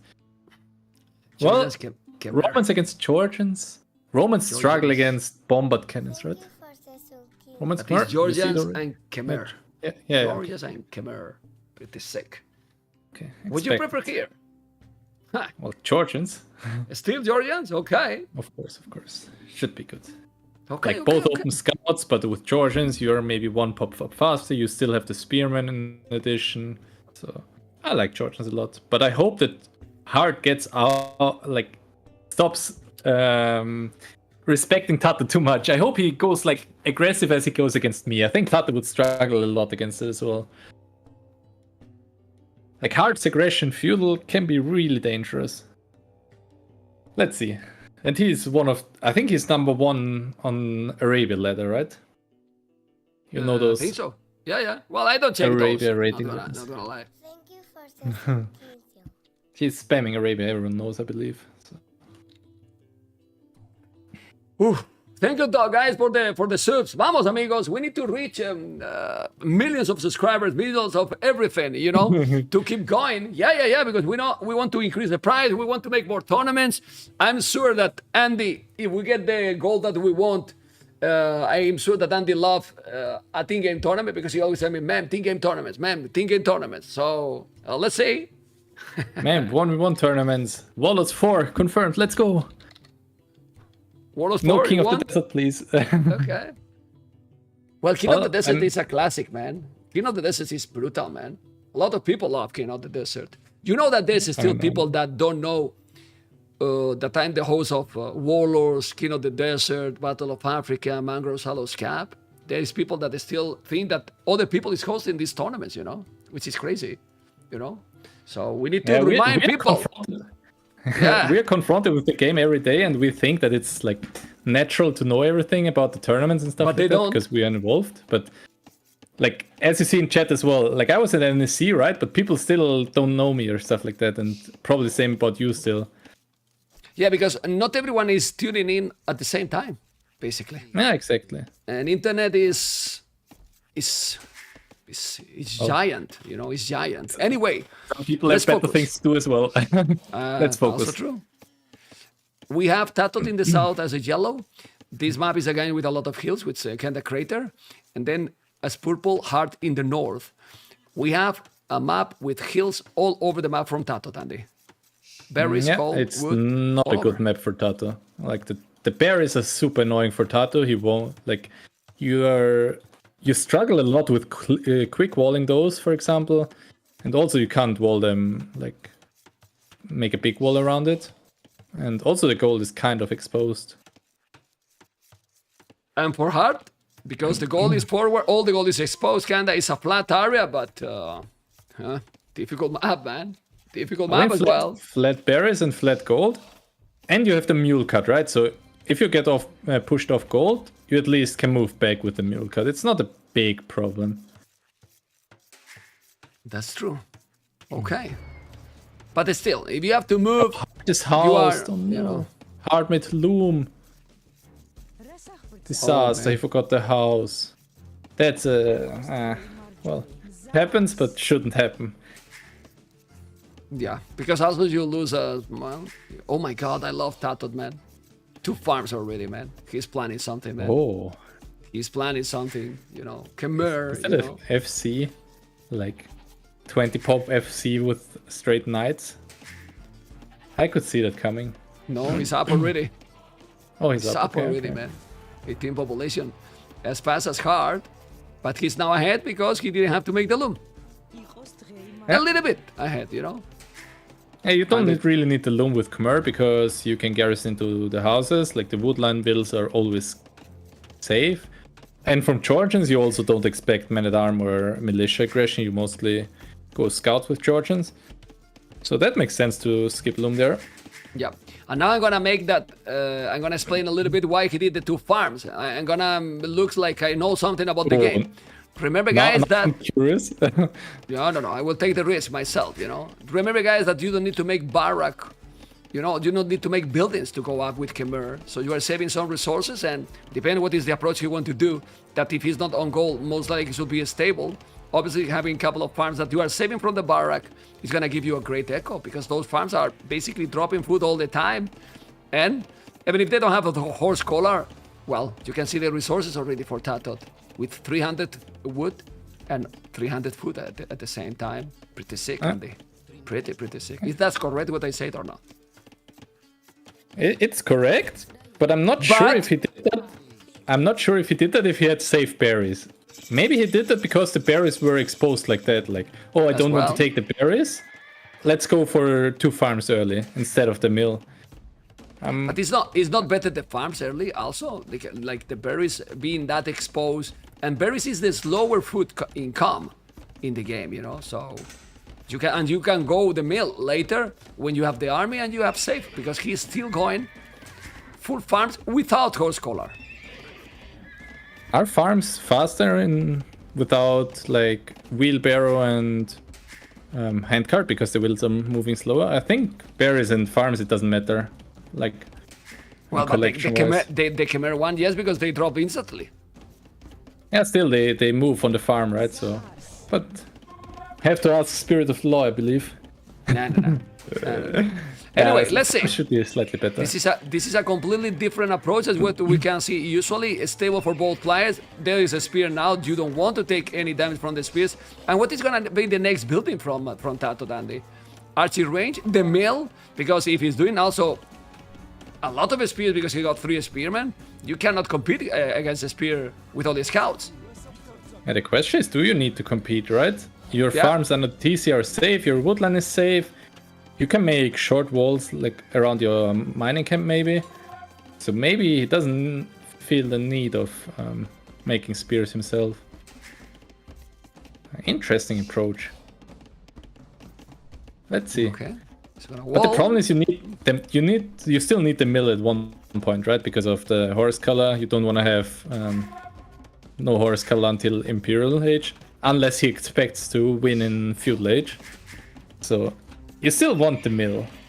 Well, that's why I wouldn't do it like that. He's still spamming scouts. Like he's not stopping doing. He has already 4 on the field, and then he has 2 more on the stable already. He's hard housed again. House it again? Yeah, he made Town Watch now.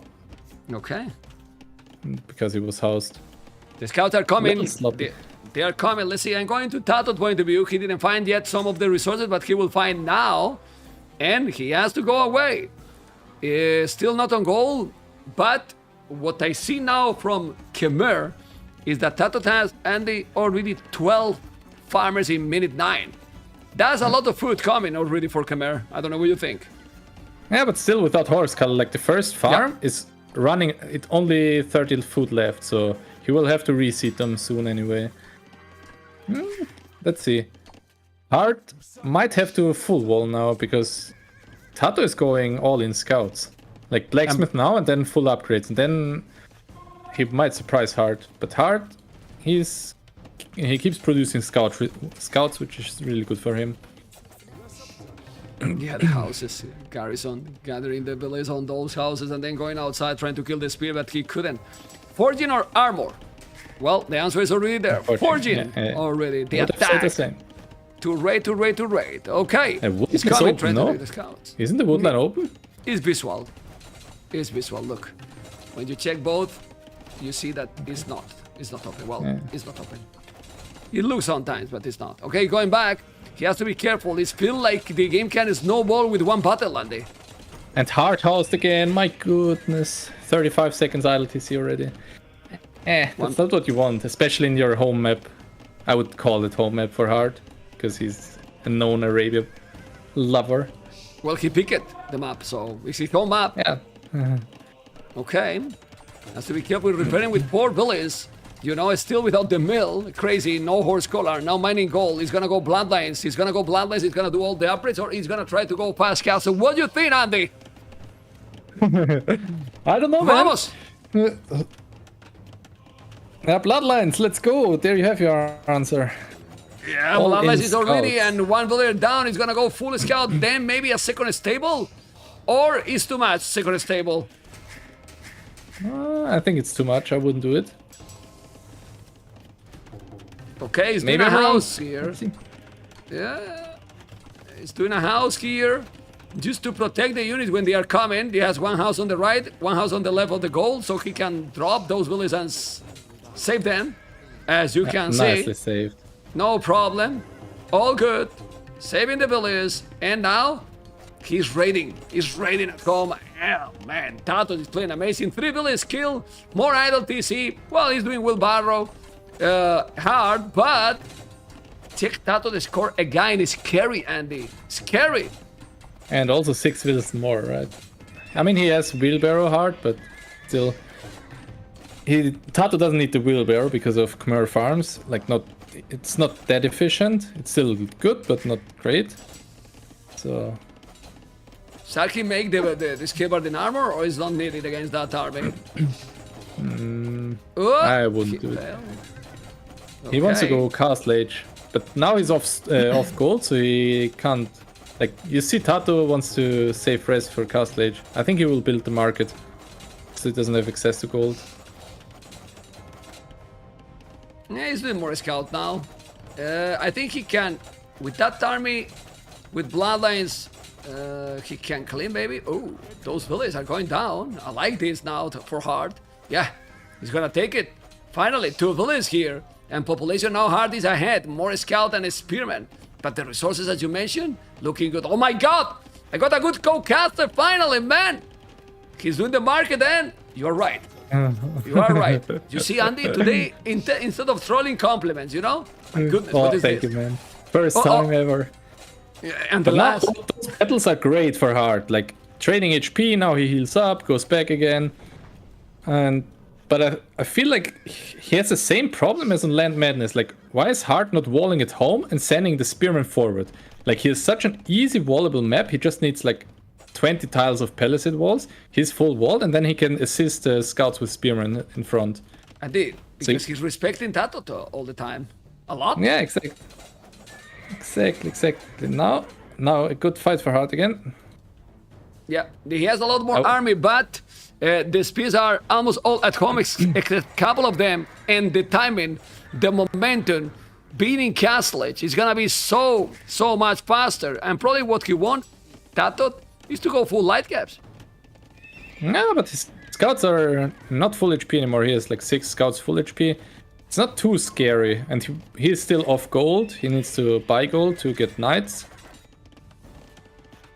No, he's playing light caps. Like he has only 1 village on goal, and will do light caps. He has double stable, light caps, eat that army, and you can raid also. And he's open because he's not walling. Yeah. Well, So that's the problem. As TaToH reaches Castle Age, I would be very, very surprised if Hearttt doesn't wall. I mean, I'm already surprised he doesn't wall yet, but he hasn't walled yet. Oh, that hole. Oi. Okay. What Those the hell? house jumps. How you don't see? I mean, it's crazy those holes, right? That you don't see it, man. I mean, That's why I'm not a big fan of those hills around your TC. Like, It's around the map, crazy, it's man. fine, but it's a little too hilly there. okay. And it's let's nothing see. you can avoid. Like, it's not a, in my opinion, not a skill problem. It's more like, oh, you see it or not. It's a little luck involved as well. Light Gava is already there. He has to be careful. The spears are coming, but now he's gonna go to the TC, so he's gonna lose them. And now the Light Gava upgrade is not yet there. I think he shouldn't take the battle. TaToH need to wait 20 seconds, you know. But you say that you will be surprised that Hearttt is not walling at home. He's still not walling. Imagine if he's sending now the Light Gava there. Okay. Taking these battles is terrible, Andy. Under the TC. For TaToH, right? Terrible. No, well, he knows that TaToH is light cap soon, so he wanted to trade HP. Okay. Now, finally, he's walling, but I'm sure he has some holes somewhere soon. Let me find. He might end up a hole between the barrack and the stable. Don't think so. No. It's gonna be wall. He's gonna be wall. Husbandry now. But that's the problem now. Like, he's ahead in castle is now. He has, well, not too many villages more because he has wheelbarrow doing extra TC, and he is still without the mill. Are you gonna make the mill, TaToH? No mill at all? Andy? What is That's this? awkward. Yeah, that's what I said. Long term, it might kill you a bit because of the farms not having a lot of food on them, on their farm, right? Yeah, crazy. But I still don't know why Hearttt did just invest those 50 wood into wall early and send the army forward. Like, that cost him so much, and now he had to do the walls anyway, like you see now. Yeah. By the way, the thing is, he got the mill hard, but he doesn't have horse cola either, so who cares, right? True that. He never made it, so... Light cap Okay. as well. Ooh. No, he's fine still. Population is the same, man. Like, the games are being close till some point. I think, I think we're getting in the point that the games were close in the previous games as well. And now let's see what Hearttt is going to do here. Because both are having the same siege war shop. It's gonna go Scorpions. Ooh, I'm not a big fan of it. Well, if TaToH is doing, he knows. You know, I'm telling you. Scorpions, TaToH? remember, Khmer one are... Khmer ones are one range more, and he has a spear, so 2-3 Scorpions at home he can defend, with the light gas, of course. I don't know. The thing is, you want to do Scorpions if you expect either Pikes or Kef Archers from Georgians, but TaToH scouted double stable from Hearttt, so he should know that Hearttt just goes full Knights or Light Kef. So I'm not a fan of the workshop. I'm not sure why he's doing that. It does help a lot against Knights or Light Kef. Still, the thing is that he is still producing villages constantly, and he is already 8 villages ahead. Well, 5, because his wheelbarrow is there, and he's doing Scorpions, as you can see. So,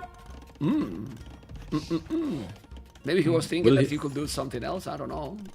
Maybe he was just thinking that Hearttt goes for pikemen, but yeah, because Hearttt had his barracks garrisoned when TaToH arrived there, but not sure.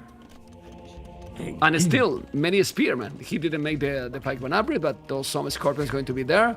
Another Lumbercamp, and pretty intense game. Really, really intense game. It feels, Andy, that a bad battle can give the game to one or the other, right? Yeah, exactly like in the previous 2 games, or in the previous one, more to say. There was also one battle, and then the game was over. There's now one knight trying to take this. There's a monk as well. The light cats got better upgrades for Hearttt, but the numbers are better for TaToH, Andy. That's correct. Now both of them go back, heal again. Oh, Hearttt getting another raid. Yeah, the Scorpion, as you saw there, instantly dead. Did exactly nothing. Useless. Completely useless. Yeah, he's not doing any other Scorpion, by the way. But look at TaToH base, like he's a mess completely. But TaToH is not ready now, his opponent. He should make some rain. This is the first time in the series that we see how Hearttt seems to be having the initiative, or not, Andy? Yeah, that's absolutely correct. Looking good. Now he kind of shows what he's capable of with applying pressure, at least. Well, there's a monk also here. If he's doing some conversion, can be difficult. The score is almost the same. Population very, very close as well. Going around with the light caps. And he's bringing a relic that Hearttt missed it for 1-2 tiles. No more. Crazy. Oh, no. Yeah. Now I hope that Hearttt goes for expansion. Like, look at his res. His golds are both forward. His stone is forward. He should drop a TC before TaToH gets map control and gets control of that again. Like, kind of same as in last. He's kind of stuck in his base, and 23 on wood. He only has wood right now. 8 on gold, no stone. He should expand now, because now he has the map presence. Yeah, but the 30C is happening already faster for TaToH. Horse collar finally from Hearttt. Congratulations. Never a mill. Never a mill. Well, TaToH will never do it because he doesn't have a mill. Probably he even forgot about that at this point, Andy. Yeah, I don't know. But you waste a lot of resources for dropping farms. That's what I can tell you. Especially because Khmer, the food is gone so fast because the Khmer farms are pretty effective, right? Yeah. So you always want to do at least horse color.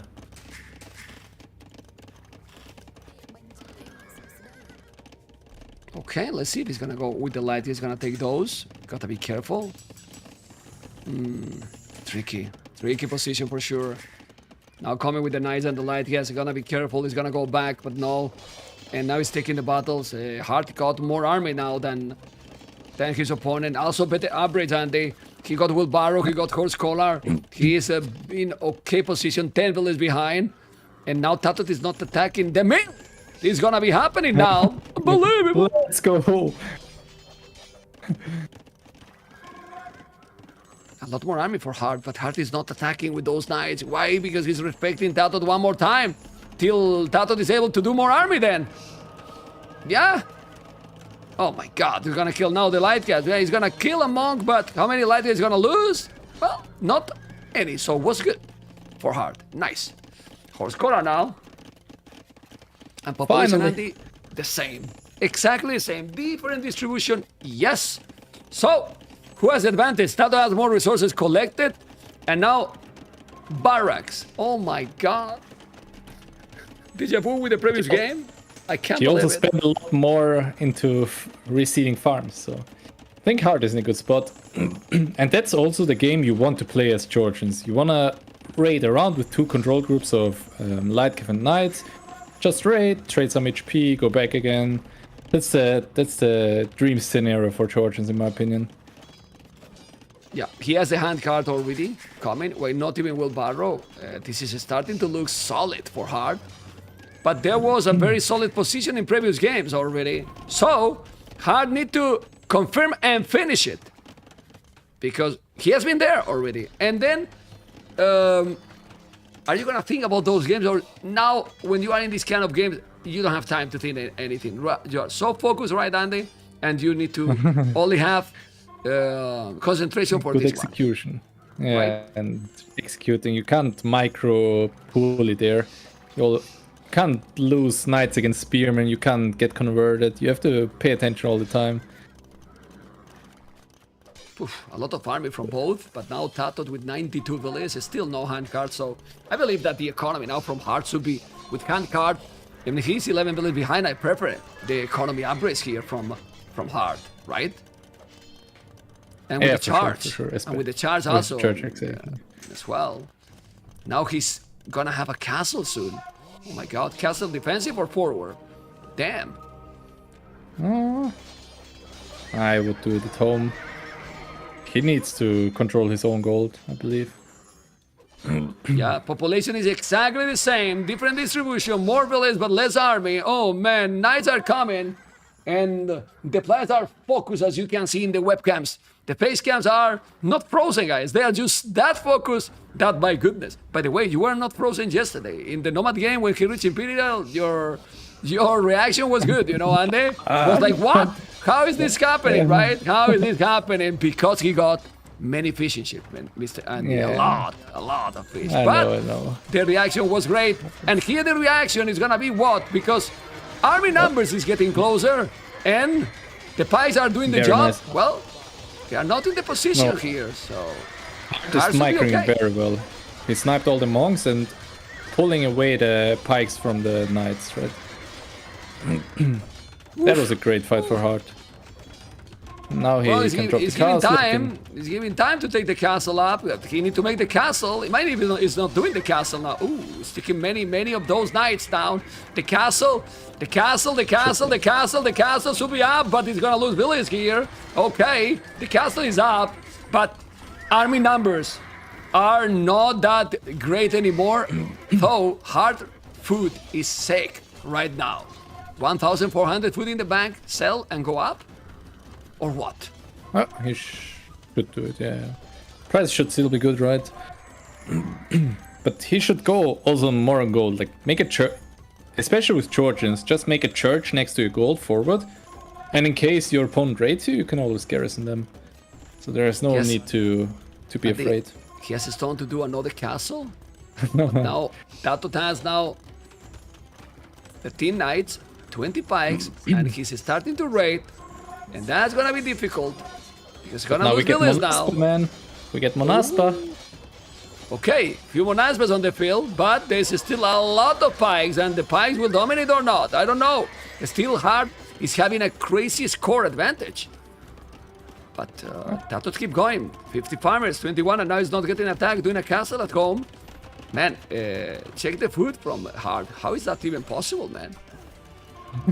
2,000 food. Sell it and go up, no? Oh, a castle on the right from Hearttt. That I'm not sure if I like that castle. Like on the left, there are all the resources, right? The extra golds.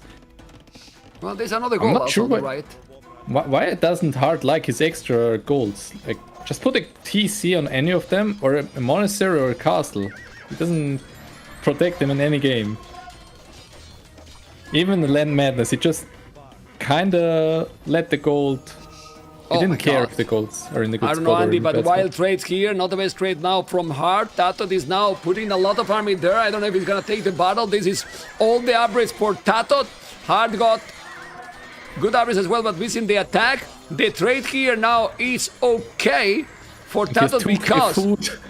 Oh man, 2k food, 1,500 wood. Please, man, what's happening? And now there's some more raiding. Oh my. Castle forward now for TaToH. Oh man.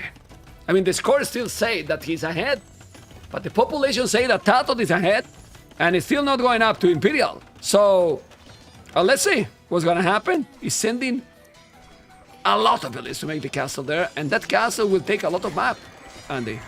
A lot of map. That's the castle that I expected from Hearttt, and TaToH is so Annoying. experienced that I know, he reads I them know. perfectly, and he sees the TC from Hearttt there. He sees that's his extra gold. He needs to put a castle there, and exactly what Still- he's doing. Still, Hearttt is on the way to Imperial Age with a crazy resources there, but resources collected seems say the capture rates more for TaToH, not by far. And this battle, imagine having a bad trade here. Oh my god. It's gonna be a bad trade? No. Hearttt should dominate here with those Monaspas and Monaspa, Knights. But the castles are there, and now he's taking the TC. He's gonna drop another castle. He want to drop another castle, and then in Imperial, he will do traps. I mean, it's crazy. Now he's raiding also. Okay, light caps at home. The next castle should be forward, in my opinion. Oh man. He's making It's it at the back, man. It's at the back. I don't like it because he has control there anyway. Like he has a lot of army. Just put a monastery there, and put castle aggression forward. Yeah, both are killing each other, several villages, but it seems that this army now from Georgia is unstoppable. Those Monaspas are broken or what? They kill everything, man. They're killing everything. Whoa. We got cities, Andy. We might Let's get go. cities. 2-1 probably from Hearttt here. Or It no, should guys, can TaToH win this game? Looks difficult now. Especially in Imperial, the pikes don't get better for Khmer because they missed the last armor upgrade. Oh, man. Okay. I might see a GG when Hearttt reaches Imp. You think? I can see that. Yeah. Yeah. TaToH is not close to George going, is- right? Georges is way better than Imp, in my opinion. Like, he has the castle on the hills, and Monaspa will just eat Khmer. Ooh, look at the score. And GG Cole. Oh, baby, we have a series here. And Hearttt. Oh my God, this APM, it's just, I know that you say that it's not the most important, but it's disgusting, man. 119.76, and TaToH is fine APM. But in this one, Georgian's domination, Hearttt domination, 2-1. And we still have series, Andy. Yeah. Luckily, we don't want to see 4-0s, right? No. And honestly, Hearttt, this is good for his confidence because in previous games, he was doing well. He just took some bad decisions also, Andy. And that Yeah. can probably him feel now, okay, I can do it, right? Well, on another hand, like he has his best maps played already, like, right? Land Madness is probably one of the maps he likes the most. Arabia, obviously. So he might still not be super confident, but at least a win on his home map should give him a little boost. Okay. And what is gonna be now the next one? Because we need to check that for sure. And I want to next see map water. I want to see islands. is Pacific Islands, the next one. Really? Pacific Islands is the next one, and don't clip this, guys. I like this map a lot. I think as a water map, this map is fantastic, Andy. Really good. Migration is fantastic as well. It's good. I prefer this one more because it has more options, in my opinion. And Northern more Isles, like options. we saw Sitaux against MbL, can be crazy as well. Well. That I mean, with the Dungeon Raz, come on, man. With the Dungeon Raz, oh man. Okay. You know, no surprise with the sieves there. I will play an ad, guys, so we don't get any ads. You are not getting any ads in the middle of the games, right, guys? People on Twitch, hopefully you are having a good experience. I know that the co-casters, well, it's okay, this co-caster, but Hope nah, so. I'm joking. Andy, sorry, people on in the stream, Andy gives a lot of good information and great insight, guys. Great insight. Yes. So Thank you, Membo.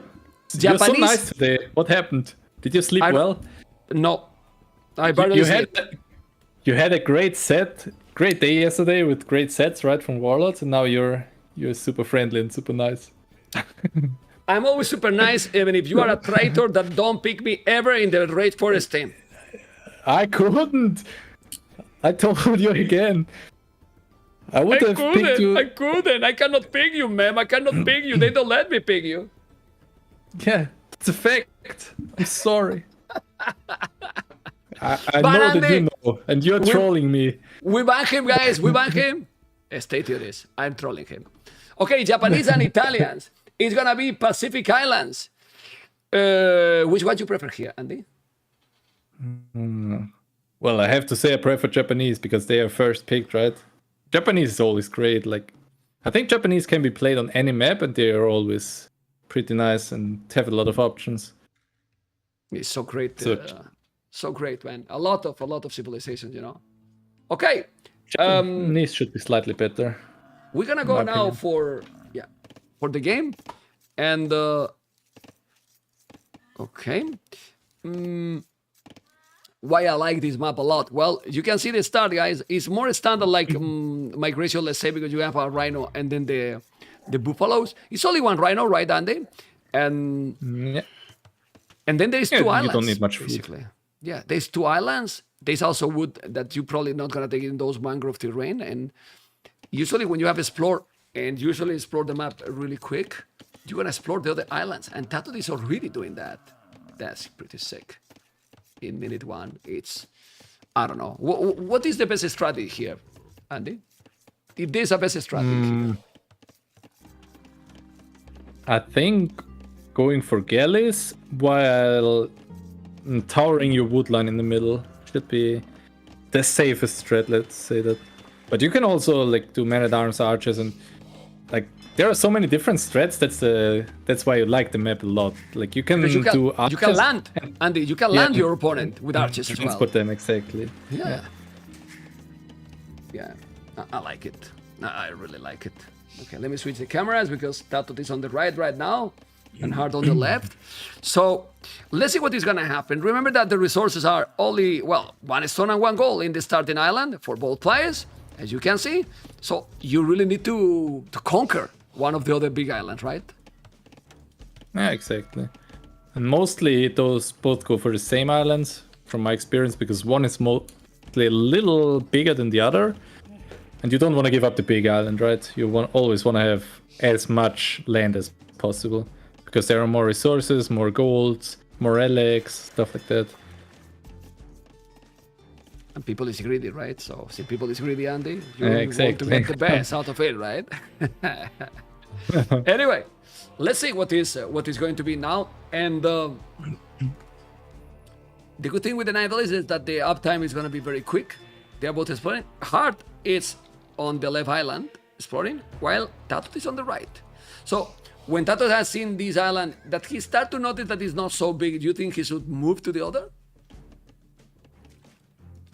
Well, you can explore it. You have time, right? And you mostly know how big the one is after you see the... Like, he kind of saw the edges of the left island, so he should expect the left island to be bigger. Okay. And both are... I really like Heartt's lumber camp at his home island. That's such a big advantage if you can have 2 woodlands, because the woodlands are super small. And if you can fit a lumber camp between 2 woodlands, it saves you like 100 wood, which is pretty nice. Also, TaToH's woodland at the top. That's an insane woodland. It's great. It's very good. It's very good. So they're fine both. And both are going up exactly the same time. Awesome. Exactly the same time. A smooth build order. And TaToH is going to the other island, it seems. Oh, but look at Hearttt. Hearttt explored the left island and is going to the right. What the hell? Oh, interesting. But I don't know why TaToH is... I don't like the TaToH approach too much. Like, sending the wills that late, I would love to see them transport early like Hearttt did and not do a second lumber camp on his home island. Well, it's Japanese. With Japanese is okay. Yeah, still. 50 wood, so this is cheaper, so it's okay. I guess both of them will go for water. I think galleys. And then if there is land aggression in the middle, they will tower it. And if there is archer sneak, then they're fucked. No, I don't know. I think Hearttt will be the first to land with archers at some point. I can see Hearttt doing that. And look at Hearttt, he's making a palisade wall at his main island. Really? Where? Like one tile, because he kinda... Ah, okay. Kinda wants to short wall. Interesting. Maybe he's thinking that he can get some, I don't know, some land in. And he's trying to prevent that. Both are going for galleys. Yeah. But they're playing a lot more standard than, for example, in qualifiers. In qualifiers, at this point, there was already a barrack and an archery range almost. Yeah, but I've played in practice and did that as well. And then I got killed on water because my opponent had a tower instantly on land. I couldn't surprise him and killed me on water, right? And then I lost all the advantage. I'm surprised that no one's transported his scout to the main island. Because what's really good here on this map is if you transport the scout to the main island and kill the buffaloes. Oh, the lame. Well, but that's you because you are a lamer, man.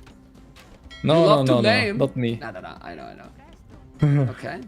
Never. No, you do all the time. Plasmid for both players. Almost the same build order. Okay.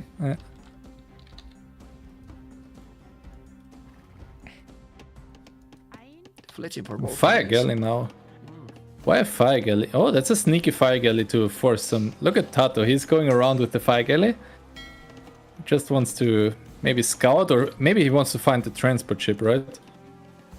But that kind of gives Hearttt a fight advantage with the galleys. Yeah, he has one more right now. He's coming back with that one, but not a note.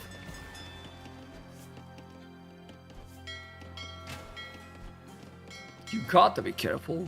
Oh man. Yeah, but look at TaToH resources. Look at TaToH resources right now. Food in the bank seems to be OP, man. The fish, man. The Japanese fishing ship, man. Well, and also being able to drop the mill because it's cheaper. You can drop another mill on next year again. You save some rest there. While Hearttt investing into mill on the berries. Well, there is still deer next to it, but it's 100 wood compared to 50. And slightly slower, right? TaToH already collected 1 deer. Yeah, well, you can see that there's more resources collected for TaToH. Didn't kill yet almost anything. Hearttt lost only 1 galley. Okay. Coming with more. Usually TaToH always has been very strong in water maps. Let's see how Hearttt is going to play in this one. Tell me. TaToH makes the market already. So He might sell 200 stone because he... On the main island you have enough villagers anyway, so you just put them on stone later so you can sell it. It doesn't... It's really good on this map. And then he can click up instantly. Well, Hearttt is still on 200 food and his house now. It's not great. Not a lot. No, not a lot. never It mind, was- never mind. Yeah, it's fine. He's doing houses here on where the galleys are. He's gonna try to repair that one that is very low HP. But TaToH, the market is there. He sell 100 stone. Okay. Sell 100, might sell another. Ooh, took a fishing ship. He sniped that one, TaToH.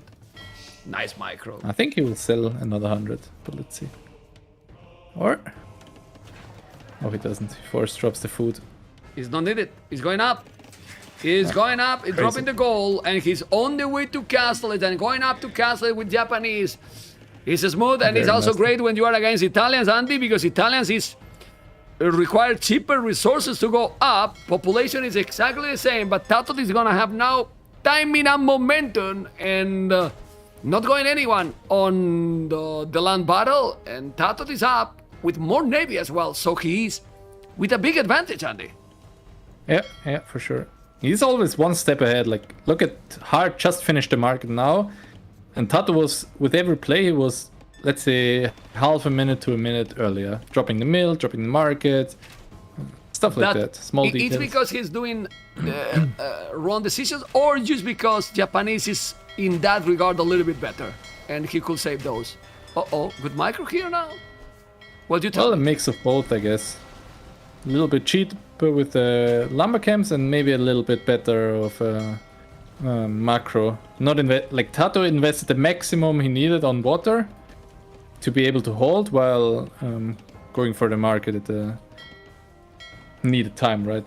Yeah, even doing gold mine in Aberd already, so that helps for sure.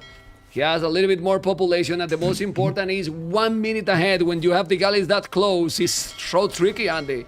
So tricky. I mean, you can go back if you are hard, but now you are not going back. It's pushing now. It's attacking. There's a fire galley. It's trying to push and take as much as possible. The KD is double for TaToH, Andy.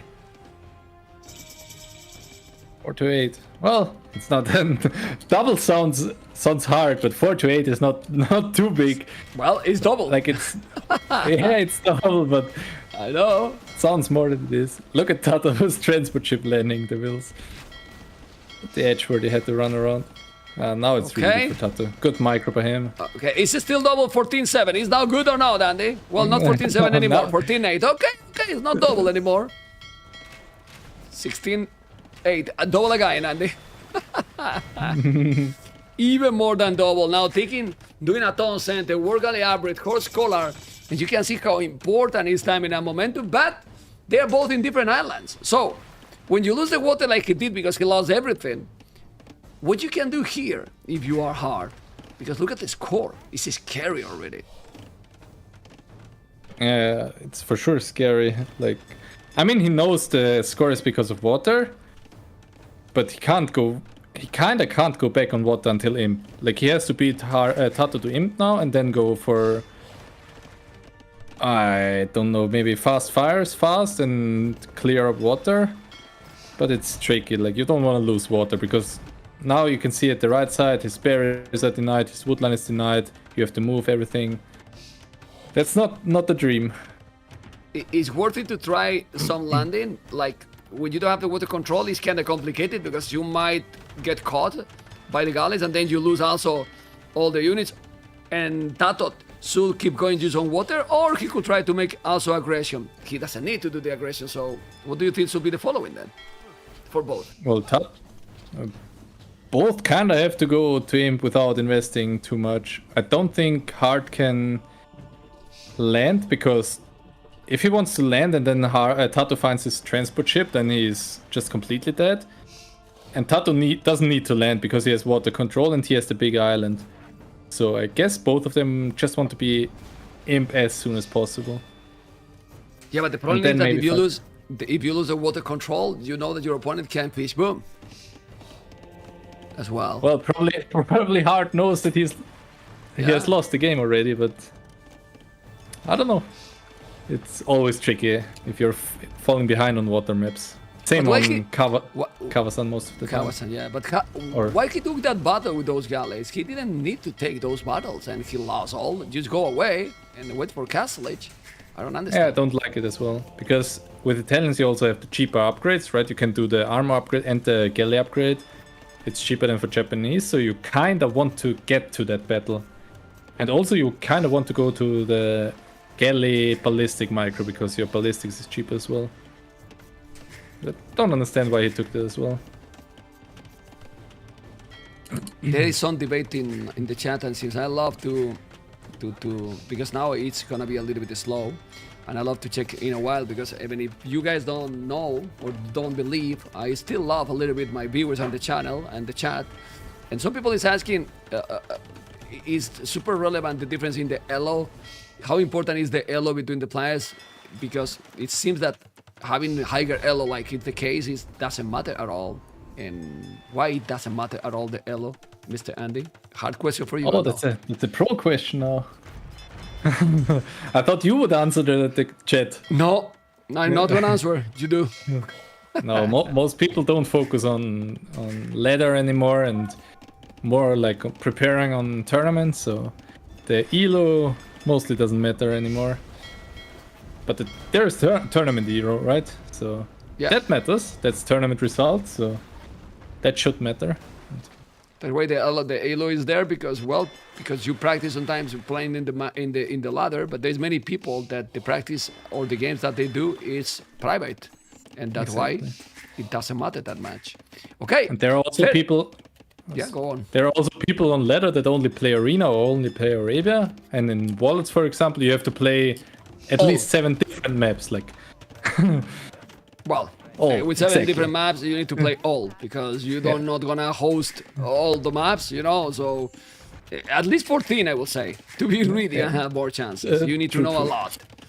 Population difference is insane. That's why we're talking about different topics. It's true that the boom is almost the same. Obviously, the score is from water. Hearttt 62 villas, 63. So the only good thing here for Hearttt is since he's Italians, and if he can go up to Imperial quicker and drop dogs again, maybe he can come back. I mean, we have seen the score difference here in water maps, it matters less.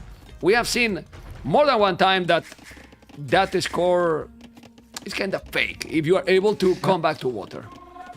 yeah, and Italians should have the better Imperial water fights as well, because they can get shipwright fast, because it's cheaper, and then you can outspam your opponent. Oh, And he's going he up will to be- Imperial quicker. Does he have the So- second building? I hope it didn't. No, he has. He has everything. Let's go. Click He's up. going, but click click up. it. He's clicking now, going up to Imperial quicker. Now, he needs dogs. If he's able to do fast fire ship, he can be back Well, to water. But the He's problem is already the trying on the amount. right. Yeah, the amount of galleys he has, TaToH is insane. Really, really insane. So, why he's not mining more stone hard? Because a castle will solve all this situation, and Andy. Well, then you No. can invest less into water if you invest into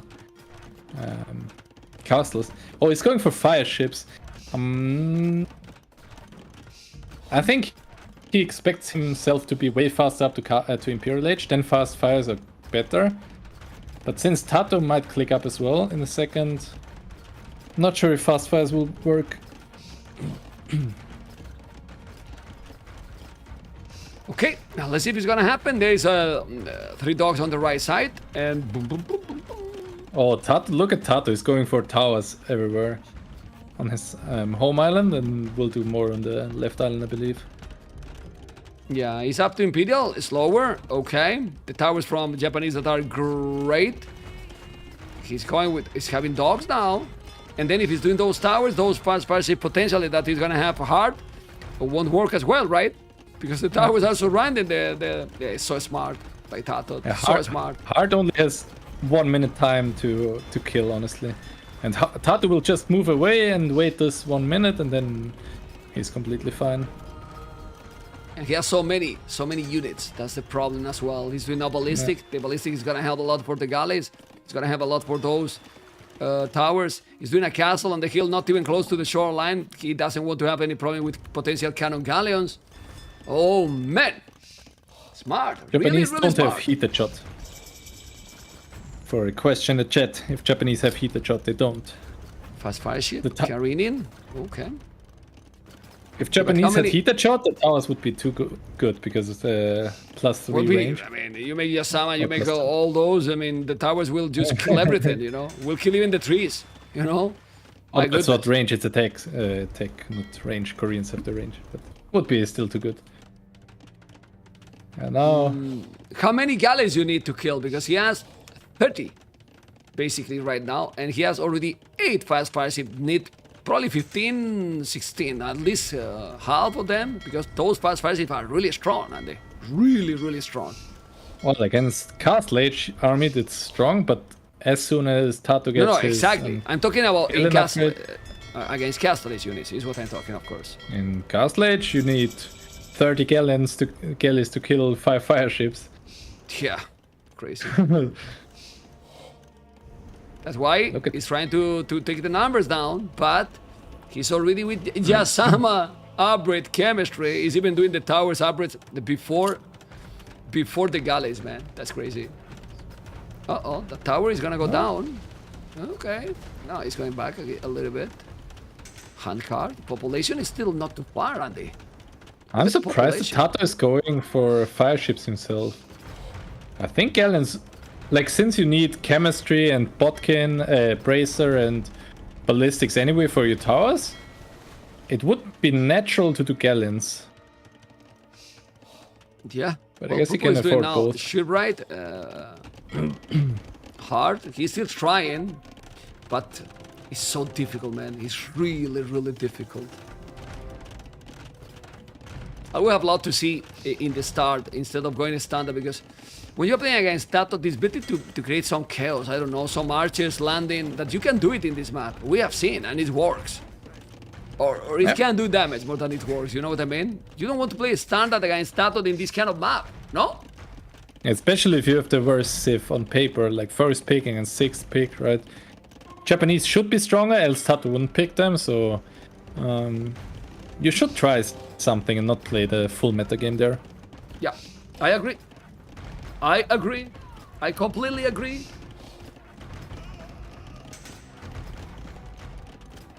Remember, guys, that for people that is joining now, that, well, still this series going, but tomorrow ACCM Winchester, the Viper Nikov. You know, ACCM, and always when the Viper is there, a lot of people want to join, right, Mr. Andy? Viper is Viper, man. The Viper That's true. is the snake. Always people want.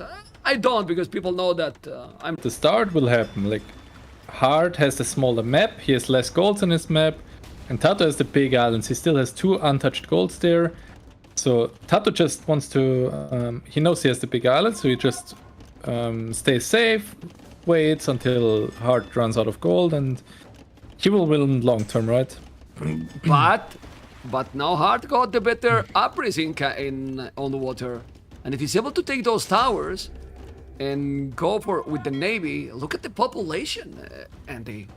Like, But how you take those towers, that's the question. You need well, like traps, 5 cannon galleons. traps, and traps. elite cannon galleons as well, and he's doing cannon galleons, so he might be able to do it. He doesn't need. He need to be patient, probably.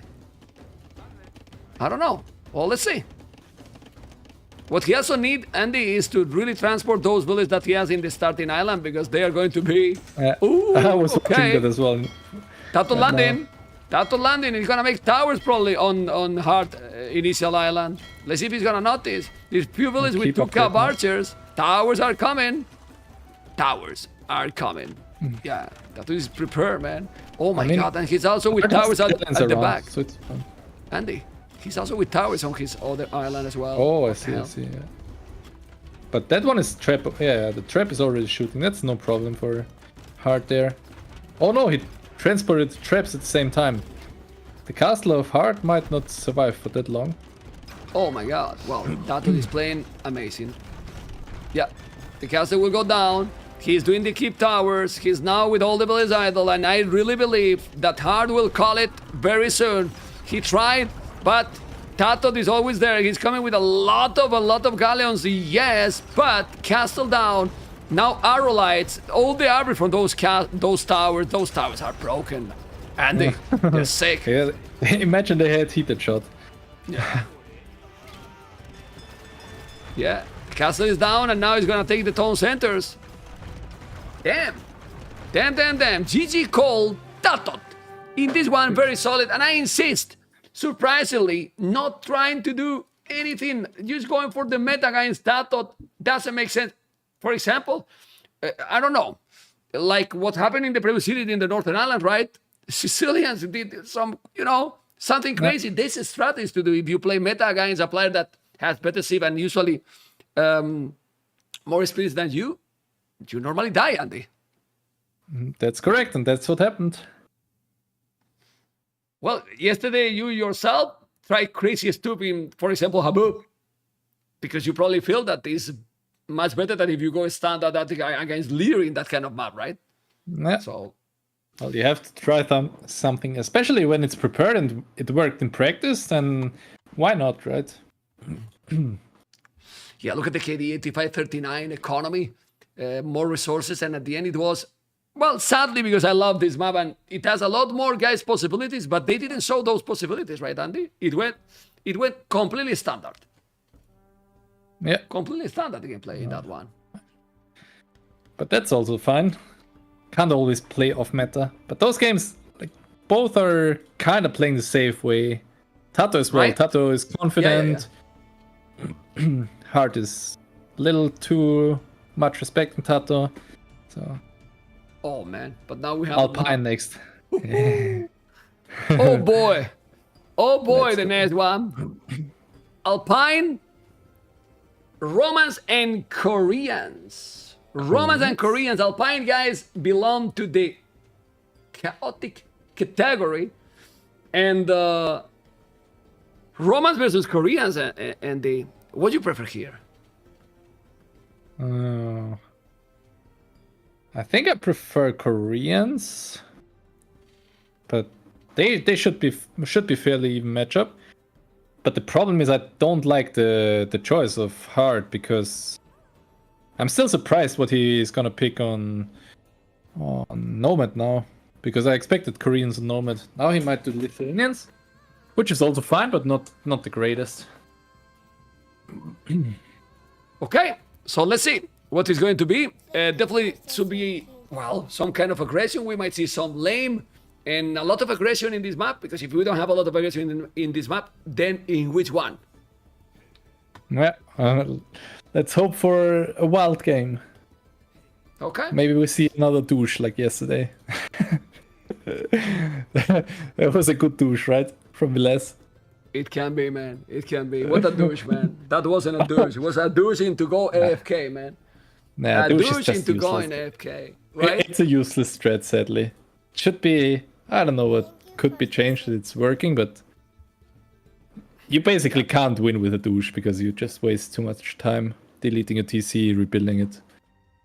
And against Hera, oh my god, Nah. Against Hera, oh my god.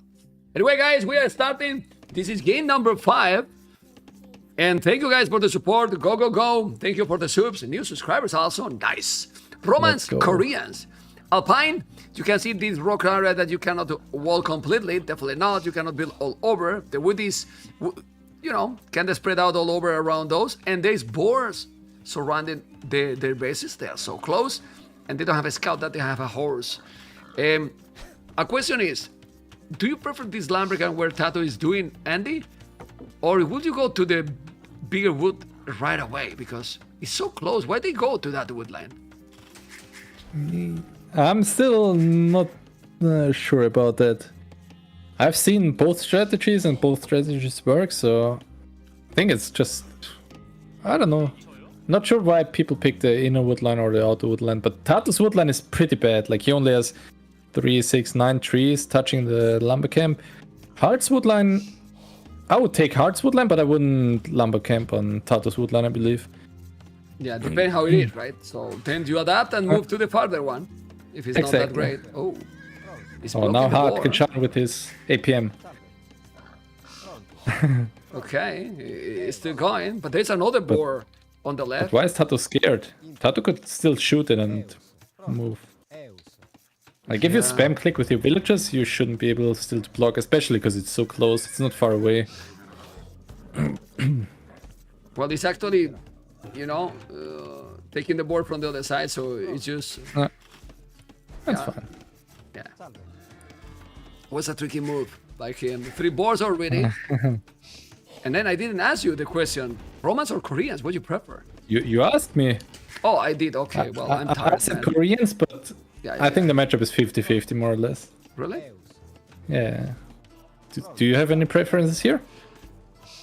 Depends how you play, honestly. If the Romans is going for the men at arms approach, which I don't think it's gonna happen because I see only 2 villages on wood. Nah, the mill. I like it, man. You know, I like, but Like if the game Koreans go will longer, do spear skirm, so. exactly. But I don't know. Yeah, man I at mean, arms would have been nice. Instead of the mill, just do barracks and go man at arms. I don't mind that idea, honestly. yeah, Hearttt is going up so quick. Look at Slumber Camp now. The vills are stuck in there. The one woman is not dropping off from Hearttt. That's like...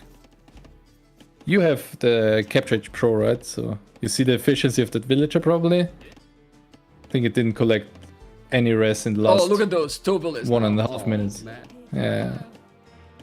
Well, he's doing now That's what another happened Lamrican if there. Oh, he dropped the horse. I don't know if he's on purpose, but he dropped the horse right now. Well, they're not exploring anymore. Okay. It was on purpose. It was lucky, man. It was lucky, I believe. Maybe pay attention, but crazy. Okay. Damn. Damn. Anyway, it's good because now you don't know what your opponent is doing, right? Yeah, true. Oh my But god. another Look. mistake from Hearttt again. Or not yet, but he's queuing Loom instantly after he's up. And he's scouting TaToH's base and there is no aggression coming from him. No man-at-arms, no militia. So he doesn't need Loom instantly. It's not a big mistake. You don't lose a lot, but you can do, let's say, 2 villagers before you do Loom. Yeah. And then you save, like, let's say 50 resources because those vills could be working. TaToH is doing, right? TaToH has villas on the exactly. queue. Not doing the loom. He did, by the way, Alamrica, look how far it is. He didn't take the wood close to Oh, the berries because he didn't explore. Didn't see it. oh, Didn't crazy. see that wood Yeah. line, you know? This is the problem with not having any. He's doing an archery range, both twice archery range. So he's gonna be And now TaToH about the loom. micro. Okay. We'll be out about the micro for sure, yeah. Both will play skirms because both are not on gold, so... But Korea have armor and cheaper skirms, so True. Korea should be good. Well, Romans have better economy behind that. So at the end, it kind of compensate, no? Yeah, should be fairly even. Oh, double archer range. Ooh. Oh wow. Double I- archery range. Do you like I that? think I like they're it. so close. Yeah. I like it because TaToH can't explore it because his horse is trapped. That's why I like it even more. Yeah, but now TaToH will do the fletching quicker, so... Well, he's true that he has the armor for free. Well, he Fletching won't have it. doesn't matter too much. Yeah, okay. Especially against... Does the fletching even help? Against the skirms with armor? Well, he's Not gonna even make the sure. blast bit, the skirmishes are coming. He's just forcing him to be with 4 villages there. Okay. Just to be careful there. Blast bit, there you go. Fletching incoming. But army numbers is still the same. This is the thing here. Now double archery range, but well, now 7 skills 5. So he's starting to have the production. He has to be careful. We'll need villages there. He might notice that, hey, this is too much army, double archery range. What do you think? Think about it. I think he will be too stable. Stable? I think so. Yeah, but he doesn't have food. Like, no food at all. But does the fletching now matter I don't know if I'm stupid right now, or I think the fletching is useless, right? For it's well, it's one range, but It's the range basically, so you cannot but the micro more than for the but the attack. attack The doesn't attack it matter. doesn't matter. The attack doesn't Okay. matter, but the range always good to have here. Okay, Blastbeat coming and But look at the amount of skirms. but look at the Oh, horse no. now. TaToH forgot about the horse and he left it there and Hearttt is not even killing. Free. So doesn't matter, man. We hype a horse trap and then oh come on, man. We can't hype anything anymore in this game. Unbelievable. Anyway, Disaster. let's see what's gonna happen. Don't see a second building of TaToH. TaToH went for the farm mill as well. Yeah. While Hearttt has the mill, or could place a mill next to his lumber camp. Like Hearttt has a bit better of a map. He has the gold next to his lumber camp. He has the stone next to his lumber camp and the deer as well. So Hearttt might be fine. And Hearttt wants to go to Castle Age and probably go for war wagons that are casting forward. Oh, a tower. I want to ask because I don't know. We have been losing few viewers last minute. It's all good in the stream, guys. Everything is fine. I hope everything is fine. So yes, thank you for the sub. No, just asking because sometimes maybe there's some drop or something with the settings, but I believe everything is good, right? All good, right? Nice. Keep For going. me, it's Sorry, all Andy. good. All good. Sorry that I interrupt you. Well, Hearttt has obviously more army with double archery range, right? Well, tower for TaToH, but I would have loved to see a tower at the back. Well, he can afford it now. I guess he will do it. But it might be too late. Well, this is Kerms. Might kill maybe a villager. And not even because he's doing a house. Like it. Oh, he's saving it, man. Now he He's can saving kill it. the skirms all, right? It's 9 skirms with 13. Like, Hearttt should just all in that now. And then if Yeah, he but cleaned that army, But he'll have the tower now, so he's gonna be fine. yeah, As you that's can fine. see. But still an investment for TaToH. And Hearttt killed some skirms, and skirms... Hearttt doesn't want TaToH to have skirms on the field, so he can go war wagons. Yeah. Okay. Oh, TaToH house now. Not the So greatest. Do you still think that he should go then stable, or he should try to prioritize TaToH to go up to Castle Age quicker than his opponent? Because with this investment by Hearttt, it's definitely going to delay a little bit his uptime to Castle Age. He's spamming more army. He's also with Villages on Gold. 20 farmers for TaToH, which is great. But he does have army to counter now his opponent. And look where TaToH is going for gold. Like, so far away. His map isn't the greatest, for sure. No. Oh, he's going not for going for mill gold. first. It's more mill, it's more resources, more food. But Well, he I has think gold. TaToH missed the time. I think TaToH missed the timing for the stable. I think now it's too late. But he should have done it like 2 minutes ago. I think now Hearttt is just in a great spot and TaToH can't do much against it anymore. Like, if he goes for a stable now, the skirms... There are so many skirms, they would just one-shot the scouts anyway. Like, now TaToH has to go to Castle Age. But Hearttt might even be faster and then drop a castle on TaToH's face. Face, okay. Well, for now, I don't know if I like that tower. It's gonna go up hard. So it can be a 3-2. Because a 3-2, in the next game, game 6, always tricky. There can be some pressure, you know, because... Gotta be In careful. the arena, I and- think I prefer Burgundians over Bengalis. Oh, Hearttt is up already. Yeah, This it's is- looking very, very good for Hearttt. I mean, this is a very smooth gameplay by Hearttt in this game, honestly. Really Yeah. good. Now a There you little go. messy that he didn't drop a tower at his wood line. He doesn't have any defense there. A Okay. little greedy there. He has a stone. What he's not doing, right? No. I don't get it. Stable from Korea. Okay. Why? Well, maybe just one scout to clear up this army. Yeah, but he's taking the village now. Don't you feel that A he little play? sloppy. Yeah, Hearttt is playing just super meta. You know, because he's Korea now. He's going stable and double archery range as well instead of I don't know As well. minus No, I stone. just realized. Uh-oh. MbL is down as well. Okay, both are killing each other, but with one advantage. TaToH is on the way Oh, hard. to nothing, Oh, while Hearttt okay. is on the way to Castle Edge. Oh, come on, You you don't know tricked- you this? tricked me. Of course, You of course, tricked man. Yeah, man. 40 villages, 9 skirmishes, 5 scouts. He's controlling those crazy skirmishes around the gold miners. And now, with the scouts, he's gonna try to take those skirmishes. But TaToH is coming with the 5 scouts, and it's not even close to go up, as I said. Far more population, and is TaToH gonna give up? Or Well, now not? he Because- has 2 armor on his skirmishers, and now he will sit on the tower, which is really good. I like that. I think he's doing it right. Yeah, he's going under the tower.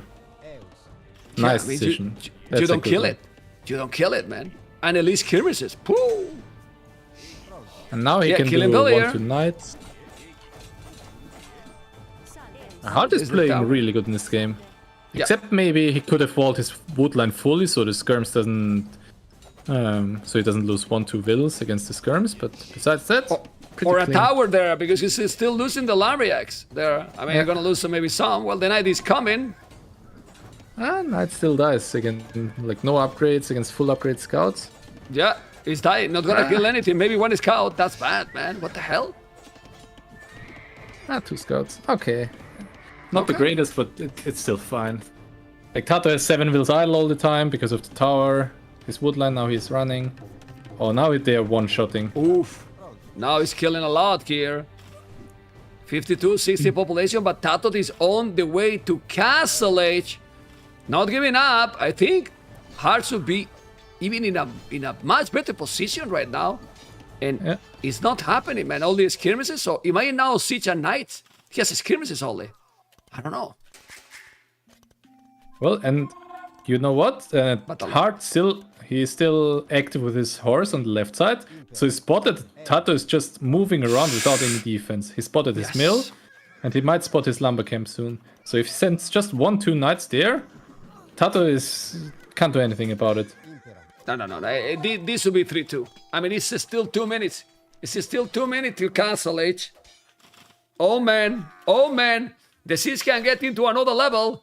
In the 3-2 that probably many people was thinking, hey, this can be the 4-1, but Hearttt is still fighting.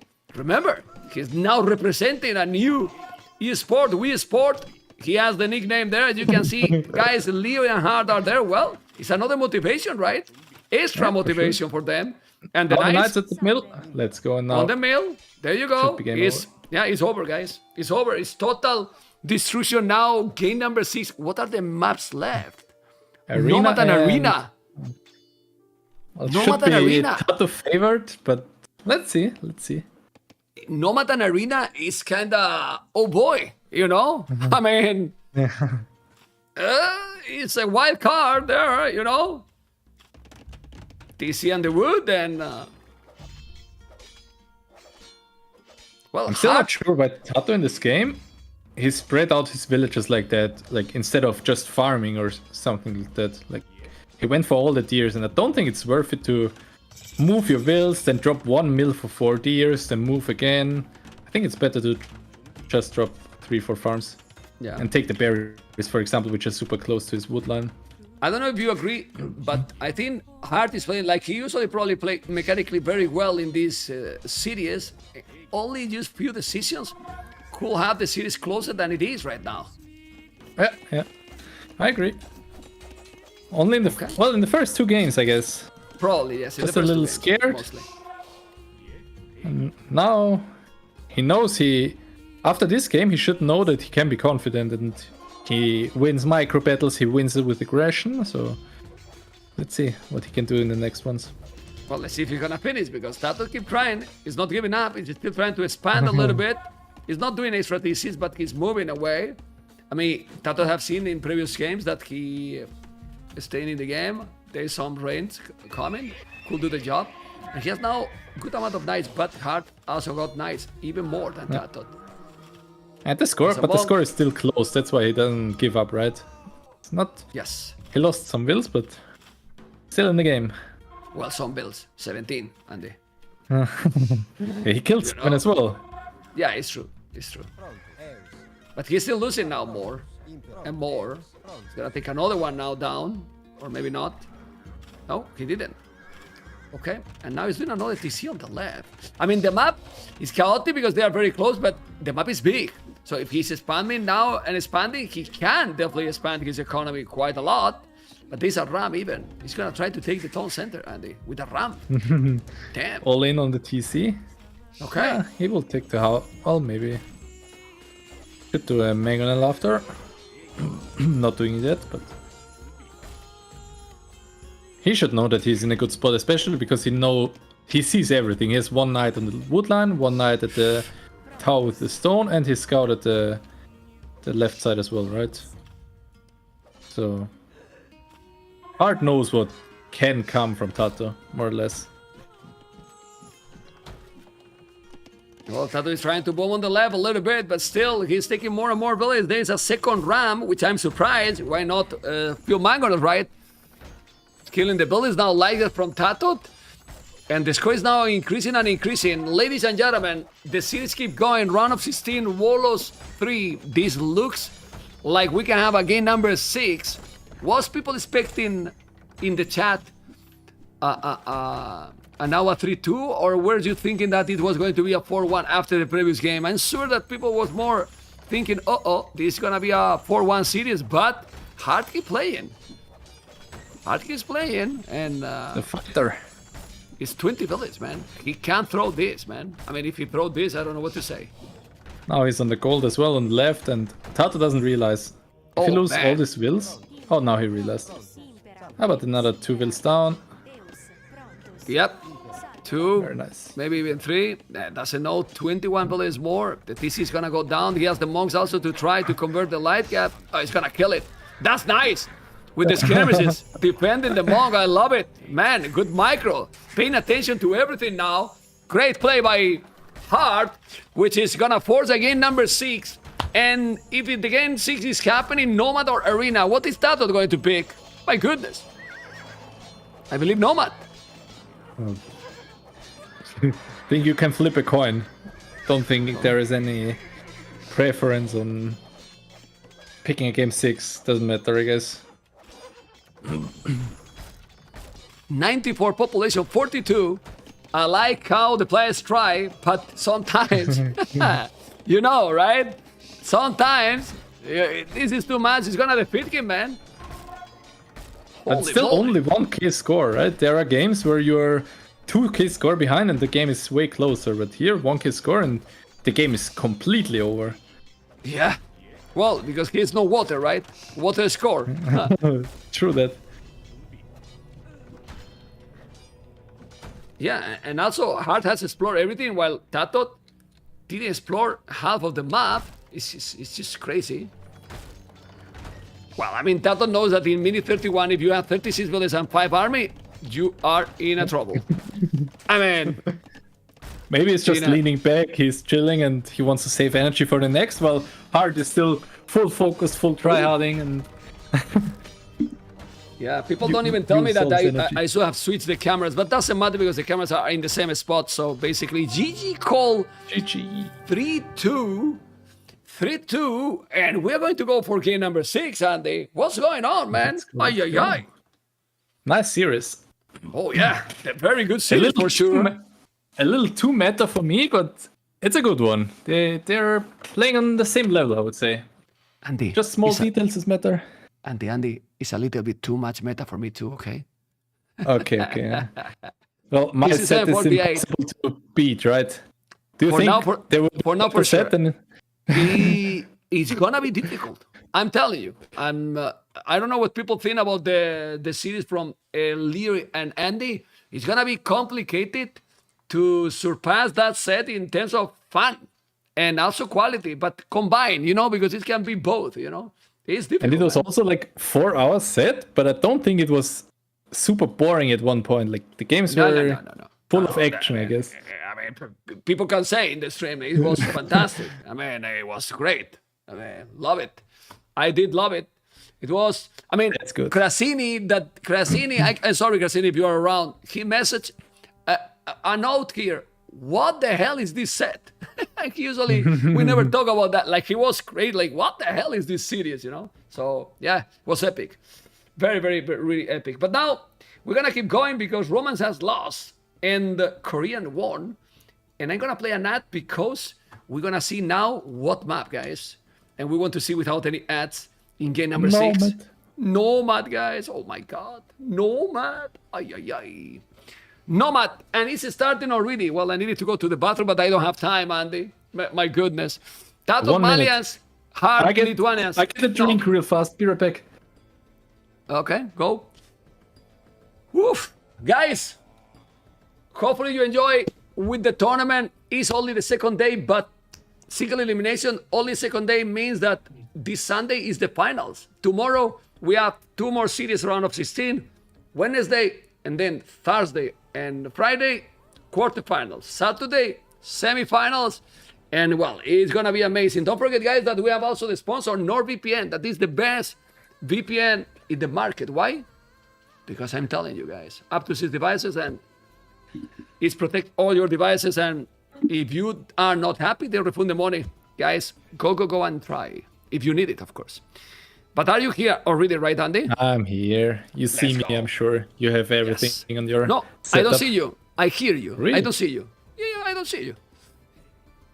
I'm have many things to check, guys, and I can show you how many things I have here. Oh, I'm here too, you know? And all these that you see here, I'm controlling everything with all these four panels with the admins on the left, with the YouTube, with the civilizations. And now you see here in this monitor that the game is starting, guys. And we are starting right now with game number 6, Andy.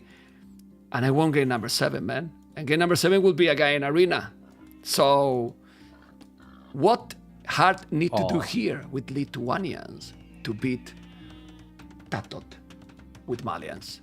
Because Nomad is kind of unpredictable. You need to give a lot of insight here, Mr. Andy. Well, didn't you see my Nomad game yesterday? No, I think I'm the wrong person to ask about this Nomad version. I think. Well, go on. There is no way to play Nomad the right way. You have to micro at the right spots at the right time, and then you win the game, I guess. Andy, this is the time that I see TaToH and Hearttt. Well, the thesis from the players, the farthest probably possible. They are so far. I like it. Like we don't usually see those. Like yesterday, for example, my set in close to each other. Now we see something different. I like it for once. Well, let's see. But the TaToH's position TC spot is amazing, right? Yeah. Oh my god. Two woodlines saved, then the goal. Boar in the north. Bear is not too far, but also 3 Ds. Another bear is in the south. Also with another boar. He can see the boar, not the one at the bottom, but the one on top. Yes, his TC is fantastic. TC from Hearttt, well, it's okay too. He has gold and stone and deers. He has everything too. Andy. Yeah, but still he saves building, right? TaToH with having gold and wood on the TC. It's always nice. Okay. Now the question is, how fast do they explore their opponent's stock, right? And I think TaToH, with left cheap, he's going to the corner now. So he might find it. Yeah, but purple too. Hearttt as well. So if TaToH is missing the dog, that can be huge for Hearttt. If Hearttt finds it, then Hearttt can do like double dog galleys and kill TaToH on water, while TaToH might think that Hearttt, I don't know, is on the other side of the map, goes in the wrong direction, stuff like that. And the Hearttt is missing. Also, TaToH dog, because he moved the ship using the worst moment. He was going to the shoreline, and then he went in diagonal to the other spot and missing the dog as well. What the hell, man?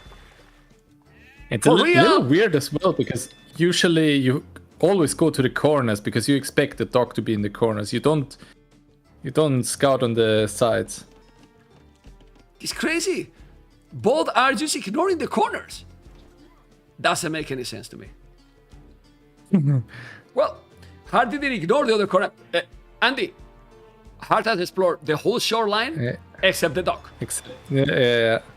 Just look. And now he might think that he's actually next to him on the left side. He could think that. In And that then black it's area, terrible because right? yeah, exactly. Oh, okay. It's gonna be interesting. I think both should open galleys and play water there. Let's I mean, see. Andy, Nomad is always interesting, man. Like, he's Oh, for sure. unpredictable. He's always so cool. I love it. Well, he's doing the loop now. TaToH Hearttt is gonna do the loop. No, he's going up without the loop. Well, if he's doing the lumber cam. Oh my god. Okay, he's Hearttt. going. Ah, very good by Hearttt. That's fine. I like it. I mean, I think I wouldn't have built the lumber camp. I would have gone for the mining camp instead of the lumber camp. But, Yeah, but you want the it's double okay. with axe. You want the double with Yeah, axe. exactly. You want it later anyway, so not a big deal. Okay. But let's go back to his POV. He's still Crazy that both didn't scout each other. Like they Oh, man. explode so much, but they didn't find their TCs and they didn't find their dogs. They didn't find anything. Crazy, man. And both will be a little nervous, I guess, because that's just so important on this map. That's why I Hearttt, see them scouting that much. Andy, Hearttt has explored the whole map. Look at his exploration. Now he find the house. Now he find the house, but there's still no... Hearttt exploration is crazy. Seriously. Yeah. Yeah, very very nice sheep micro there. That's for Oh, sure. yeah. APM now, Andy. APM.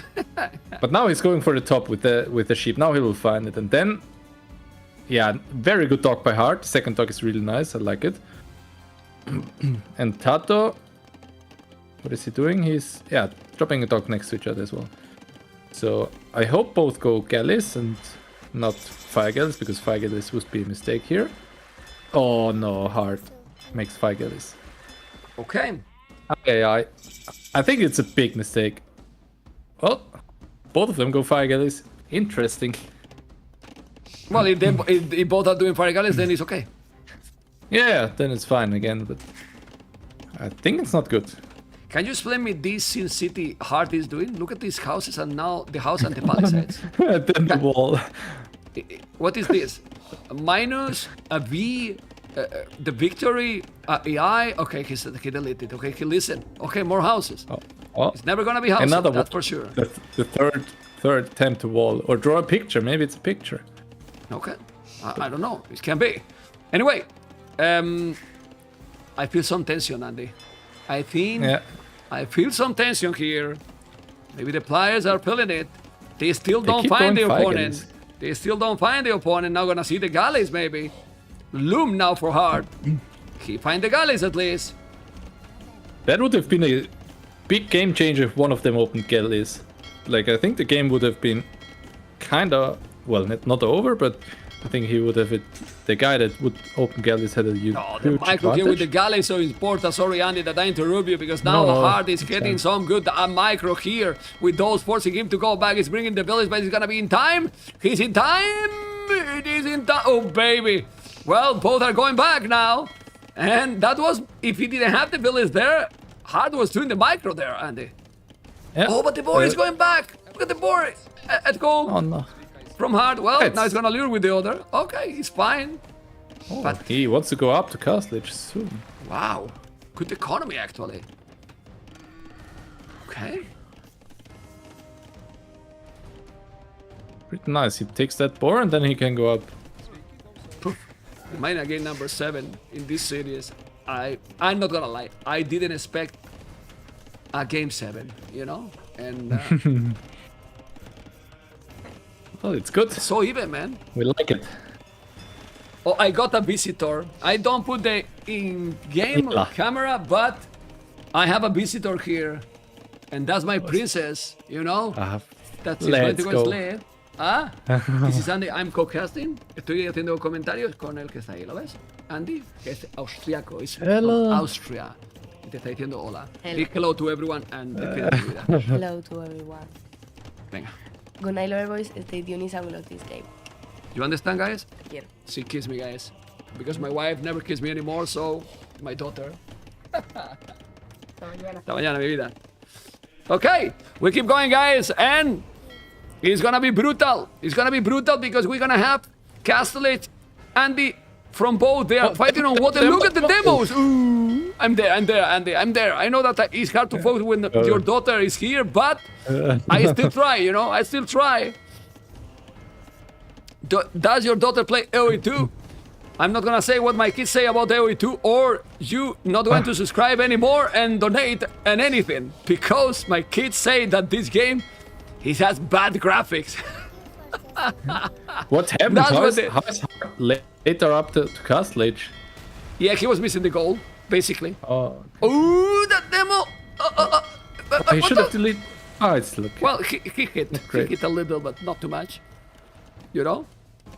Well, the kids always say the truth, right, Andy? And this game, compared with the modern games, it has bad graphics. That's true. If you think about it. Not bad. Yeah, but you know different. what the kids mean, you know? So, okay, let's see the micro here. It's still going full on water here, but again, is kinda meta, and in a meta game, TaToH, dangerous, and now both guys are going for a stone, Latice or Gebetos, Andy. Well, Gebetos, 100%. Yeah, that's the thing. I don't know why Hearttt is going for stone. I don't know. He will need to go what against Gebetos? Monks? Well, monks or just Stonewall and Boom and just win water, stuff like that. Because I if don't we think check there. Yeah, go on, sorry. I don't think there is any counter in early Castle Age to Gebetos. They are really good. They one-shot mangonels, they one-shot like war wagons, whatever. Doesn't matter what you have. If you control them properly, they're really good. But in Imp, they fall off. You saw yesterday how good they are. They are amazing, actually. They are amazing. They are really good. Obviously, you need to control them properly, but checking them up from hard, it's not difficult to wall, as you were talking. Yeah. It's okay, map. But now, is he giving up? No, he's going on water still. Well, he lost the TaToH? fishing ships. TaToH doing the castle Or? close to his base. Oh, He's he doing moved the castle. fishing ships, never mind. This game can go either way still.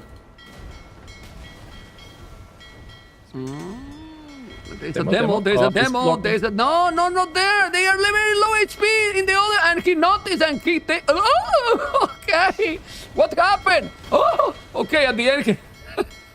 That was good. He was baiting was some good. damage, Yeah, like yeah, soaking yeah. some damage and then exploding. It's the most efficient way. At the end. Yeah. And now he has more galleys. Look at the population castle in top of that hill for Hearttt. But if Hearttt is not walling a little bit, the Gebetos dominate.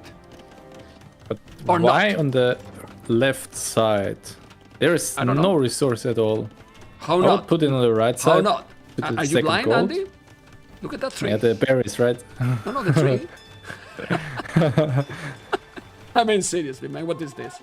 Exactly, man. Only 1-3 and the berries so far, you know. But Well, on it's the right funny, side, If you play against some players, you don't realize those mistakes, or you wouldn't know. But now I know that Hearttt struggles a lot to go for his extra golds. Like again, he's not controlling his extra golds, and he did the same in all the games. He just ignored his extra golds and just saved his woodlands more or less. Can be good, can be bad, obviously. but he's lucky because the Gebetos are going to that spot, and now, well, no ballistic. Look at it. This is the thing, man. He's Don't lost. take anything.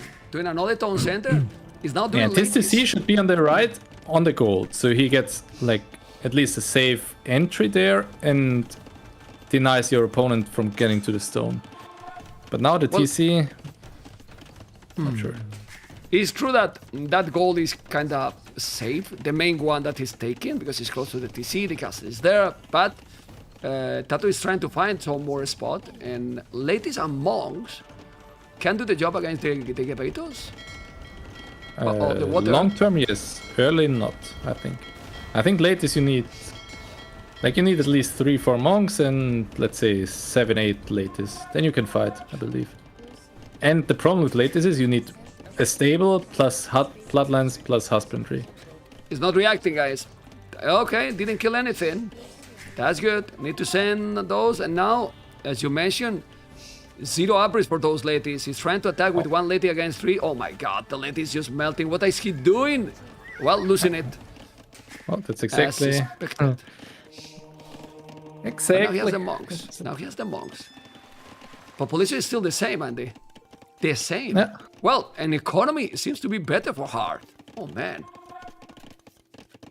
Well, let's see who snipes the fish faster, right? Hearttt has 1 fire ship on top, and TaToH doesn't know about it. So he can snipe. okay. Now he's sniping the he should snipe the 2 yeah. fishing ships there. Yeah, well, he doesn't see it then. Oh, and he's sniping the monk. Oh, and now Nice. the ladies, because it's close, and then you can't have no time to hit them back because the ladies is faster. Oh my god. Well, that was a great on the- trade by Hearttt, Andy. A great Yeah, and on trade. the right side, he killed 3 fishing ships with 1 fire ship. So very good awareness of Hearttt. Being on right, on top, in the middle, on the left, on the right, everywhere. Well, Now look at the it's population. Look at the population. 56 villages, 47. It's ahead 10. Army the same. 5 ladies. You were talking, Andy? And now that's the TC you were claiming for. TC on the goal. And, Finally. oh boy. Is this a long game in Nomad? Is this potentially a game number 7? Obviously it's early. Population is not that big difference. And we have seen how TaToH can play. He's walling a little bit. But it's not looking bad for Hearttt, Andy. Not looking bad. Looking pretty good, actually. Still having his fish on the bottom. Andy, people is talking about, 3 TCs, TaToH. Idle TC, guys. Idle TC my from both goodness, players. Idle Tone Center. You didn't notice, right, Andy? No, I didn't. But Idle that's the TC. thing with Lithuanians. You drop a TC and you get 100 food, so you can afford at least 2 wills there. And with Malins, you don't have that bonus, so that's a good advantage of Lithuanians when you want to drop course. TCs. Even more in Nomad. Oh, this battle is crucial. There's so many ladies versus so many Gebetos, but now you need upgrades. You don't want to fight there. Oh my god, the Gebetos, amazing. As you did you see Just those? crazy. They melt the ladies without the upgrades, and now the monks are gonna be melted as well. You don't want to. Oh, but now you don't want to. Oh my god! But now the ladies in the face-to-face also eat the Gebetos. Andy. Yeah, but you need bloodlines, you need husbandry. Like, that's so important. Yeah. And he doesn't have a barracks, he doesn't have a stable. That's a problem. You have to invest so much that till they get Andy. effective. Those ladies are also eating the Gebetos that fast because they have +2 from the 2 relics. Yeah, that's 2 good. relics. Okay. And now Hearttt already walled on the left. I hope he's doing that on the right as well. Like, just put some stone walls there, deny the raids, and play from there. And in late game, what do you prefer? Not sure, honestly. What do you prefer? Lithuanians. Really? Yeah. Like in deathmatch? I know in deathmatch Malins is slightly better. I'm gonna Because tell of... you what units I will go here. You know, if you go halves, Skirms Lithuanians with the upgrades they have and gunpowder units, what they have Malians to kill that. Well, help skirmish should Gebeta should kill them. But with gunpowder units combined, with hand cannoniers as well.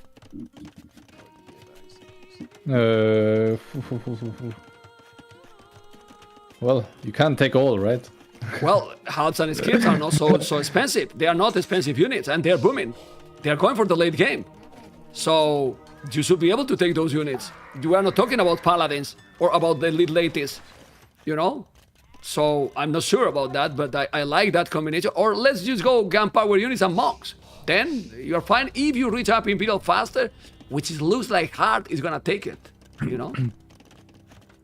Yeah, he has better res. For TaToH only has 6 on gold left, and now he's going for the next gold. And it's God, crazy look how at much amount of damage they army. do. They do a lot of damage, yes, but they still have army, he has more monks. He just need another castle, and then he will be up and be protected. Don't lose the monks, but they die also so fast against the TC. Look, they die so fast, Andy. They are very low HP, so they die against the arrows. But everything dies against them. That's true. Completely correct. He's on the way to Imperial Heart, guys. He's up to Imperial. Right now, he need another castle. And then what is going to be the army composition he's going to do? I still think that TaToH has more map control. He see more things. He has outposts. But he's up to Imperial Age. And let's see if he's going to do what? Monks? I think he will Camp go power? full latest. Full But do you latest? think Hearttt forgot on a stable for Bloodlands and Husbandry? Like, he has a lot of wood. He could drop a barracks and stable easily. I think he just Yeah. forgot that he needs those upgrades. Yeah, probably. Well, he doesn't even have a barrack right now, so... Hey, he's going Chet, camp you power have to with watch units his 15. face before he drops the stable. Maybe if he forgets and makes a stupid face like I did. Okay, you didn't make a stupid face. It was nice. Yeah, I will upload in all the socials. yeah, okay. crazy. Looking Okay, look forward. at that castle on the left now. More Gebetos, another castle here. Man, the cities are being amazing. Completely different cities than the cities from Jualir yesterday, but top quality. You know, Yeah. very good play here. And MbL, I'm sure that he might be watching. Hello, MbL. Are you here, MbL? Come on, don't be shy. MbL, I know that you are watching. I know that you are watching, MbL. Come on. Hello, MbL. Feel motivated. Is he here? I don't know. Anyway, let's see the castle on the right, taking the goal. And, okay.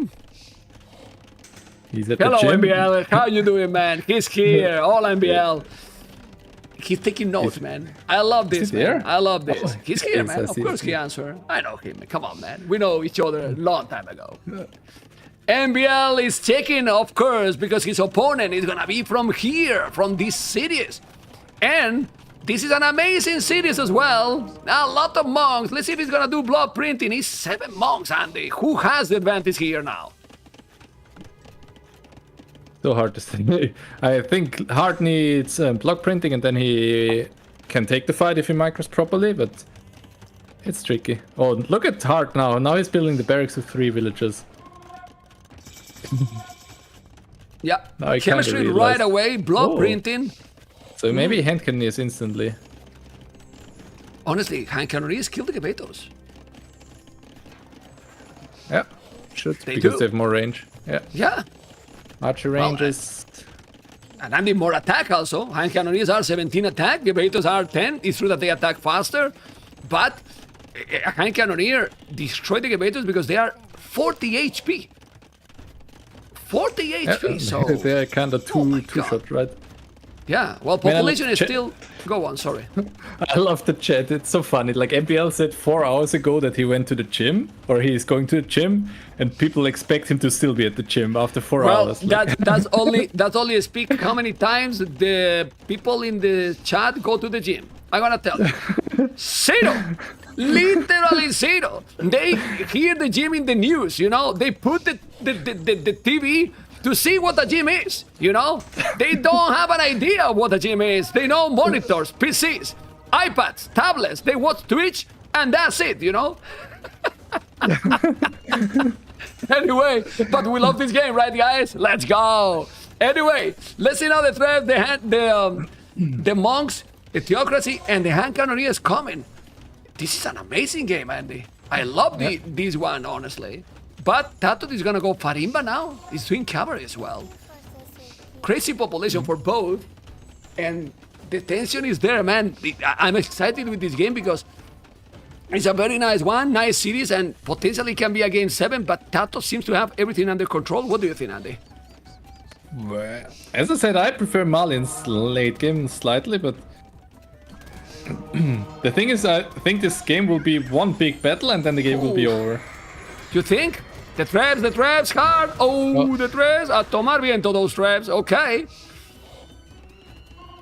You don't want to lose the trap which is like this. Like, it's so expensive, you know? Well, don't tell me about it. Oh, Andy, look at the... No. Okay, this is helping him. Look at that outpost. If he was killing it, he could take the castle because it was 1 billion now. And Hearttt do not notice. He keeps sending more villains there. He's gonna try to make the castle. Oh my god. He's gonna lose that castle on the right. Millions of Gebetos, Andy. Well, he will lose the Delete it. bills, but Delete it. That's exactly the Feudal, spot he needs. So, like, he should have gone instantly to the right instead of pushing on the left, because the right there is the gold, which is necessary in this game. And have you seen that many Gebetos often? 48 Gebetos dancing over the land. And now elite Gebetos soon. Holy moly, man. Okay, the castle is gonna be there. Oh, look on the left. Bombard cannon will be lost in a second. They make so much damage. Yeah, but he's losing a lot of Gebetos as well. Yeah, he lost some. The castle is gonna be up. But the trebuchet is coming to cavalry as well. 3 relics TaToH, Hearttt 2 relics. Okay, Gebetos on the right. Going around. If we take this castle down to the other, it's getting a very good position because look at the mini-map, Andy. Yeah. TaToH to have the but- advantage, the trebuchet is there, but... Well, look at TaToH's HP of the castle. He already got all the upgrades. Well, Hearttt wow. doesn't have any masonry and stuff like that. So Amazing. Hearttt will lose the castle most likely there. And then it's TaToH's in a great spot, obviously. Yeah, he has also a lot more farms for the late. Ooh, TaToH taking that pond in the middle. It's gonna go cannon galleons from there probably. But let's see now the army. Look at the Gebetos. The monks are going to go down. He got many monks and hand cannoneers, but with devotion, the conversions are barely happening, and they barely happening. I think TaToH could even engage it now. Oh my god. Well, there's a bomber cannon, 2 traps. You need to repair the castle, and Hearttt got And still no masonry, that's the problem. zero You should always do that. stone. Yeah, to do all the upgrades, but he bought it in stone. Gonna lose the castle, and population is ahead for Hearttt because he got more villages. But TaToH is doing several things very good because he's now attacking on the left with a bomber cannon, trying to take the castle. And Hearttt, do not notice he's losing so many villages in the woodline, and he still do not notice. APM is one thing, multitasking is another, right, Andy? Yeah, exactly. And also, he wants to repair the castle, he's buying stone, and he has a stone, but he doesn't use it, right? It's actually pretty safe there. Oh, but he's gonna lose a trap, and now he's gonna lose that castle as well, we'll see. Oh, now cannon galleons. That's so huge. Oh my god. Well, he has monks, he can convert, Andy. He has monks 12 range. Come with the monks, convert to the bomber cannon also, okay. Time to go with the monks and convert the cannon galleons. Repairing the trap.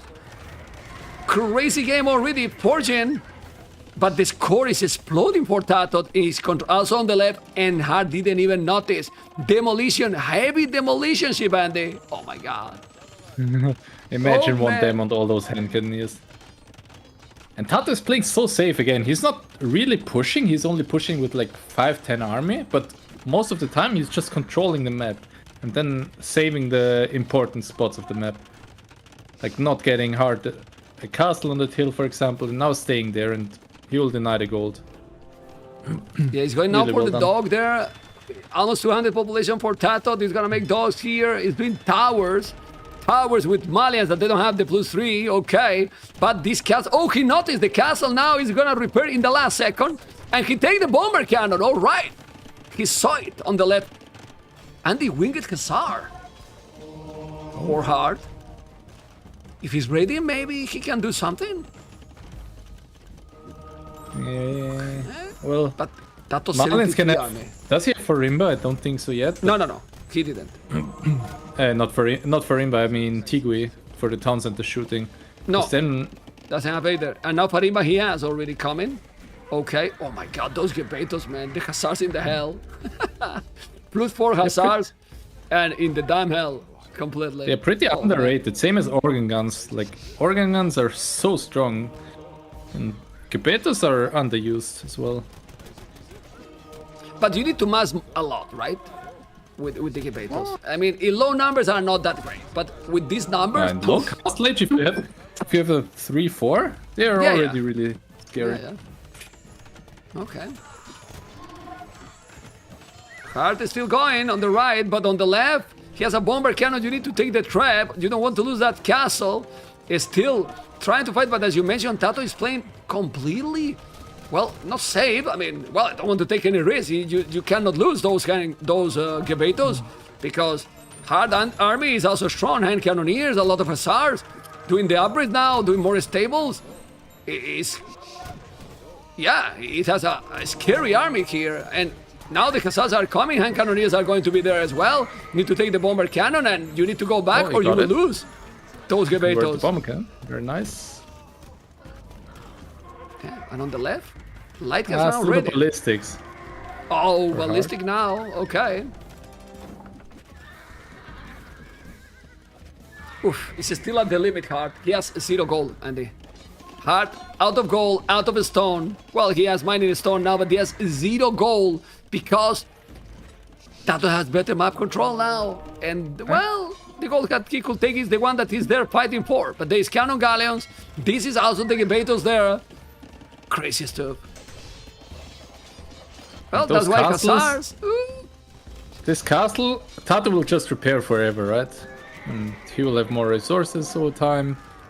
He has the better raiding potential because his light can deal more damage. Even if those are winged hussar, like against Malians with Tigui later probably, it's impossible to raid. Yeah. Also, the light caps that TaToH is sending, they have +7 attack. They are no joke with fighting back. Nah. You know, so they raid like crazy as well. And now let's see the bomber cannons. Bomber cannons trying to kill those Gebetos. He's gonna shoot a little bit. What are you doing? Okay, Oh, not no. the best micro. Oh my god. Well, the bomber cannons are going down, and when you have 0 villains on goal, you know that this is a real problem. Population is still dropping a little. He's repairing the castle with 0 average in the castle. There's some mistakes, right, Andy? Like, Yeah.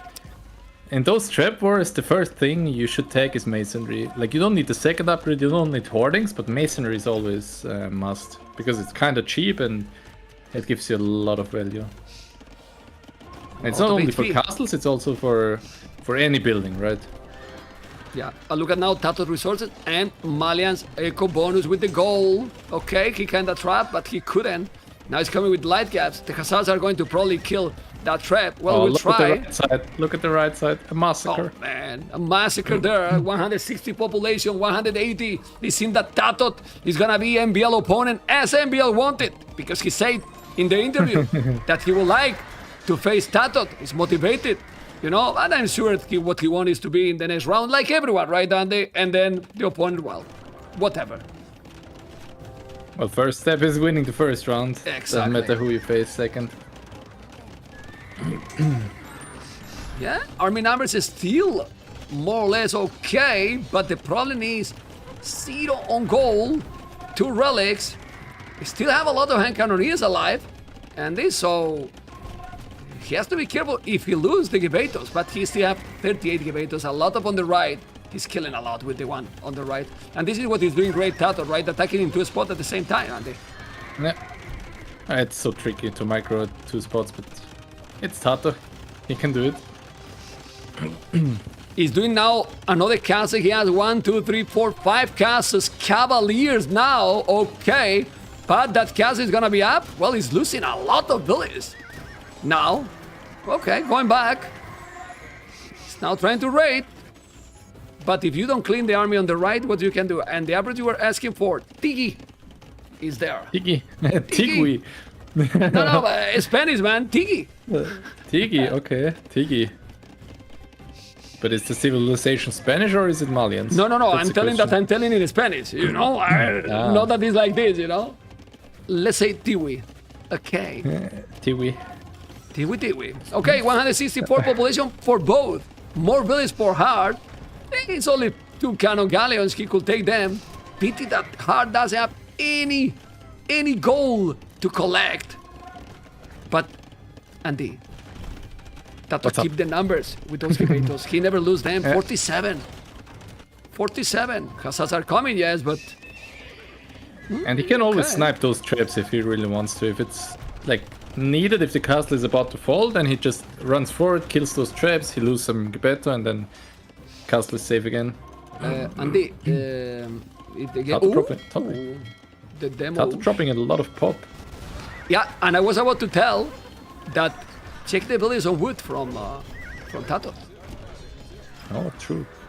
One ability on wood. Oh, but those hand cannoneers cannot go down. Those hand cannoneers cannot go down, and the hand cannoneers are going to go down, and that can be the game. The trebuchets are going to go down. Everything is going down. Ay. Crazy. HP. Oh my goodness. Crazy. The HP was very low from TaToH, but now you say that TaToH was dropping population. What about Hearttt? He lost everything. Really everything.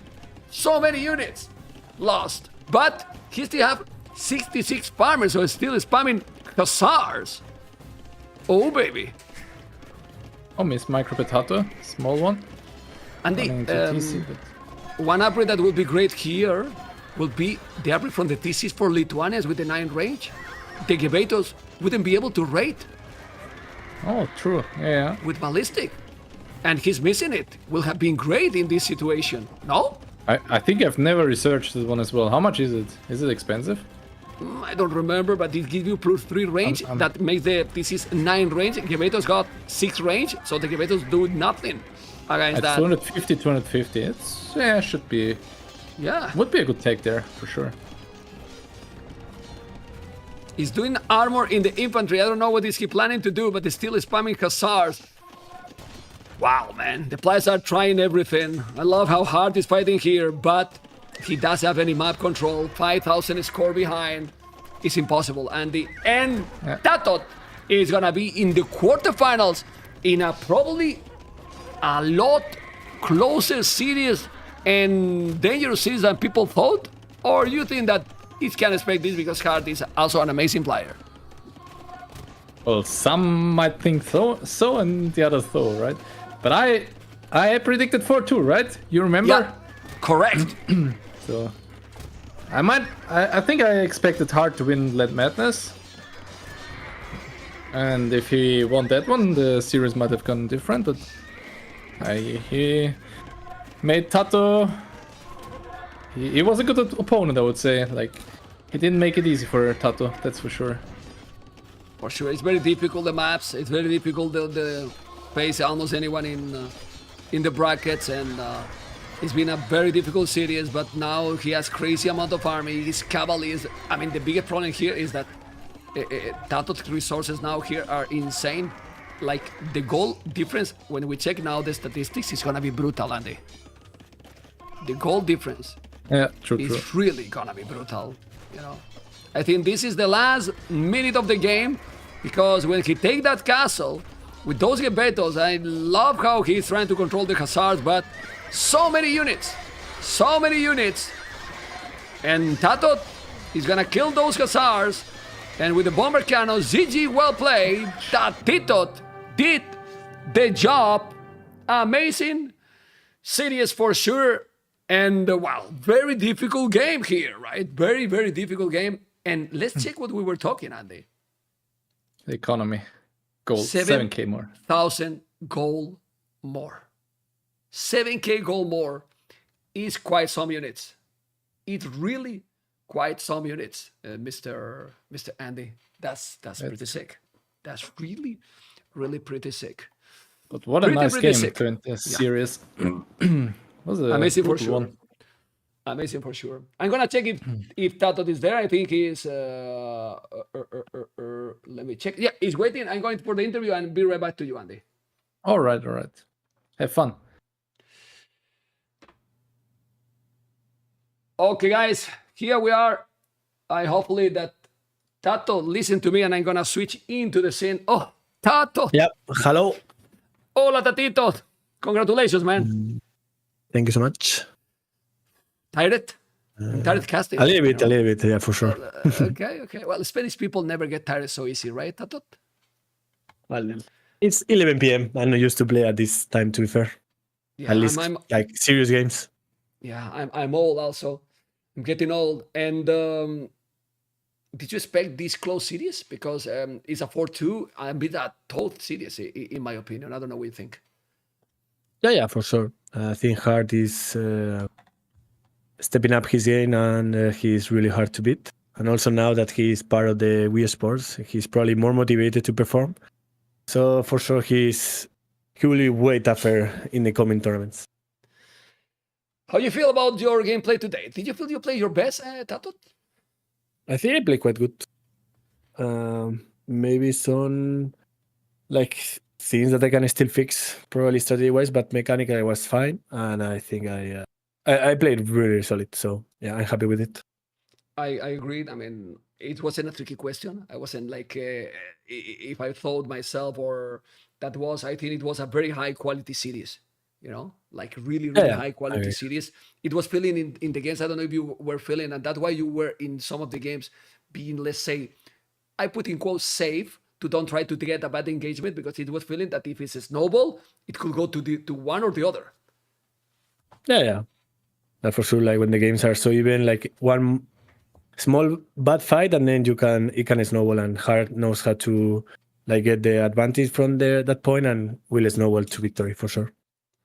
Because there was Franks versus Slavs. You were Yeah. in that game really behind in economy. I don't know if you realized that. Did you realize that you were really behind in economy?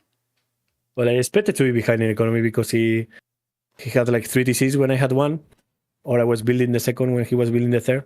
So I knew that I was a bit behind because I lost some more villagers. So yeah, I decided to play a bit more aggressive. And I think my rates were pretty solid that game, and that gave me the comeback potential.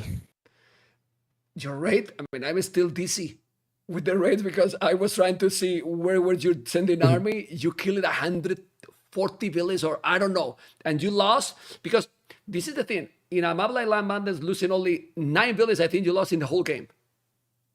It's not easy. You know, How many? 9 villages you lost in the whole game, Only? maybe 9 or 12. You know, maybe at the end you lost some more, but like almost at the end of the game, you were killing over 100 and you lost 9.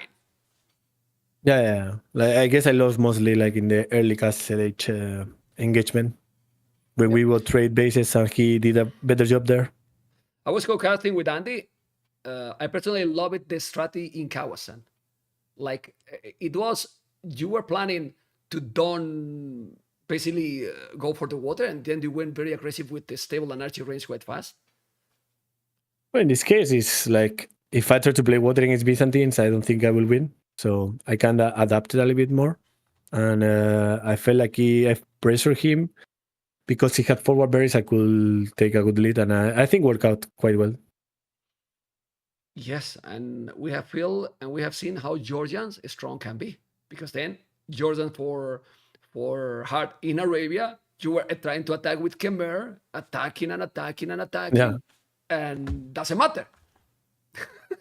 Georgians are really good, and yeah, I think it will be first pick if it's not banned. So we will see what people can do with them. Probably it will be more banned as the tournament goes on. But at the same time, it's tricky because you might think that the opponent is banning it because it's super strong, and then you leave it open to not waste a ban on them, and then he thinks the same, and no one bans the Georgians.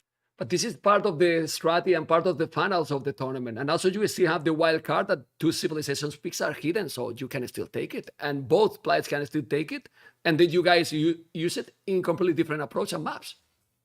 Yeah, for sure. That's what I said. Like at the end, even if for both players are open, they can both pick it. If there was not a hidden pick, probably people like the B player will be forced to ban them, likely. Mm-hmm. Okay. Because then A will have them all the time. Since we're getting late, don't worry, and also tired, we'll go really quick. Pacific Islands, don't you think that maybe it was too much meta in that one? Were you confident being your whole map, water map, and also Japanese? Andy was telling that Japanese, even if Italians is very nice in the late game with the upgrades, but Japanese having those, cheaper lumber camps, fishing ships that are working faster. You went, for example, you don't know, but I can tell you that you were much faster than him for the deers. Thanks to that, you can put meal lumber camps. You did 3 lumber camps and 1 meal when he has only 2 lumber camps, So at the end, Japanese bonus all matters. Should we maybe create in that kind of map some chaos, like some arches or something? Because it went full water, both of you. I feel like, Japanese is better than Italians on Pacific Island. maybe in other maps, water maps or more hybrid maps, they don't shine that much. But on this one, definitely, I had better safe on that one. And then we played the same game, and obviously I was happy with that because I felt like I will be in elite. And maybe the thing is that it's really hard for him to try to land me because my scout is on the island, so it's really easy to spot if he's trying to land me. And then I will have enough time to adapt and do anything. What did went wrong in Alpine? Uh, If there was I don't other know. wrong. I don't know. I think he played amazing that one. He did put pressure on the stop, and I was a bit undecisive if I had to do the second range or not Yeah, I think to keep up sometimes. the production. Sorry. But still, I think the issue is like, if I played the same game than Koreans there, probably he will be in a better spot. So I think he put me in a really tough decision, and I didn't pick the right one. But I have to rewatch that game and see what I could have done better, for sure. I only think that he played perfect there. Like Yeah, yeah, sometimes, for sure. sometimes it's not like what you can do. Sometimes the players just take that strategy, and at that point, I don't know what you can do. Andy didn't know also. Like he was like, okay, the opening is just so smooth, and then Nomad is like a wild card, no? Like a flip a coin, and let's see what happened. Gebetos, had you ever used that many Gebetos in a big tournament? So many. Probably man. no. Yeah, probably no. I think the since the last buff they got, they have been seen a bit more, and now they are quite nice to play. I would say maybe that they are a bit too fast in my opinion. So maybe, but now they are super fun to play. You can basically outrun even the cavalry, and they have really big damage output. So that game also I think like Hearttt played really solid. And also, like, he was probably ahead in economy, and he was micro the monks like a beast.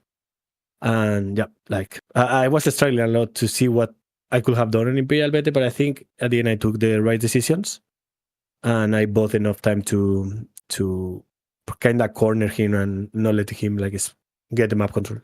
Map control was brutal there. TaToH. You got 7,000 more gold, and also the longer the game goes, the bonus from Malians with the gold income is sick. Yeah, it's insane. It's sick. Look how he smiled. Like, I know, man. I know, Ma- man.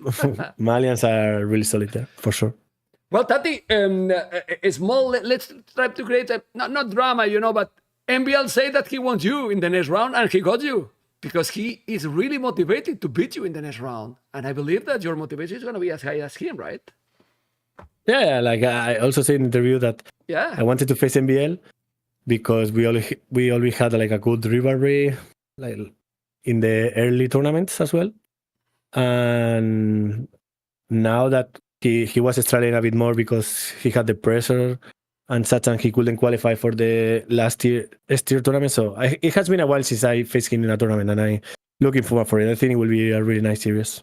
It's funny, TaToH, because that interview was recorded before the brackets, and basically all of you has been in the same side of the brackets and facing also each other. So yeah, only Bar's missing. Only Bar's not sure missing. If we could have faced. I guess we couldn't face, but yeah. Well, maybe Bar's later was missing there. in the tournament. You feel strong for the remaining tournament, TaToH? Your highest gameplay or some things to check, because with 21 maps, it's tricky, right? Yeah, for sure. I need to fix some things still and prepare for each opponent. So it's not like I feel fine with the map, with most of the maps, and now I just need to prepare for each player basically. Okay. Well, TaToH, congratulations and good luck, because I think you might play, well, I don't know, Thursday or Friday. I have no clue. Rainbow and Krasini might know, but quarterfinals already against MbL. And the last question, knowing, because we are being used to make the tournaments on group stage, it feels a little bit more pressure knowing that there is no margin to mistake. Like if you lose, you're out.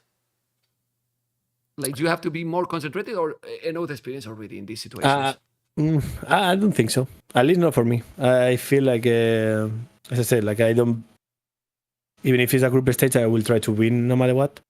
So for me, it's the same pressure, even if it's single elimination or not. At least it's best of 7, so I think that was the right call there. Because if it was best of 5, it could be a bit sweet. But now, best of 7 is fine for single elimination. Okay. TaToH, congratulations and good luck in the quarterfinal. Buena suerte. Thank you so much, and also kudos to Hearttt because I kinda screwed there. I had on my notepad one civilization that I didn't pick on the draft, and he allowed me to pick whatever I wanted. So that was really good sportsman for him, and kudos to him. People was asking about that. Well, how is the rules about that? And they are talking about that. I'm sure they got an agreement, and that was right. So kudos to Hearttt, as you said. Well, we know each other for a long, and that was great. Yeah. That was great. Thank you, TaToH, for pointing out that. As always, great sportsmanship. Take care and good luck. Thank you so much. Bye-bye. Take care, man. Well, guys, this is TaToH, as you can see, and Hearttt great as well. And you have seen, guys, how Andy, you were talking about the civilization, what happened there, and you got the answer. No problem, pick whatever you want. So even in single elimination, by the way, thank you, Tristan, thank you, T90, for the raid. Hopefully you and your viewers are enjoying the tournament a lot. By the way, I want to hype probably also T90 viewers because tomorrow we will cast together. Tristan and me, T90 and me, we will cast together tomorrow. The Viper versus Nikov. We will cast together that series. Andy, TaToH seems too strong, right? Because Hearttt has played good and taking all the good decisions. Yeah, very well played. They both played amazing today, honestly. Like the first 2 games a little shaky, but the last 2-3 games we didn't find any mistakes, right? Well, like we said before, and TaToH said himself, he executed his strat perfectly. So it was a nice set to cast with you. Did you enjoy the casting or not? Come on. Sorry? Did you enjoy the casting together? Or not? Of course I did. Right? Nice. Yeah, I always love it. You know that. And Hearttt also, like, that's what the AoE community is about, like the sportsmanship, that he does give him not a bad save, but lets him pick another save, right? That's really amazing. Wouldn't happen in other games, I believe. Why am I there alone on the screen, man? Well, because you are going, and then you want to say goodbye to the viewers and whatever you want to say to them, and to me, is your time, you know? I give you 30 seconds. Well, you know I love this tournament. That was always the dream of having different map categories, stuff like that. I really appreciate that you hosted. Also, like not only playing it, but also casting it with you or just watching it is amazing. So thanks a lot for you, to you, and to the chat as well. Like so much love. I really appreciate it. I read a lot of comments, and you guys are awesome. Thank you so much, Andy, and we will Thank talk. You for having me. Maybe we'll cast together again if you want. We'll see. We'll talk, okay? We'll see. Yes. Take care. Goodbye. Bye-bye, man. Bye-bye. Guys, this is Andy. Freaking Andy, you know. I always say to him, change the nickname, man. Don't put yourself freaking, you know. It's okay. That if we will host more tournaments, let me finish this tournament, and depend how the tournament goes and everything, we will see, you know. We will see. Let's say, guys, what we have tomorrow. You want to know what we have tomorrow, right? And tomorrow is a crazy series. ACC and Winchester, the Viper, Nikov. I can tell you the co-casters because I know that you want to know. And I will tell you because I'm going to be co-casting with T West, the first series, and with T90 with Tristan, the second series. That's going to be great. And I can tell you that I'm going to be co-casting on Wednesday Mr. Joe Sebastian with Winchester and TaToH versus Barls with Fire again. Okay? So Mr. Joe Sebastian, I will be co-casting with Winchester and then TaToH Barls with Fire. Yes, T co-casted tomorrow. My goodness, the jokes. This is how it look in the playoffs, guys. This is how it look in the playoffs. We have already Hearttt, Leary, TaToH, MbL for quarterfinals. Oh, man. Oh, man. Of course, it's amazing co-casters. Everyone is really, really amazing. And, well, thank you so much. It's already a little bit late because this second series has been long. And Hearttt was great. And I don't know if there is something else to say. Thank you for the support. Reminding that we didn't get too many today, I think, because I'm always honest. If we get a lot, thank you. If we don't get too many, I tell as well, because we didn't increase a lot the price, but it's still rising a little bit and a little bit, you know? A little bit and a little bit. We will see who is going to be Caucasus for semis and for quarterfinals, and we will see about that. Yeah, guys. Well, I'm very tired, guys. Thank you so much for watching. People on YouTube, don't forget to thumb up. It's really important. It helps a lot. And we love this game, right? We will be back tomorrow for more and 15 GMT. Thank you so much for joining, guys. We love this game. Take care, guys. Stay tuned.